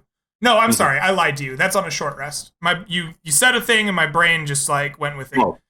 On a night's rest, it simulates a long rest in gritty realism. So you can use all of the hit dice that are available in your pool to use. Then you will regain half of them to use in the next day. So if, let's say you were level 4, you could use all 4 of your hit dice, assuming you hadn't used them earlier. And then you would, at the end of it, you would regain 2 for the next day's adventure in your pool. Excelente. So I'm doing good. 41 or 43. Beautiful. You spend the night having a nice rest here in the castle. Nothing comes to interrupt it or cause you any harm. And you begin making yourselves prepared to go to the next day. Like I said about the hit points, you may spend those dice to regain your health. You may also regain all spells and class features associated with a long rest in the player's handbook. Perfect.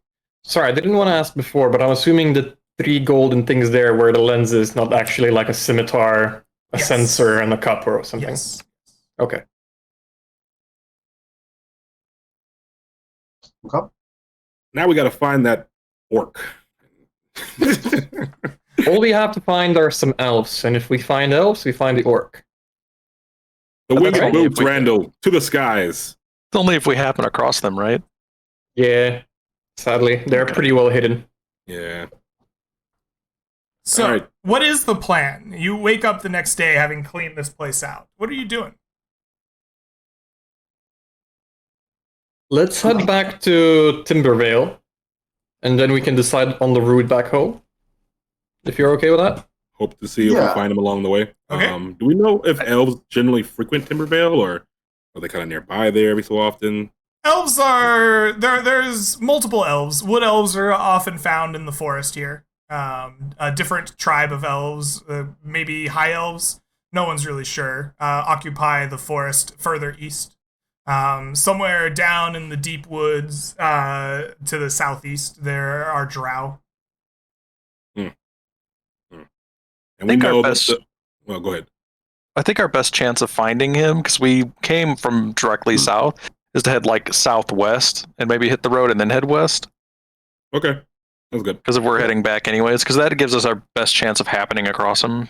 That's fine. I would, if possible, like to speak with some animals, ask for their directions if they've seen any wood elves, people of the woods, etc. I do speak also Elvish and Sylvan.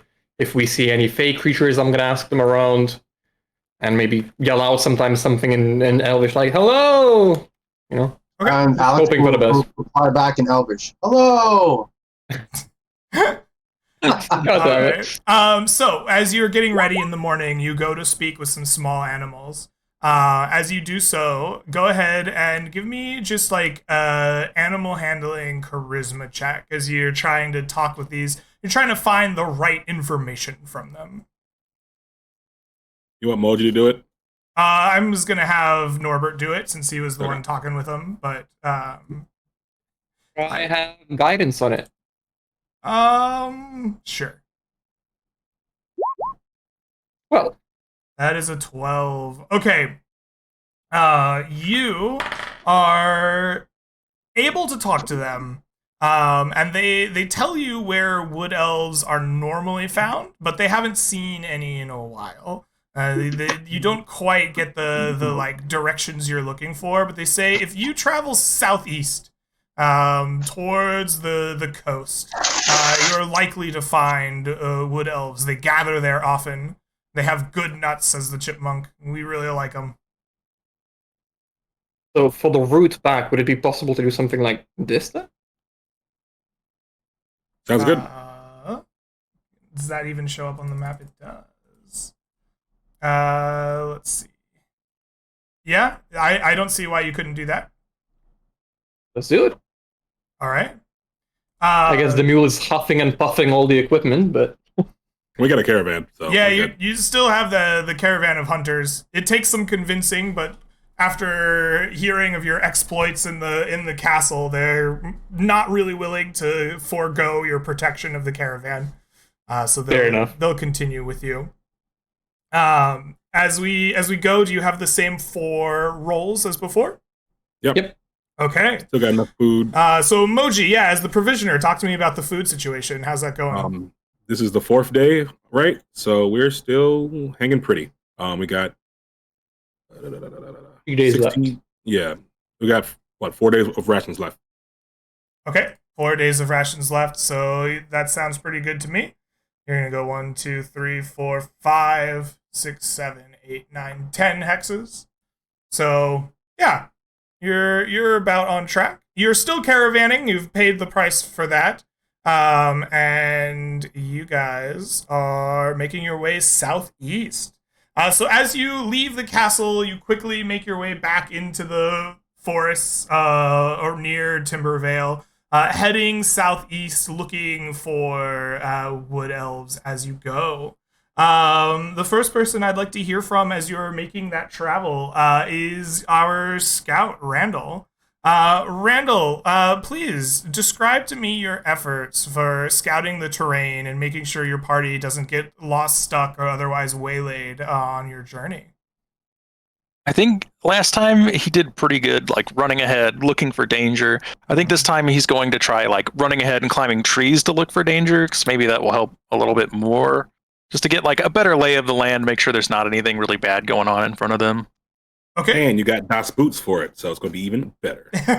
Yeah, I haven't attuned to them yet, though. All right. So you race about, climbing trees, looking out for danger. As you do so, go ahead and give me a perception wisdom check. Your base DC is going to be 12, but it will be increased by 3 for the hostile area that you are in. So your DC will be 15, but you will get +5 from your caravan. All right.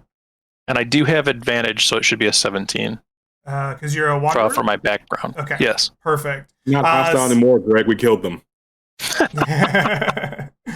That is a 17. You succeed. Please mark advantage for your successful looking out, or not looking out, scouting. You will be not waylaid, stuck, or otherwise lose time on your journey here.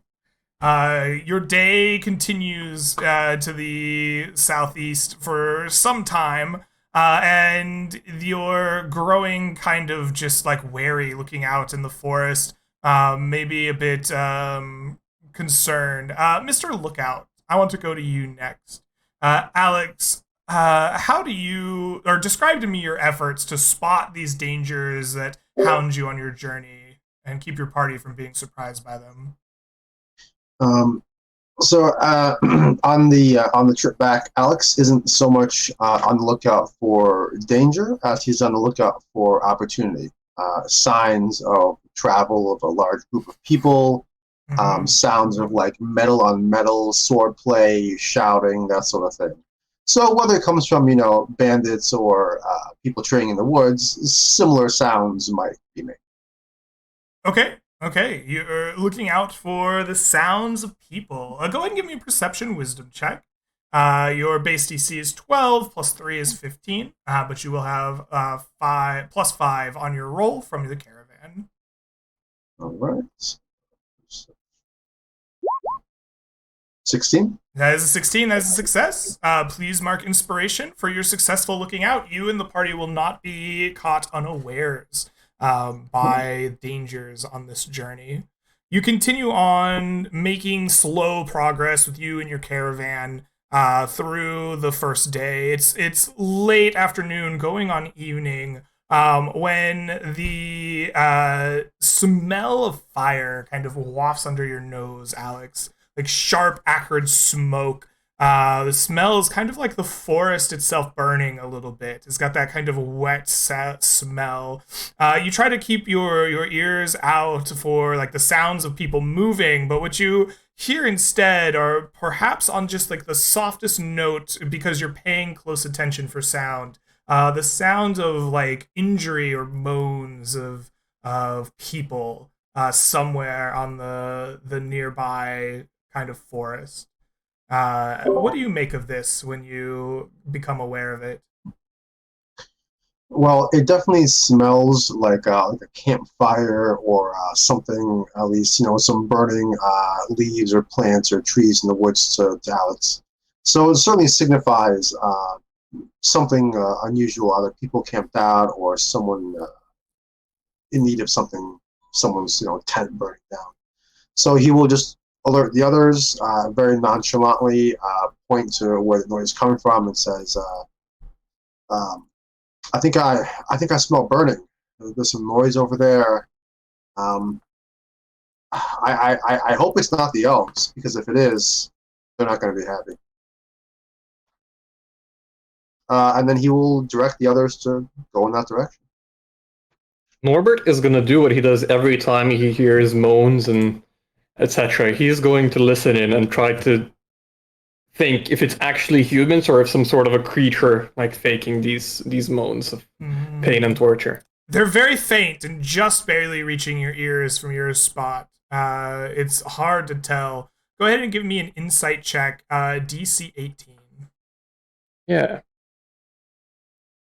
Insight. And I give him disadvantage by slapping him on the shoulder and saying, "Don't worry, if it's a creature pretending to be a person, it's going to be really fucking upset in a couple minutes when we beat its ass." With disadvantage is a 12. Without that, it's a 24. I'll let you decide. We used to get the +5? No, it's for the travel this roll. isn't a travel roll. The insight that you have, as far as you can tell, these seem genuine. All right, swords drawn. Let's go. All right. Yep. Swords drawn, you head towards these sounds. As you approach, they grow louder and are very clearly the sounds of injured. The smoke is thicker here. You can begin to see it coming out of the forest. After a good 20-minute walk through the forest, you come across a clearing. where it is very obvious that a battle has taken place. There are two tribes of elves here strewn about, the vast majority of which seem to be drow. They are cleaved and hewn and slashed in various ways, just upon the ground. Their corpses pile up in the tens, not quite reaching 100, but there are many. Amongst them, there are a few of these wood elves. For those of you that have ventured out and seen the swordsman, you will recognize some of these as his students. Many of them are dead. Some are injured gravely and moan. There is flames crackling and burning across this battlefield as like pieces of trees have lit on fire. The underbrush itself smolders. And as you view this scene of carnage, you notice a great big trail, as if someone or something very large has been dragged across the ground, heading south and east from here. I'm gonna quickly give 1 potion of minor healing to one of the students of the Great Sword Master. And I'm gonna yell, did they take him that way? They choke it. Yes, they got him. He's been captured. As I give him the potion, and I'll simply let him know, like, heal everyone up, and I'm gonna assure the party to follow the trail, I guess. We got a lot of like healing potions from the hobgoblins, right? Uh-huh. Yes. You got 4 potions of healing from the hobgoblins. And Yeah, do you want to just had give them 4 additional potions of healing from your fight with the shambling mound?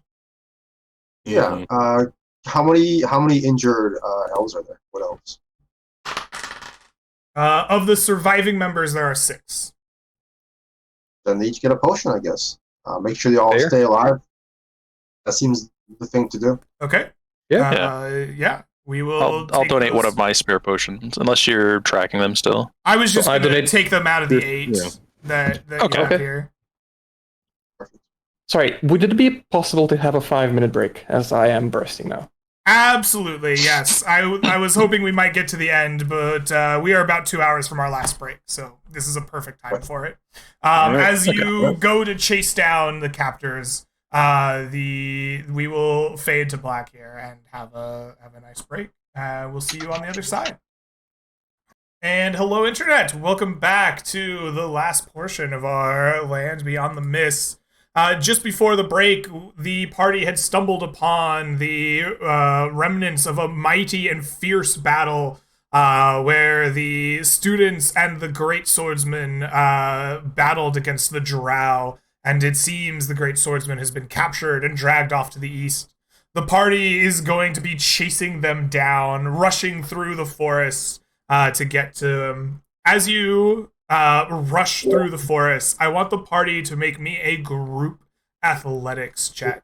As we go, I have a quick question. I apologize. Yes. The potion of the 2 potions that we got from the Shambling Mounds, that were quote healing and quote clairvoyance. Could we have double check that during our rests? Make sure that they are what we think they are. Yes, those are potion. There is a potion of clairvoyance, and now you have 2 potions of healing remaining. Got it. Okay. And then in that case, location. Okay. Sorry, I was looking up the wording on clairvoyance. I was hoping we could try and clairvoy a person, but it has to be a location. Crying is for the person, unfortunately. Unfortunate. Okay. Yeah. Sorry. Yeah. Carry on. Okay. You begin rushing through the forest. I would love for the group to make me a group athletics check to put on a burst of speed and get to the Do it. We catch him. to catch Don't your even roll, my friend. pursuers. We're beefy. We're Jesus. doing this. Oh my We're goodness. getting The Beefy Beefy Boys, truly strong. 46, 56, 65, 75, 81. Average of 20 plus. Average Yeah, of that's- 20. That's an average of 20 plus. You go flying through the forest, hoofing it, dodging by trees, You come skidding to a stop at the coastline of the forest, panting and maybe a bit out of breath. You can see a sylvan boat in the shoreline's coast. And there is a bloodied and beaten down and exhausted swordsman, manacled and being tossed in a rowboat and going to be taken off to this boat. There is a number of drow warriors, many of which are wounded, and you can see fresh blood from them in the vicinity. There are no fewer than 12 warriors between you and the ship. What do you do as you arrive at the scene? But anyways, I started blasting. I also started blasting. Beef. Yeah, we go and rescue him. Okay, you're I don't going know in what to else to rescue do them. here. The warriors see you guys skid to a stop, and they shout and prepare themselves. Everyone, roll me some initiative against these drow. First Token thing, square or Alex state of will do mind? is he will yell out as loud as he can, "Hold on! We're coming!" To, encourage the guy to hold on. Okay. Also, I got a quick note. I want to know if these drow look like the drow from a group of friends that I have down in, was it Shallow Rest? Yeah. they have it? While they look the same, they do not appear to be related to the royal family in Shallow Rest. Good. Yeah. I can murk these guys without consequence. Were you part of the party that went to Thornrest? No, not No. Thornrest. Okay. I saw the ones when they went to. I went to meet Queen Chandra twice. Yeah. No, And they are not. They do not look like the royal family there.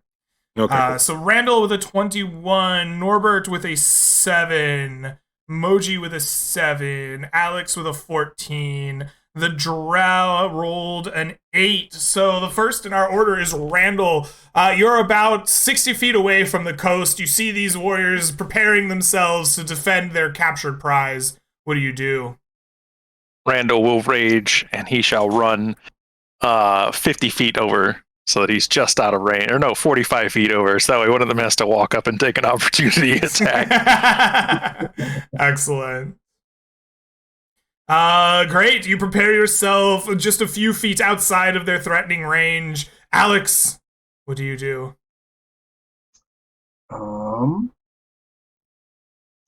It's 60 feet away.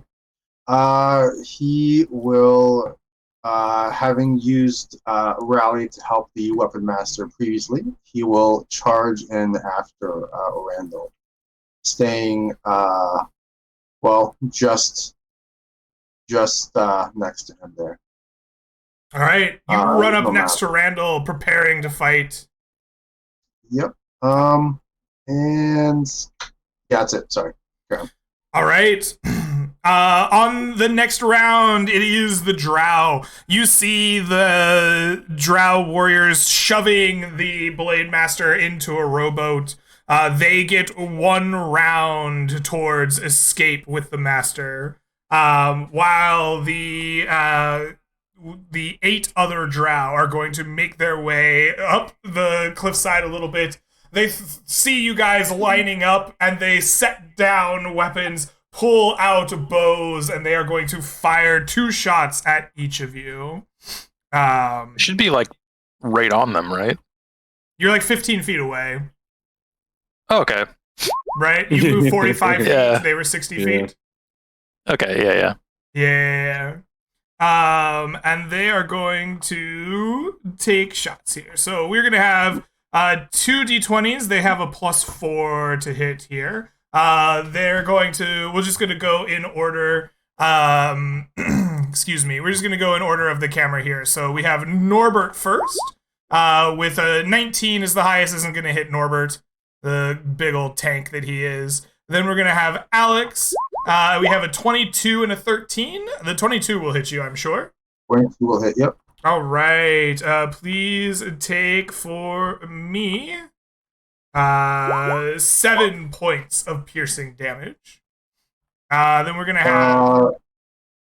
You said the boat is currently 30 feet away, correct? Yeah.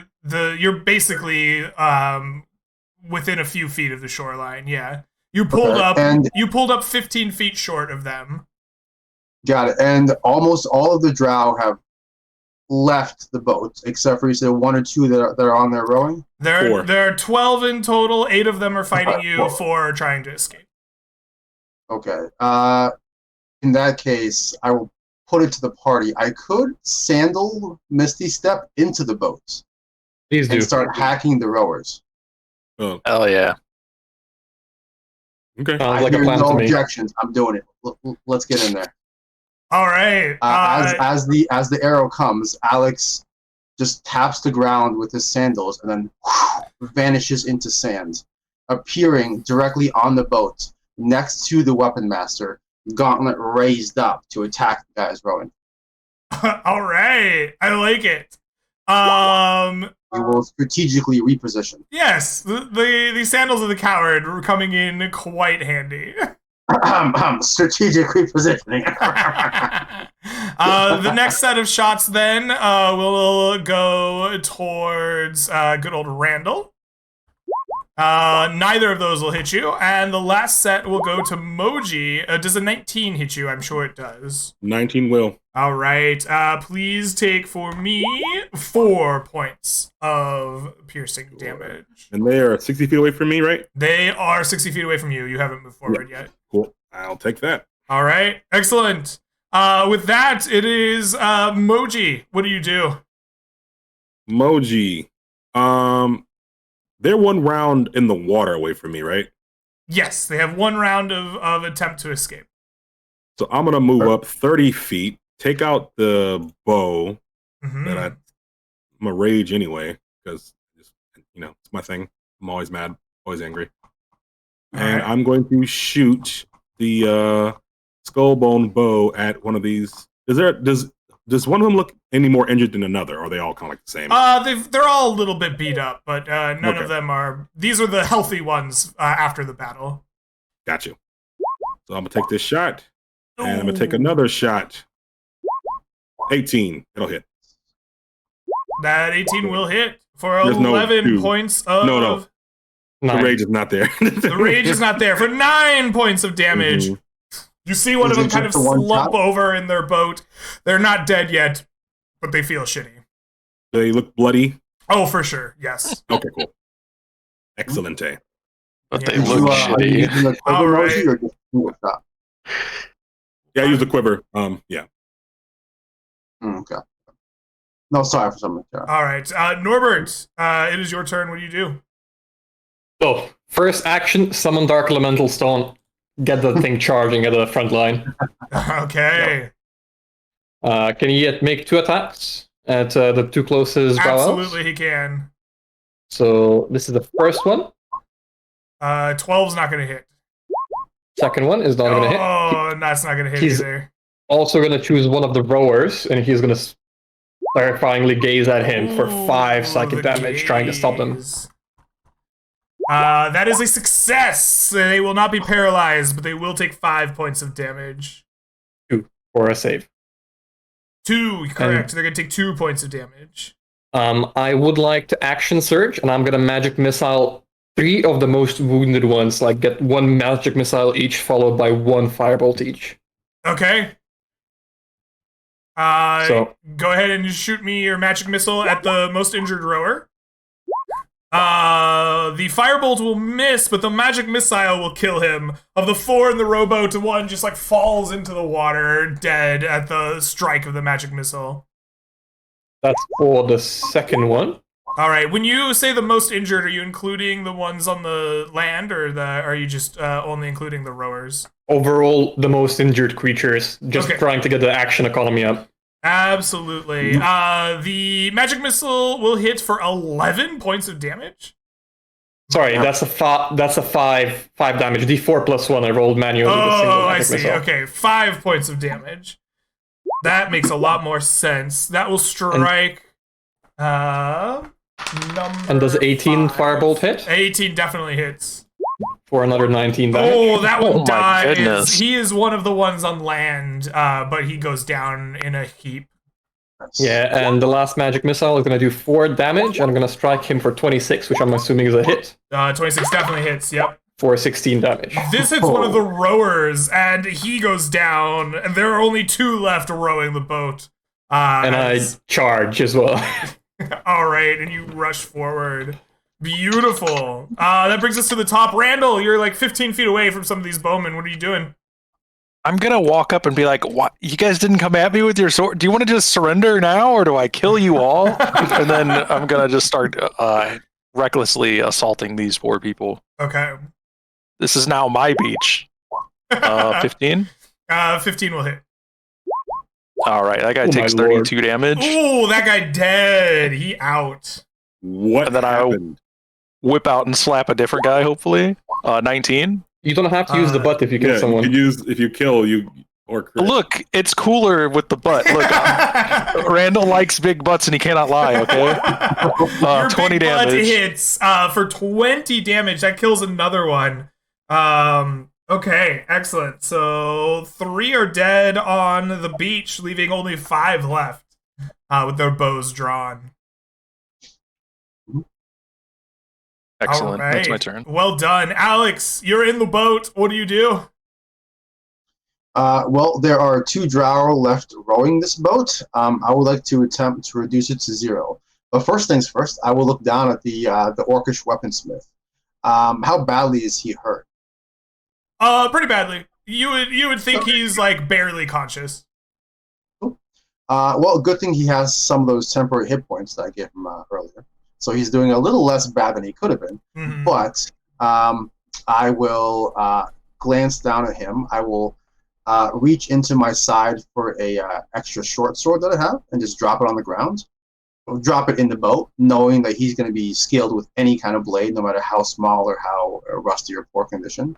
Even with a kitchen knife, I'm sure he could kill half the people here. And then I attack the rowers. Okay, sounds good. Does he count as an ally for sneak attack purposes? I think he's shackled, right? So he can't. Yeah, he's shackled, and I don't think he does for sneak attack. Like he's not going to be able to help you that much. That's fair. Since they're rowing, are they actively defending themselves? I think that they were rowing, but they have stopped and have like stood up. Like, holy shit, there's someone on the boat. Got it. Okay. In that case, we shall hit 1 over 14. 14 is a hit. Yes. Oh, 19 14 hits. damage. 14 damage. Beautiful. Yes. One of the rowers falls and dies, leaving only 1 left in the boat.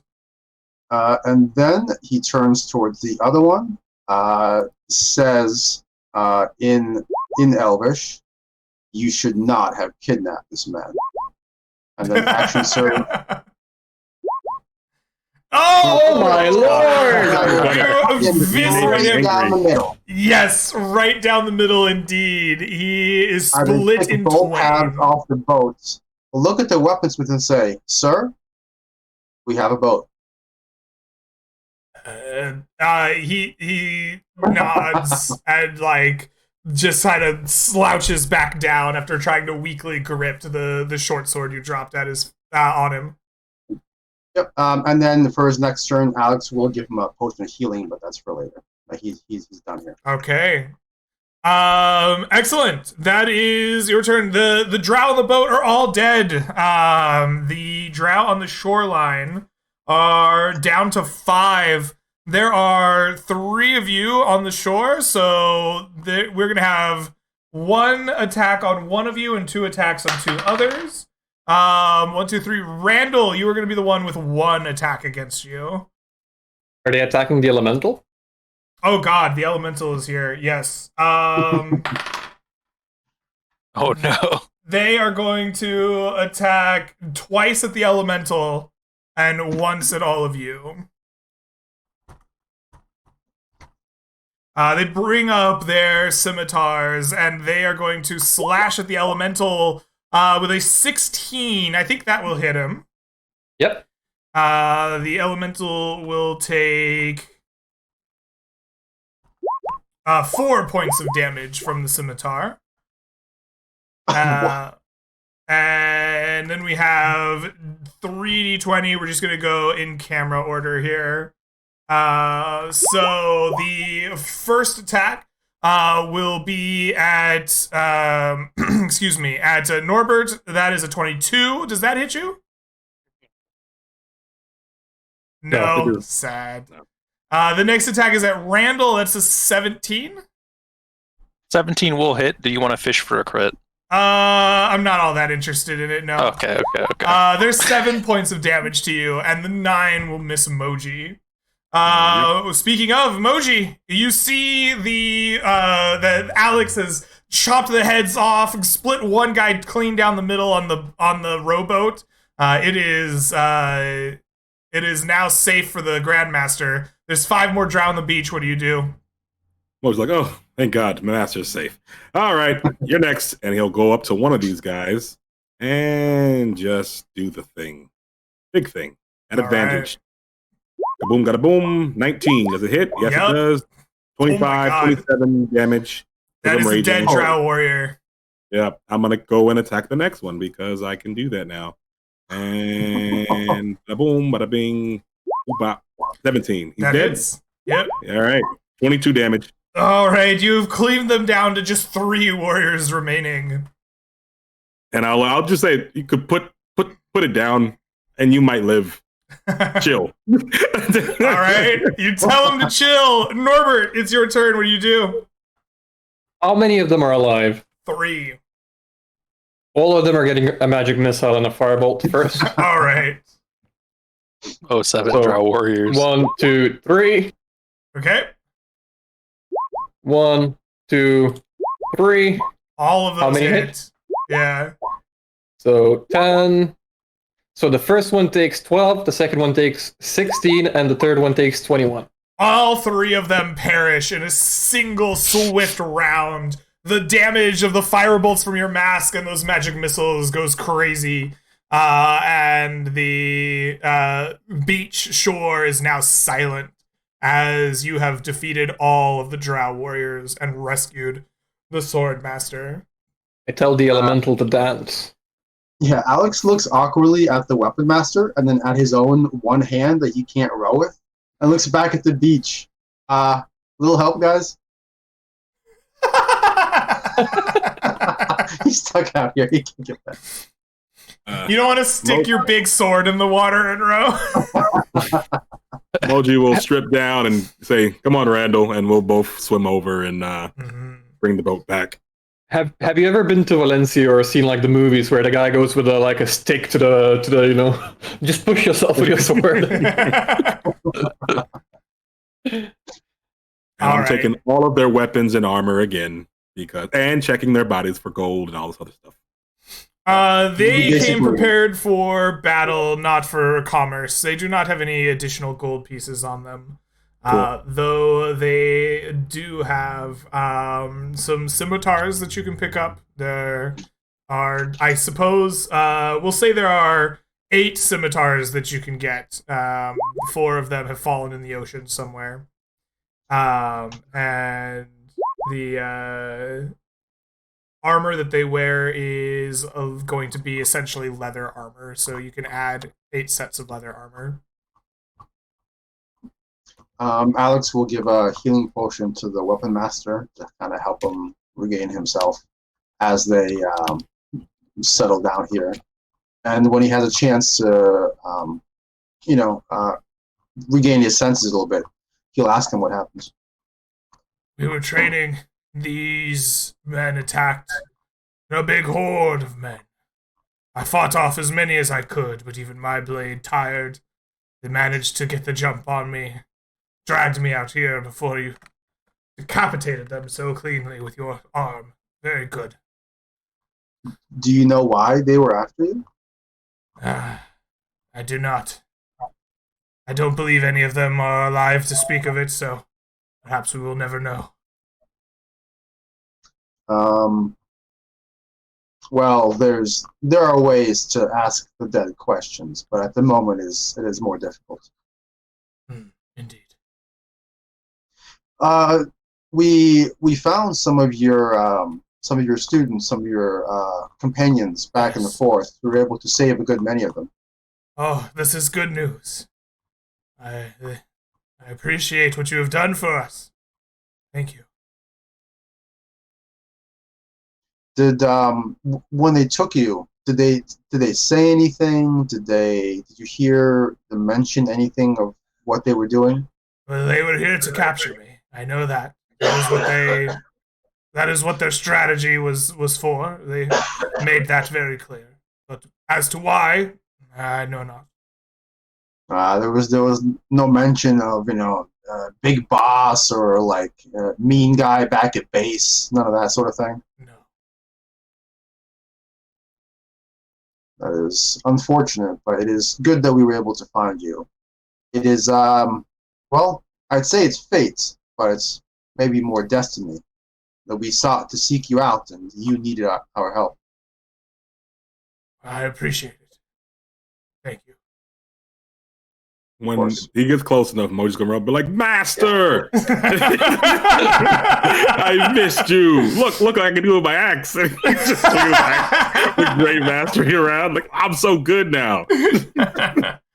I'm good. I'm glad to see you have kept up with your training. Yes. Shall we take you home? Get you rested, we can talk then.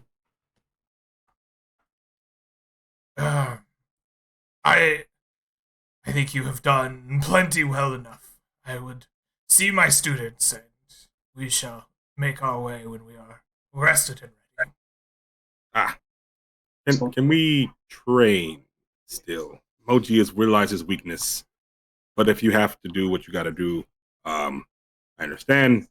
But Moji has been keeping up with his training and has been finding out that he's not as strong as he thought he was. And these friends of mine also, they wish to train. If you would stay and rest with us as I regain my capacity, I am sure that we can come to some arrangement training-wise, yes. Yay. We don't have too many rations. Are you going to be able to help us out with scavenging for food? I'm sure. Worry not. Yeah. The elves are quite good at finding food in the forest. I assume some of their tacky bread that they love so much will still be around after that battle. Beautiful. Good. We'll see how much you're saying beautiful after you taste it. Sustenance is sustenance. Doesn't matter the taste. All right. You can spend a number of days with the elves and the weapons master. It probably takes a full week of rest for them to recover from near death, as they stay out here in the woods, getting their exhaustion and their wounds tended to, bones set. Each day of it, you can train with the weapon master. He's slower than he was before, but still plenty capable of wearing you down as you fight against him. The clashes of steel turn to bloody swipes on your chests and arms as he teaches you with the edge of his blade. Alex does his best to learn. He is well versed in the art of war, so to speak. So he does his best to learn from the weapon master, to pick up on his moves, mirror his actions, and try to get a sense of the pattern, the flow, the sort of absolutely. Yeah. As you train with him, anyone who wishes to train, go ahead and give me a Constitution saving throw as you fight with the master over many days. I would like to use. Oh, go ahead. I'm going to say the same thing you're saying. Inspiration. Yeah. Okay, all right. Advantage. Got it. Oh, yeah. Didn't need it. Hell yeah. Glad I saved it for something useful. Very nice. Did we get inspiration for succeeding on the second travels, or no? Yes. If I didn't tell you to mark it and you succeeded on a roll. No! Oh, Nice. Moji. I'm disappointed in you, Moji. I thought you were more resolute in your constitution. My constitution is good.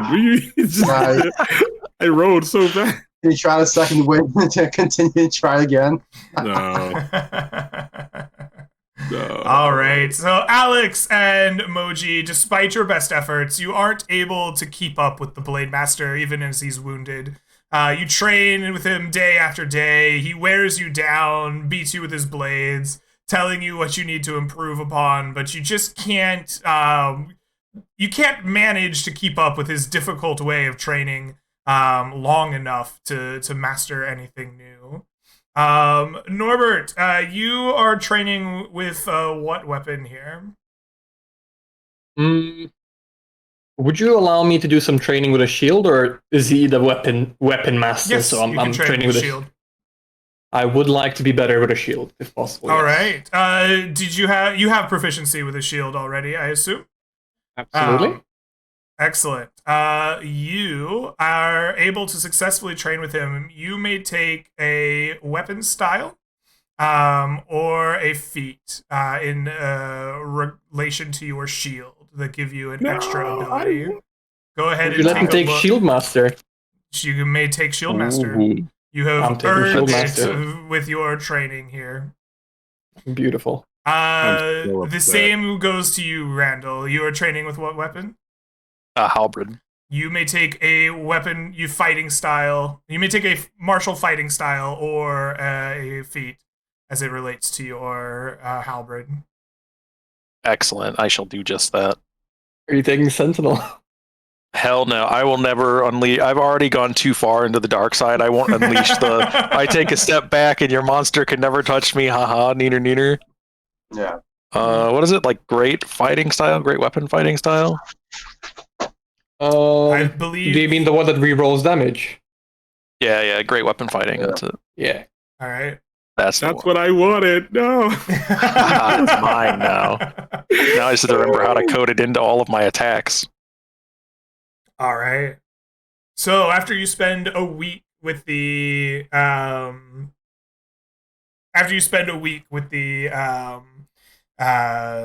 trainers, you say your goodbyes and you go your separate ways. You're only about a day's ride out from Timbervale at this point, heading west. You continue your same practice as before. You spent your time with the elves. Pockets full of like hard tacky bread that gives you a strange amount of energy despite its seemingly lack of nutritious value. As you continue, I want two of you to roll me d6s. We'll see if you encounter anything along the way. Should be Moji and Leova. Moji, that is a 4. That is nothing. No encounter during the first part of your day's travel. Good. And Alex, you two find nothing of interest or encounters along the way. You push forward, tired both from your long journey and also from your training with the Swords Master. But eventually you make your way into Timbervale. And the 4 of you are able to finally rest with a roof over your head, a meal in your belly, and you are back in town, safe and sound.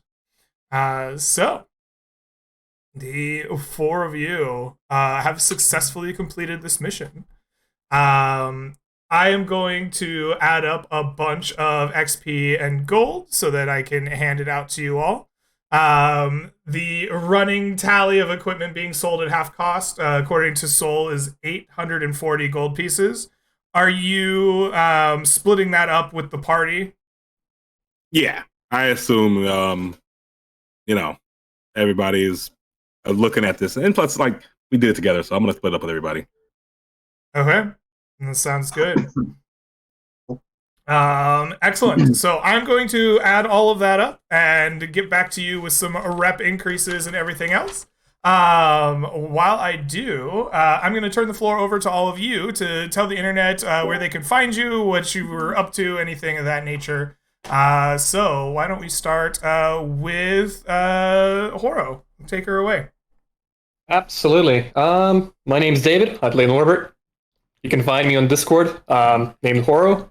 If you ever feel like you're in for a chat or you just want to talk to about anything to me, feel free to DM me.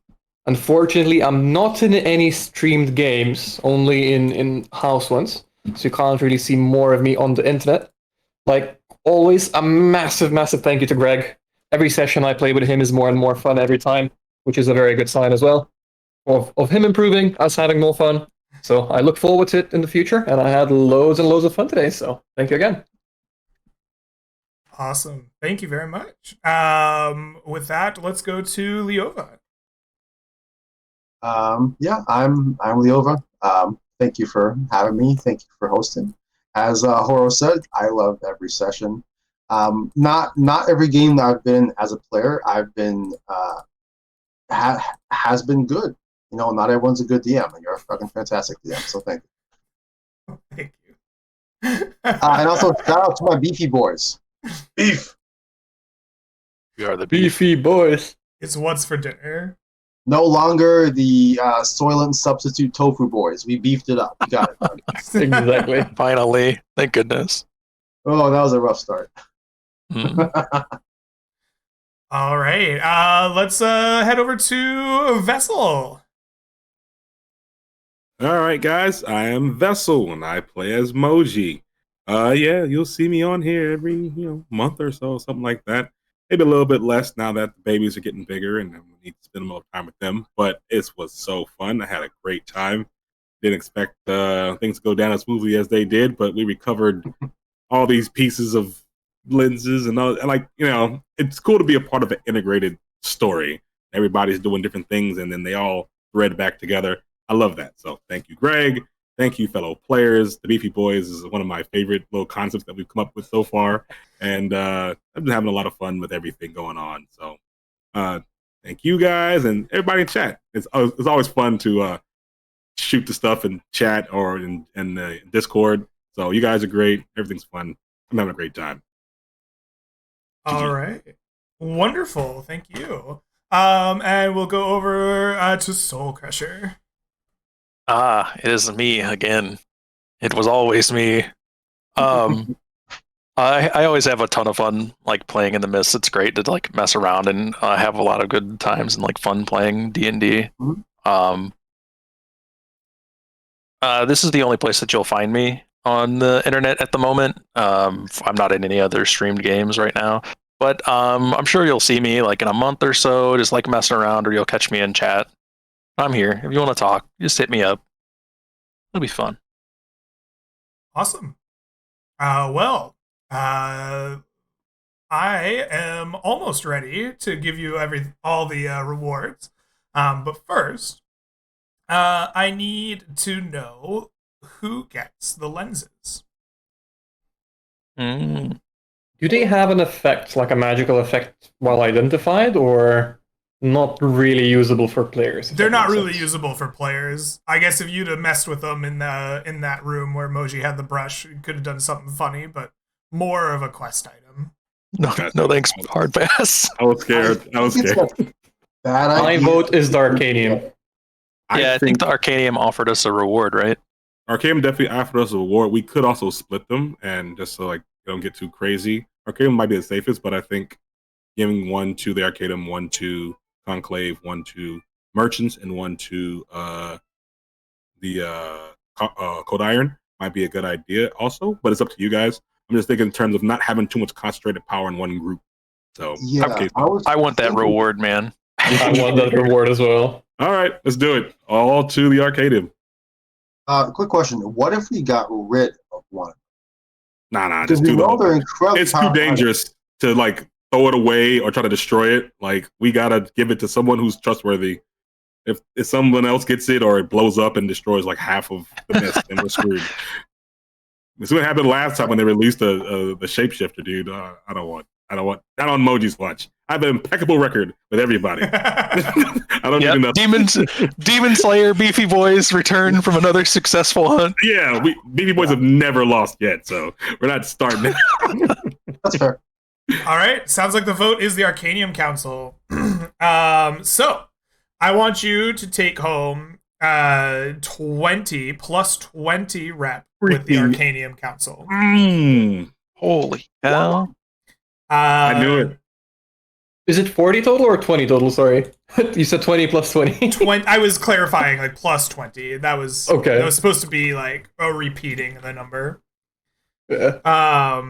So 20 rep with the Arcanium Council. And I want I can do it. I want you to take home 10 reputation with the Conclave of the Faithful as well.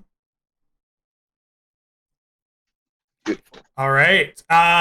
For the session, I want each of you to take home 1,512 experience points. 1,512.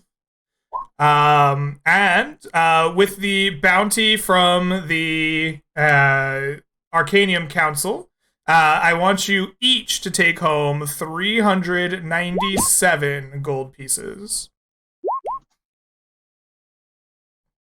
Beautiful. 397. That's I think nice all amount. all three of you hit level 5 now, right? I barely hit level 5 by like 5 experience. Nice.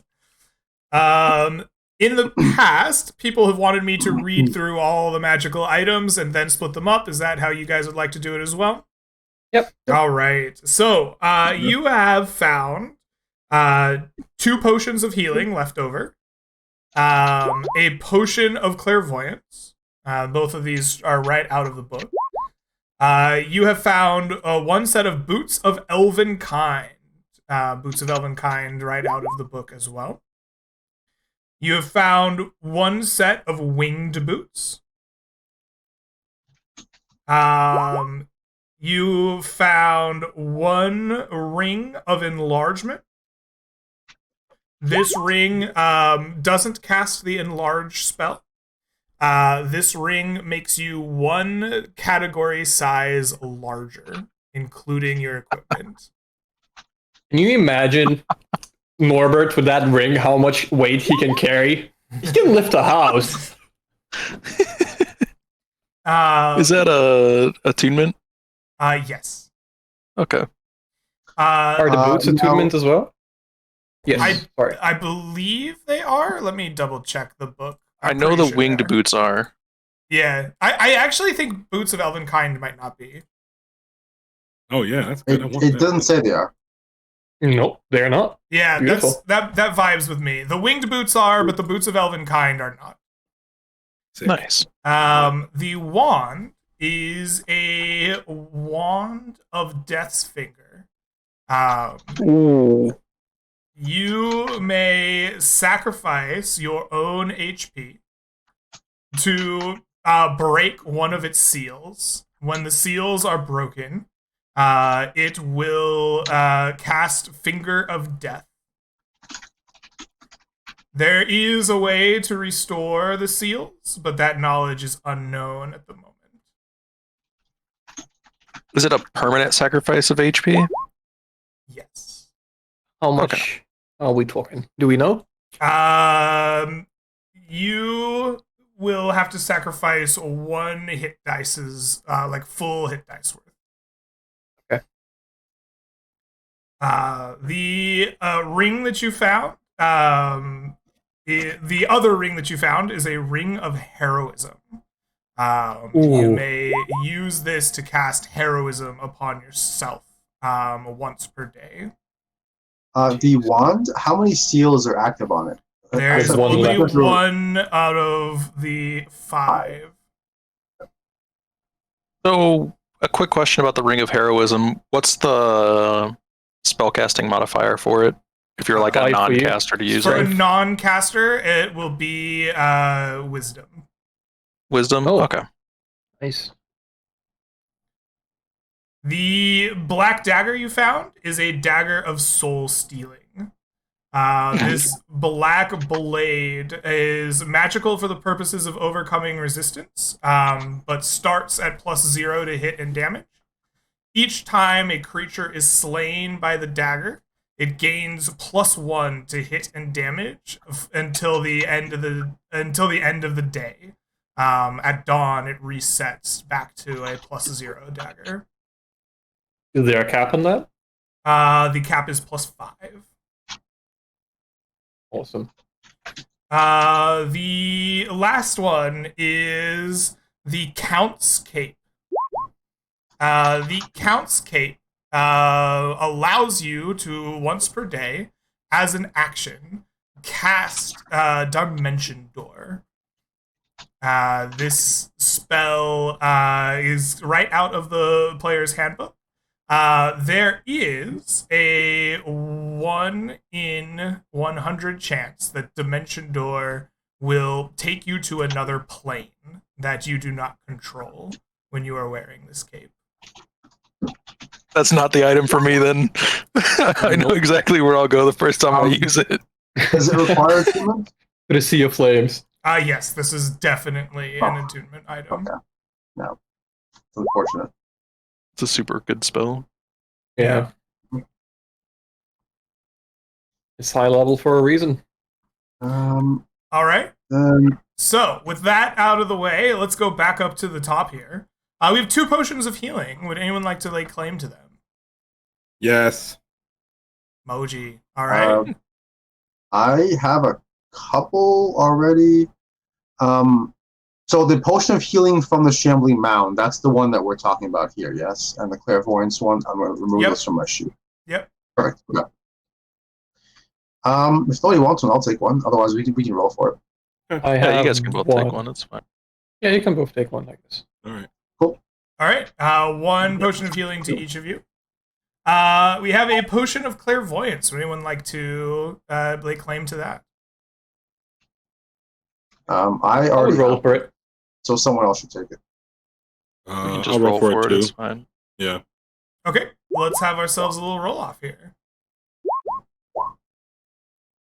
31, 17, and 43. Moji, the potion of clairvoyance is yours.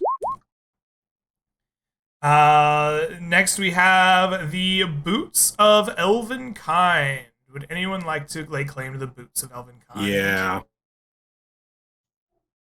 So Norbert's shaking his head. Moji says, yeah. Sounds like it's just you two? Moji let me have the gloves last time. He can have the boots. All right. No. Actually, I apologize.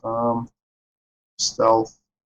Yeah, I don't really think it's a Alex type item, even though mechanically it's cool. Nah. Sounds like, Moji, you're getting yourself a set of Boots of Elven Kind. Thank you. Next we have the Winged Boots. Would anyone like to lay claim to the Winged Boots? So they'll just give you like a flying speed or what? It gives you the same flying speed as your walking speed. It requires attunement. Yes. Okay. Yeah, I wouldn't mind rolling for it. Seems cool. Okay. So Alex and Randall, sounds like we're having a roll off. Right in the middle. Right in the middle. But it's enough. Randall, you have a set of Winged Boots. We have a Ring of Enlargement. Who would like to lay claim to the Ring of Enlargement? Does this one require attunement? Huh? I'm sorry. Does this require attunement? Yes, it will require attunement. And will it increase damage on attack rolls or something like that, or just carrying yes, so when your weapons are increased to size category, they will count as a size category larger weapon. So, for example, the a category size larger scimitar would roll 2d6 plus your strength. Yeah, so we'll take Alex with this would do 4d8 with his Titan Slayer, essentially, because it doubles the damage dice, the base damage dice. That's accurate. Sounds cool. Yep. 2D12. He's interested in it regardless, because big sword getting bigger is cool.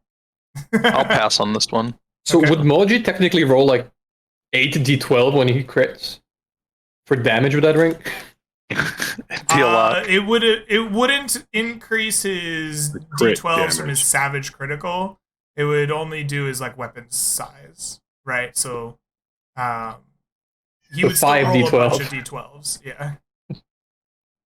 Jesus Christ! Potential of like 100 damage somewhere around there. I'd love this ring for the meme, but I guess it's built specifically for a barbarian, so I'll let you have it. Or a fighter, I guess. Yeah. I mean, are you rolling for it, Leoba? Yeah, if you're interested, we'll roll off for it. We'll roll off. All right. Let's get some D100s. Moji Yes. just edging you out. That is on Ring of Enlargement. Do you have attunement slots for it, by the way? I'm at 3 out of 3. I don't know where you are. I'm giving you back your bow and quiver unless you want to give it to me. Oh, I wasn't using those. They were literally just being carried along. So if you can ever use them, then yes, take them. I will never use them. I have one hand. I cannot use them. Yeah, I can definitely use it as of now. And also I'm giving you back your Savage Bite now, right? Oro? No, you can keep the Savage Bite. I have too many magical items. I'm gonna have to figure out what I'm doing then. But yeah, I'm gonna I have enough slots. I'm gonna choose to either be melee or range, but I can figure it out. All right, that works. Okay. The next is our Wand of Death. Who would like the Wand of Death?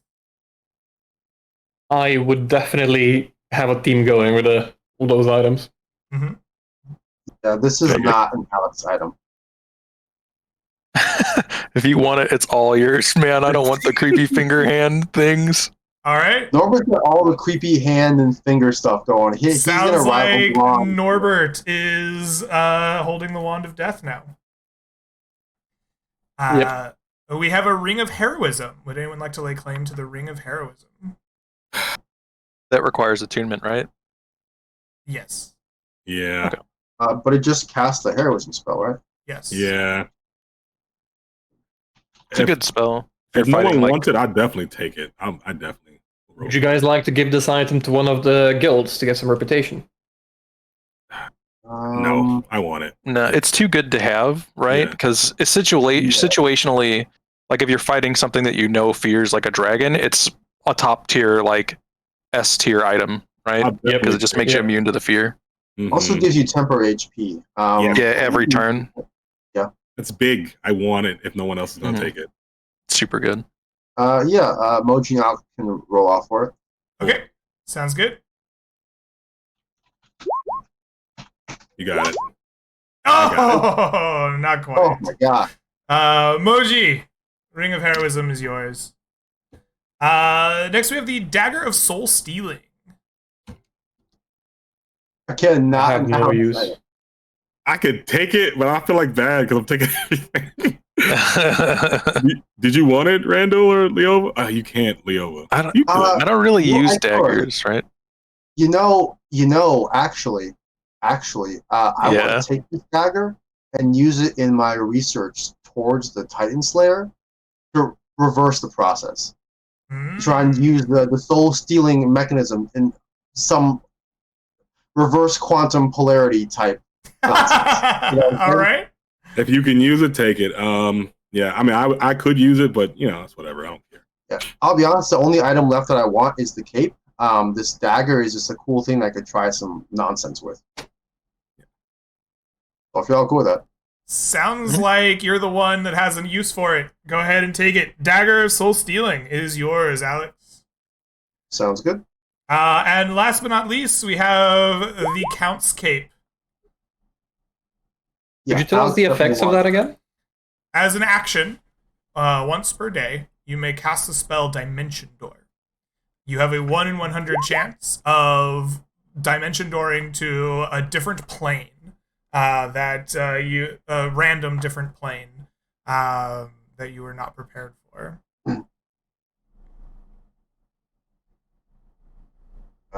Yeah, Alex, since he's already wearing it, so if somebody else wants it, No, you got it. actually go up and say, hey, All yours. That's you. Okay, Alex, the cape is yours.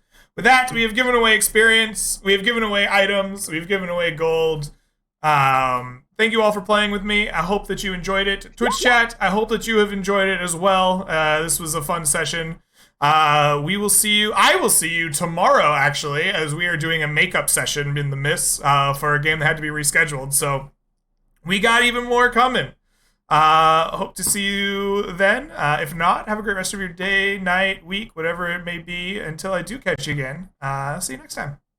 Peace, everybody. Bye. Peace. Such a- Take care. Bye, guys.